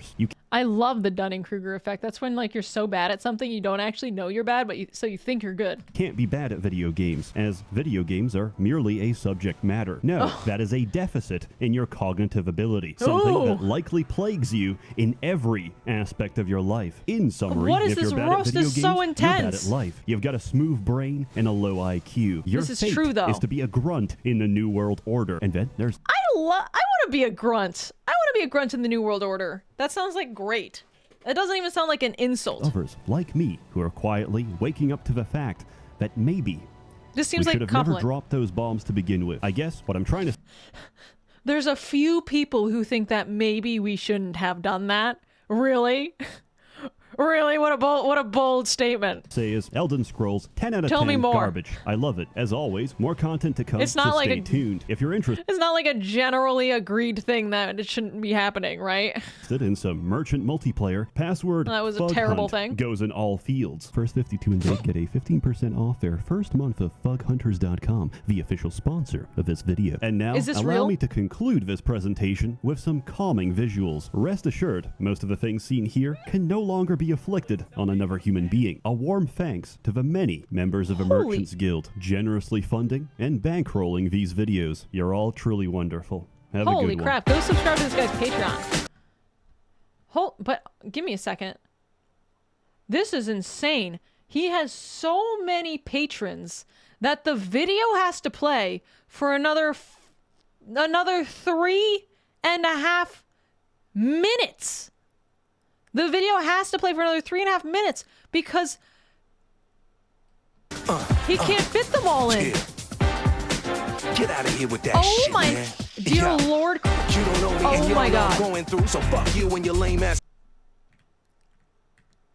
Wait, guys. Wait, hold on. If I subscribe to his Patreon... Wait a second. Wait a second. What is this? What is this? Do you see that?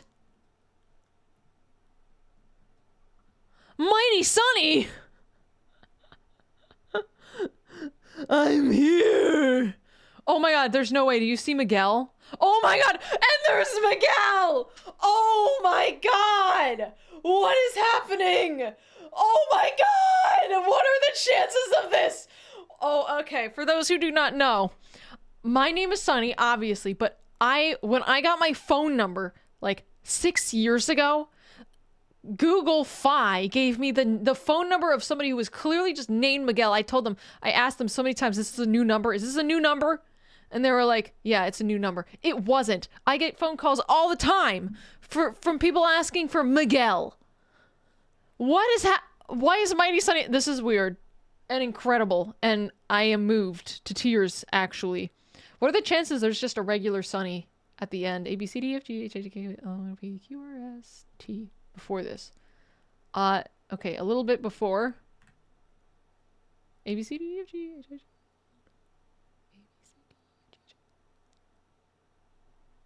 T, U. It's coming up. Just to make my dough. After the T's. Any Sonnies?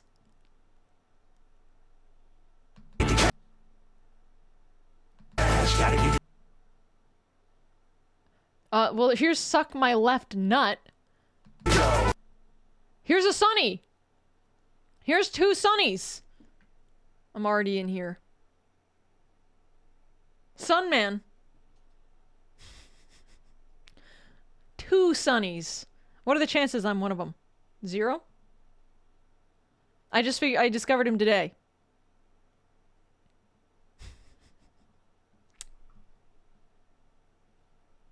Actually, guys, I'm not gonna lie, this video wasn't that edgy. I don't think this video was that edgy. The Hiroshima and Nagasaki joke was him joking about how that shouldn't have happened, and I'm like, yeah, we can all kind of agree that that shouldn't have happened. So I have basically no problem with the humor I saw. There was one bad word in the beginning that I didn't appreciate. What's better than 1 Sonny? 2 Sonnies. You're a madman. All right. All right. That's, yep, that's all I needed, baby. It's amazing. Calling Hideo Miyazaki at 3 a.m. Why is he calling this man? There's no way. Hello? Hello? Hello? Hideo Miyazaki?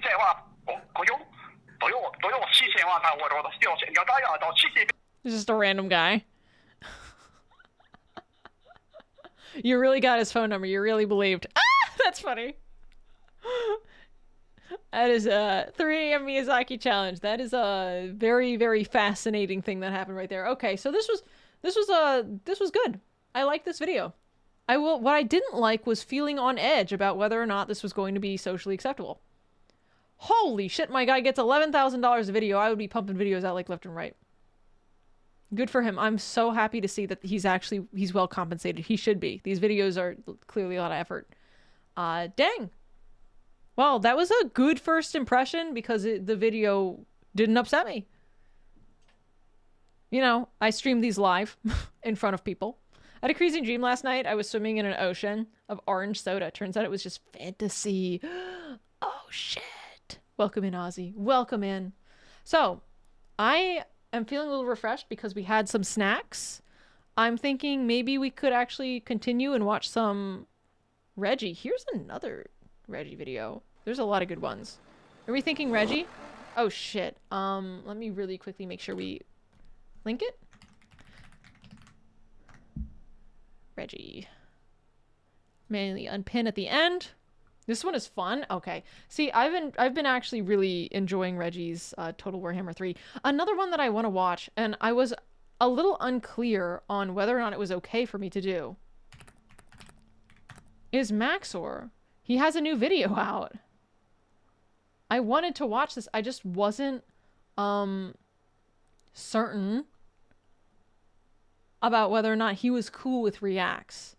He said, but Stim, the manager at Glitchstars, confirmed that he's cool with them. You're allowed to do it so long as you're not like Asmongold and basically like the video, the react gets more views than like basically his original.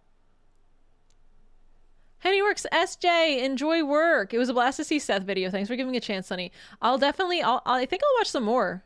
He loves reacts and VTubers. Yeah. Well, we've played with him quite a few times. We've played Elden Ring, and the apprehension in his voice made me confused, I think. I was just trying to like figure out what he actually felt, probably. You asked him yourself. Yeah, well, he said it's good with a caveat. And Maxer's a VTuber now. Yeah, I have his VTuber model. Shinobi spent some time making him a VTuber model. Hey, let's whip it out. What you didn't know, by the way, is that the Crewling's been out here the entire time. So let's guys, for my 6-month anniversary being with Dreamers, I have this really amazing, where is it? It's a really, really amazing surprise, and I can't wait to show you guys. Here it is. This was based off of his weird dream that he had that day. Wait. What determines whether or not... Oh! What determines the hand going up or down? Oh. Talking? Does talking do it? What is that thing? It's beautiful. I don't find your judgment smiling.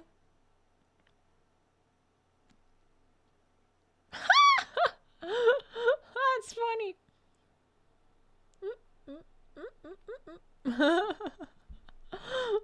All right, we'll get him out of here. Pickle Cat, we'll bring him back another day.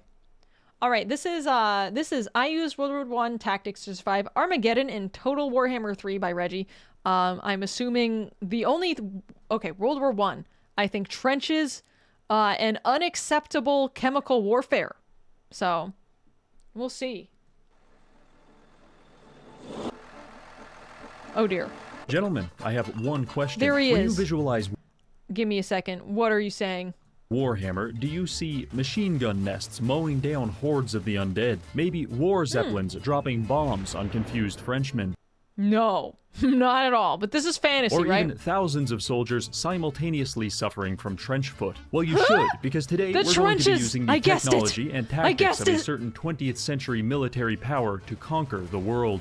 But having both of our feet amputated will be the least of our concerns, because on turn 100, chaos portals will open all over the map, unleashing thousands of demons with an intense desire to consume our vital organs. I do not know how this game works.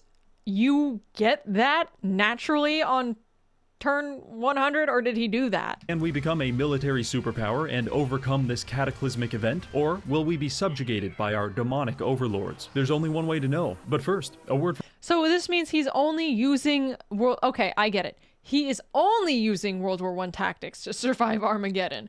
So by day 100, he has to be like well equipped enough to not die from the demons. Gotcha. From our sponsor, War Thunder. It's a game with an impressive collection of over 2,000 tanks, planes, helicopters, and ships, which you can use to decimate your friends regardless of which team they're on. Personally, I like to turn off my weapon systems and just use myself as the explosive. In this regard, hypersonic jets are the most effective option. War Thunder... If you guys would like to check out War Thunder, make sure you use his...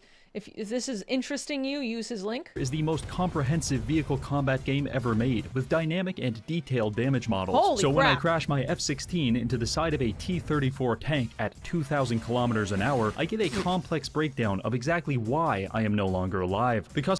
This is funny. I'm gonna get into this game. I know there's anime women in this game, and it has war in the title, and apparently that's all it takes for me. Customization is impeccable. Zooming in to read manga off the side of a Japanese tank, simply incredible. Finally, the graphics are so good I've suffered a mental break, and I don't know what's real anymore. Play War Thunder for free on PC, Xbox, and PlayStation. If you use my link in the comments, you'll get a bonus pack with free stuff, and if you don't use it, you get a bonus pack. I'll find you. Are you watching Reggie? I love this dude. Yeah, we're watching Reggie. Actually, this isn't my first time watching Reggie. This is like my second time doing Reggie reacts. I love his content. And I love that it's Warhammer related and I get to learn a little bit about fantasy. In fact, I bought Total Warhammer 3. I just haven't played it yet. Fourth? Is it my fourth?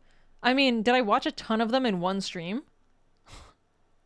Like, when I say time, I meant like session, but maybe it was more than that. Here we are in the lovely old world. It's very much the same, except Karl Franz is now an ultra-nationalist, and he's wearing a pickle hob. Make him stop. Normally, the Empire operates as a collection of city-states that eventually confederate through a series of popularity contests. It's a little like democracy, which is nice, because democracy is a system by the people and for the people. But the people are retarded. And I don't have time for such political machinations, so instead, we'll be doing all of our diplomacy with the business end of a machine gun. We start by introducing ourselves to our neighbors. Hello and goodbye. I know these tactics might seem excessive, but we need to aggressively develop our empire if we want to have any hope of surviving Armageddon. Because I may have put it on max difficulty. With our first enemy defeated, we... Wait, okay, so he's limiting the scope of which he can use.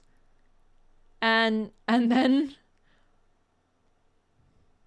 Okay, and then he's the tactics he has are limited, and then he's max can now difficulty. Recruit some conscripts. They're our weakest unit, and they're also preposterously expensive. But with a bit of focus fire, they can assassinate enemy generals in one volley. So, not bad. Clearly, we're going for quality over quantity. Our campaign started off quite well. We bounced around Reichland, liberating settlements from the tyrannical Polish menace. So impressive was our blitzkrieg that a beast wizard wanted to join the army. I know he may appear to be some kind of homeless schizophrenic, but he's actually just your average Los Angeles man. So I let him join our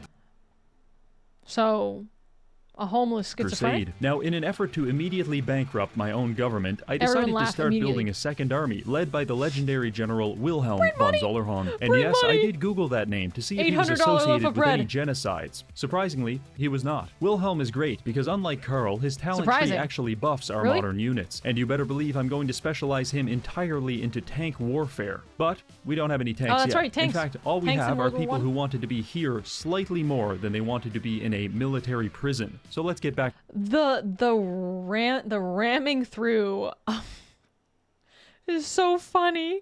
Where do they go? On track. After finishing off the Empire secessionists, we received a quest to defend this beach from an amphibious landing of Vikings. Unfortunately for the Vikings, the beach they are landing on is Normandy Beach, because we have just unlocked light machine gun nests. And as you may imagine, a band of naked Norwegians is no match for the 1,200 rounds per minute coming out of these guns. After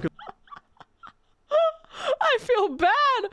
What the heck? They're just off of a long voyage. They have scurvy and they get railed. Completing our revisionist history at Normandy, I decided to declare war on Emil von Corden. Why good would I celebration do that? of Because no one can stop me. Emil's forces were difficult to defeat because there were 2,500 of them. But now there's not. This gives us ownership over... Wait, is the gun just crazy? Is the gun just better?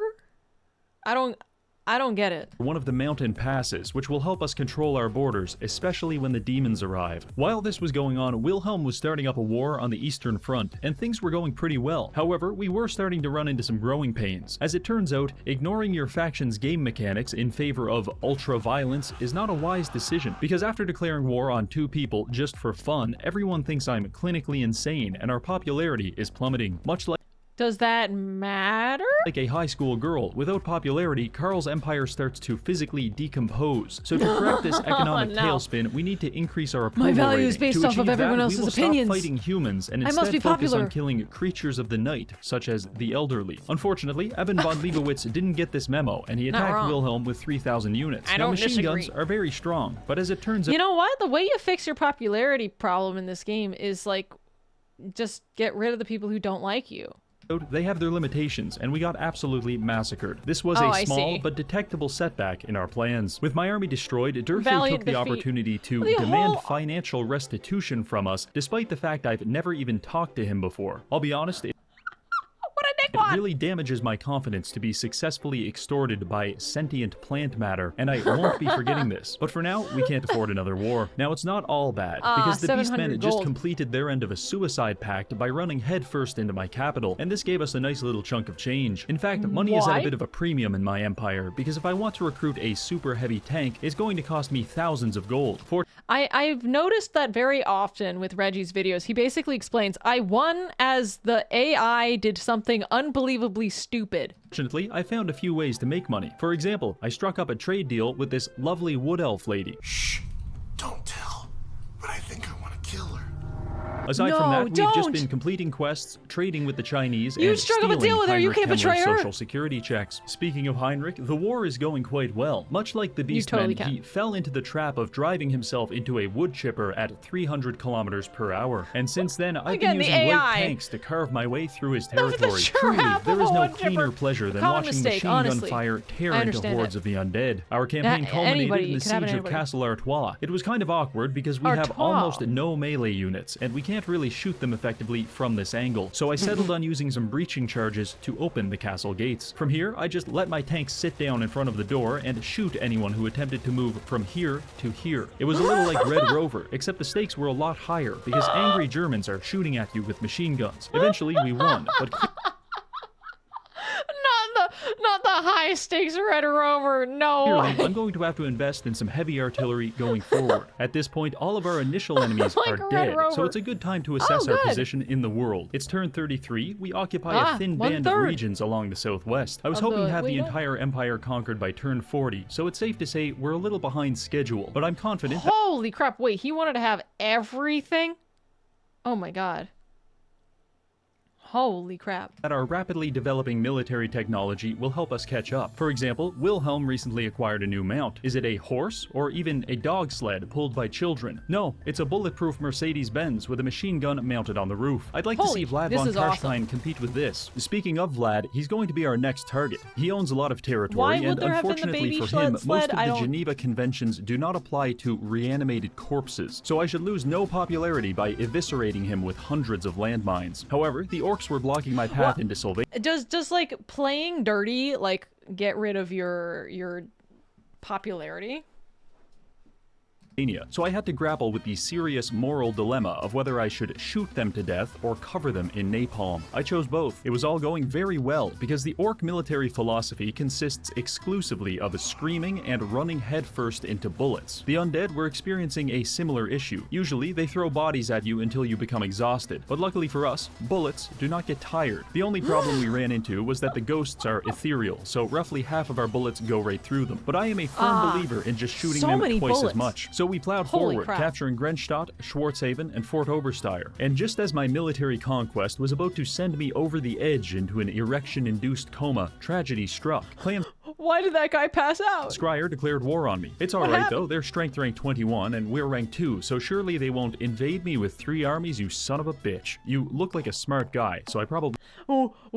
So he's like lower strength and he's like, I got this guy. Don't have to tell you, but this don't hesitate. Is really bad. Because for every Skaven we can see, there are probably 10 that we can't. With all of my generals tied up in the east, Ikit Claw had a fantastic time detonating nuclear devices on my peasant militias. To make the situation even more embarrassing, the orcs actually started defeating us by changing their army composition. Did they also develop heavy machine guns, you may ask? Nope, not even close. They just put themselves on pigs and drove into my gun line really fast. The only silver lining to all of this was that I convinced Balthazar Gelt to confederate with me, which...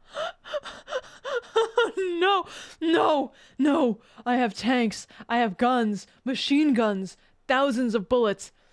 Anything but the fast pigs. Which expanded my borders considerably. Don't do that! This decimated my economy because AI build their empires in the same way a recently lobotomized man builds a helicopter, which is to say, not very well. Anyway, after sorting that out, I sent Gelt back to deal with the Skaven. And since he is a wizard of metal, I gave him some very heavy metal to work with. Aside from that, Wilhelm went on a paid vacation to the lovely city of Skavenblight to burn it to the ground and stomp on the ashes. Our capture of Skavenblight could be compared to cutting the head off the chicken that is Clan Scryer. The issue is that the body is still thrashing around and shitting all over my territory. However, after 10 turns and several doses of lorazepam, we had finally finished them off. What is In their place, I installed several puppet governments that were loyal to me. I can't be everywhere at once, but having multiple semi-competent allies spread across the map should be enough. At this point,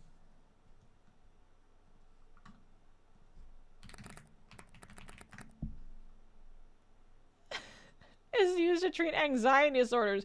Short-term relief symptoms of anxiety are caused by depression.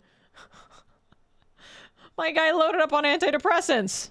My blood pressure was finally starting to normalize again, so obviously the ogres decided to rectify that by declaring war and attacking me with 3 gigantic armies. At this moment, the game expects me to just roll over and accept my dick flattening like a good boy, but I said no. I'm fighting this battle, and I'm not going to stop pissing myself until I win. We took up a defensive position atop this hill, and I started skirmishing with my tanks. The ogre race is an exciting experiment in determining just how much fat a body can accommodate before it ruptures at the seams, which makes them incredibly easy to shoot with a rifle. Even better than that, I found I could use my tanks to blob the enemies up, at which point my heavy machine guns would start tearing them apart. It was a bit of a messy process, but eventually we managed to shoot, bludgeon, and explode the ogres to death. As a thank you to Scrag for being such a good sport about the whole ogre genocide thing, I decided to travel into his territory, burn his castle down, and install a xenophobic city-state in its place. Now back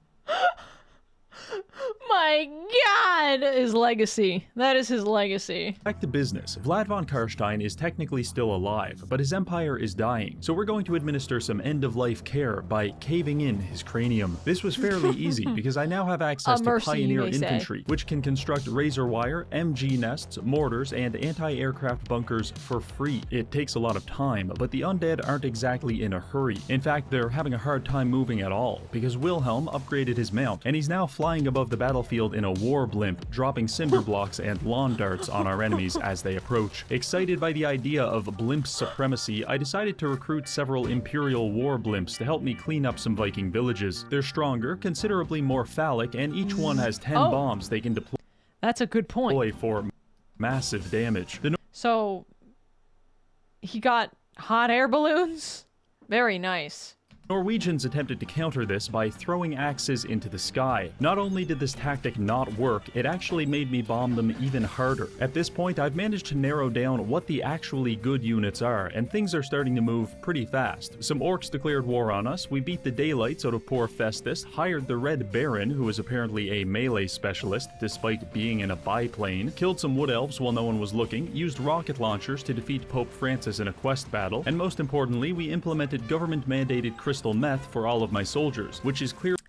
I think that might have actually been a thing in some of these here world wars. Clearly evident by the way my machine gunners are currently tweaking out in between volleys. At this oh no, not the tweaking. Yeah, I know historically actually it's not uncommon for soldiers to have been given enormous quantities of drugs to make them, yeah, exactly, Germans in World War II. Oh boy, just give them... We're losing a war? I have an idea. Cocaine. At this point, it's turn 70, and we control almost all Empire territory. Our only active enemies are the Norskins, the Orcs, and some British guy. However, the Chaos Invasion will be coming soon, so it's time to start preparing. One of the most dangerous components of the invasion is that it spawns Chaos portals all over the world, which is like an open invitation for demons to remove your limbs. My plan is to construct several of these buildings across my territory. They prevent Chaos rifts from spawning, and if I pull this off just right, we will be the only faction in the entire world that isn't immediately decimated by hordes of demons. Now, I like my plan, and it should buy us some time. However, succeed by everyone else failing. There you go. We will still have to fight our enemies at some point. To this end, I've ordered the construction of several super heavy class weapons. This is a super heavy mortar. For reference, here it is next to our previous generation of artillery, and now here it is turning a group of goblins into fertilizer. So, yeah. We also have this. I know it looks like a tank, but it's actually a Morse code transmitter. The signal is carried by a 40-pound high-explosive shell. The receiver is located somewhere inside this man's gray matter, and the message is death.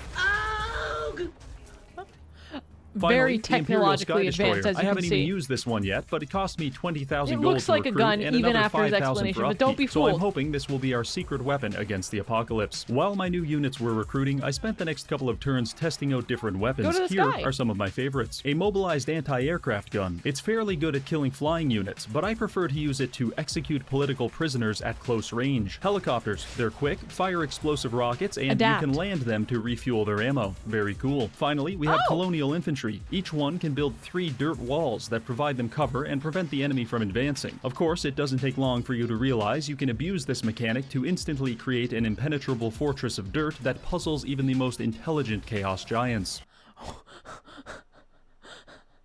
No. No way. What is up with this?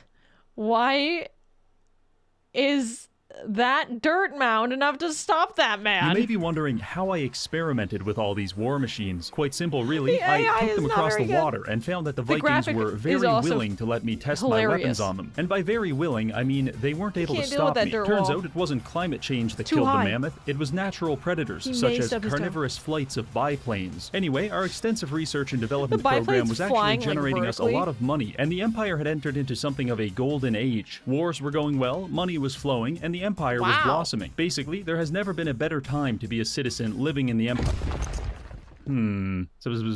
Doom is coming. Destroying all in its path. The end is nigh. You know what? Don't worry about that. I'm sure it's fine. On a completely unrelated... Wait. So in this game, you hit a point where it's basically like the final boss, is my understanding. Note, I'm going to start drafting a few thousand people into the army now. We're Oh on the my final God. stretch at this point, and I'm just getting everything draft has prepared. come. I imagine the literal apocalypse may slightly influence the Empire stock market, so I've saved up dear. plenty of cash, recruited extra armies, and set up 2 layers of walls in all of my settlements. I finished out the next 10 turns fairly relaxed. The only excitement was when we were attacked by Leopold Wolf. For those of you who don't know, Mr. Wolf is an avid collector of traumatic brain injuries. How do I know this? Because I'm the one giving them to him. I don't know much about him, but he's very upset keeps that asking. I own the moot. And every 5 or 10 turns he shows up and starts screaming at me about taking the moot pill. I don't know what that means. What so is the naturally, moot pill? I shot him with an anti-tank rifle. Other than that, we were ambushed. How is he not dead yet? Heartless, thank you so much for the 7 months. Those tier 1s help me a lot. They help me keep that 70-30 split. I really, really, really appreciate it. You're spoiling me. It's a method to make endgame interesting. If it's too easy. He's on max difficulty right now, which is crazy. Makes you wonder. Ambushed by a large quantity of ogres. In case you are wondering, this is what a man's face looks like when he knows he's about to be spit roasted by murderous fat men. Actually, never mind. I was giving General Booger too much Is there a credit, problem? but then again, it's hard to command your troops when you are dead. I took this incursion as an opportunity to use my flamethrowers to carve up the ogre kingdom and redistribute it to my vassal. I know this may seem like an overly violent solution to an otherwise It may mundane seem, problem, but don't when be- you are a don't be walking mistaken. tank It's of not that napalm, violent. suddenly every problem looks like a Vietnamese rice farmer. Turn 99. Oh my God. Things are good. Our southern border is protected by several military allies. The north is protected by Kislev and the Tree People, and everything else is protected by this. I went to sleep on turn 99 with a smile on my face, feeling so ready safe for and this. secure. But suddenly, dark and twisted visions crept into my mind. Eldritch Oh God. abominations, legions of chaos warriors, and The- above the all darkness. else, one very angry little man. I woke up in a cold sweat, frantically that one searching Onision? around Is my the empire little for man the one? chaos invasion, but it's fine. There's nothing here. Oh wait, nope. There it is. There are a There it total of is. 75 there. fully leveled hostile chaos armies on the map, and as it turns out, they're hosting a destination wedding in Altdorf, because they're all headed straight for me. Wait a second.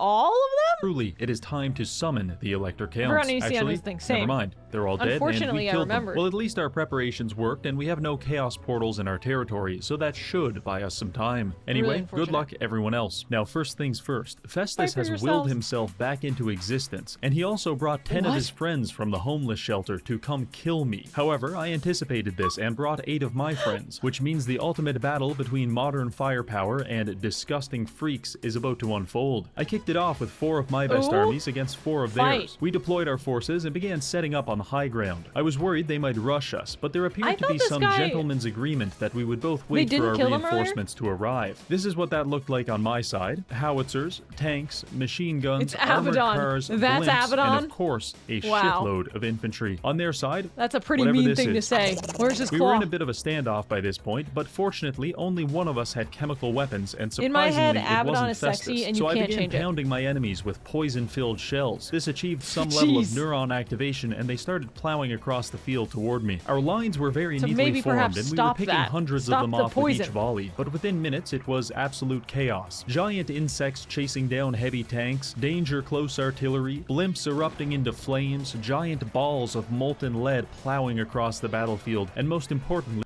what's the lead? A very unfortunate amount of men being hacked apart by great axes. Luckily, we were able to volley fire the enemy leadership until they more closely resembled a spaghetti strainer than a human being. And with that taken care of, the Chaos forces began to fold. After about 18 minutes, they were in full retreat, and the post-battle screen looked like this. We completed this routine 3 more times to full retreat, and the post-battle deployed losses. Oh my gosh.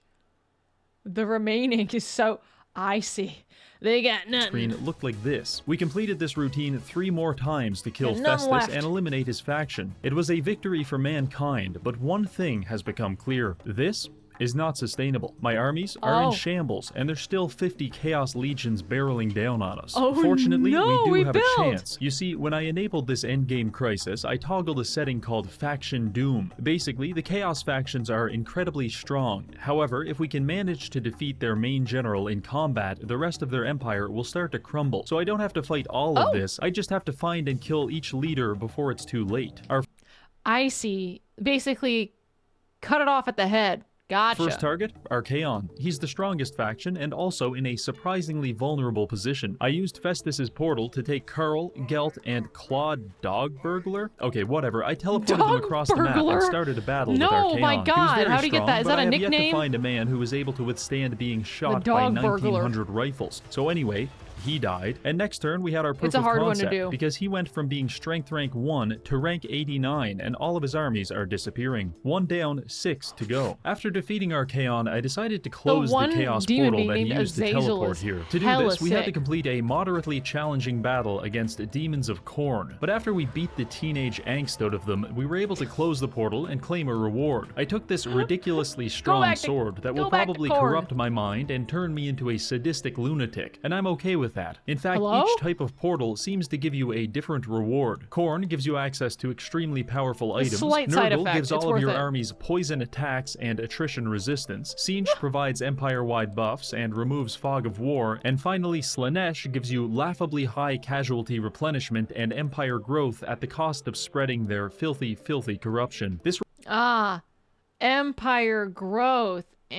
Reward mechanic isn't very narratively important, but I think it's a nice touch, and I like it. Anyway, our next target was Sigvald, accidentally. You see, I tried closing this other Chaos portal, but I fell into it and got teleported directly to Sigvald's femboy empire. An empire which was remarkably unprepared for blimp supremacy. I felt bad shooting such a beautiful man to death, but dare I say, he looks even better now. By this point, Azazel's forces were starting to invade from the north. It took them only 2 turns to kill all of Kislev, and I really don't like the way they're looking at me. Most of my main armies have been dispatched across the world to hunt down Chaos generals, so I'm stuck defending my territory with these micro armies. They looked good on paper. Oh my God! I just noticed, by the way, the background music is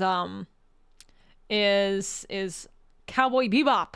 But suddenly, I feel unprepared. Anyway, the fastest way for me to stop this will be to kill Azazel, so I sent 2 armies up the river to look for him, and we didn't have to look very hard, because he attacked us on the next turn. It's not looking good, but what the auto-resolve seems to be forgetting is that this is my main tank regiment, and as it turns out, no amount of horniness can protect you from having your limbs blown off in an explosion. And furthermore, Azazel's tactic of throwing himself under my tank treads was questionable at best. With Azazel...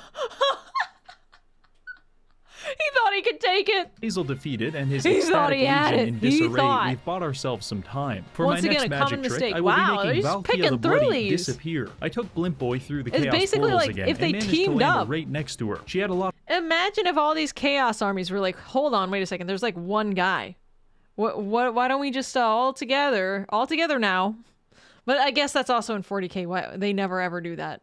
More units than me, but she's having a very hard time getting them through this choke point while I drop bombs on love to hate This each is other. what we call a skill issue. Anyway, Valkia was absolutely seething at the fact she forgot to bring ranged units to a blimp battle, so I had free reign to basically do whatever I want. With her defeated, we just have 3 to go: Kolek, Wulfric, and Village. Speaking of Village, his faction is absolutely mopping the floor with the Chinese, as evidenced by the fact I am looking at a map of Cathay with only 1 Cathayan settlement. Anyway, I sent Gelt and Dog Burglar through a portal to chase Village down, but he got the drop on us at Dragon's Gate, and it's not looking so good. We did our best with the basic infantry, but they're remarkably squishy and don't hold up so well against return fire. Also, this creature exists and is doing horrible things to anyone unlucky enough to survive the enemy's ranged attacks. I tried everything: magic, bombs, even tried burning it like an ant with this high-powered magnifying glass.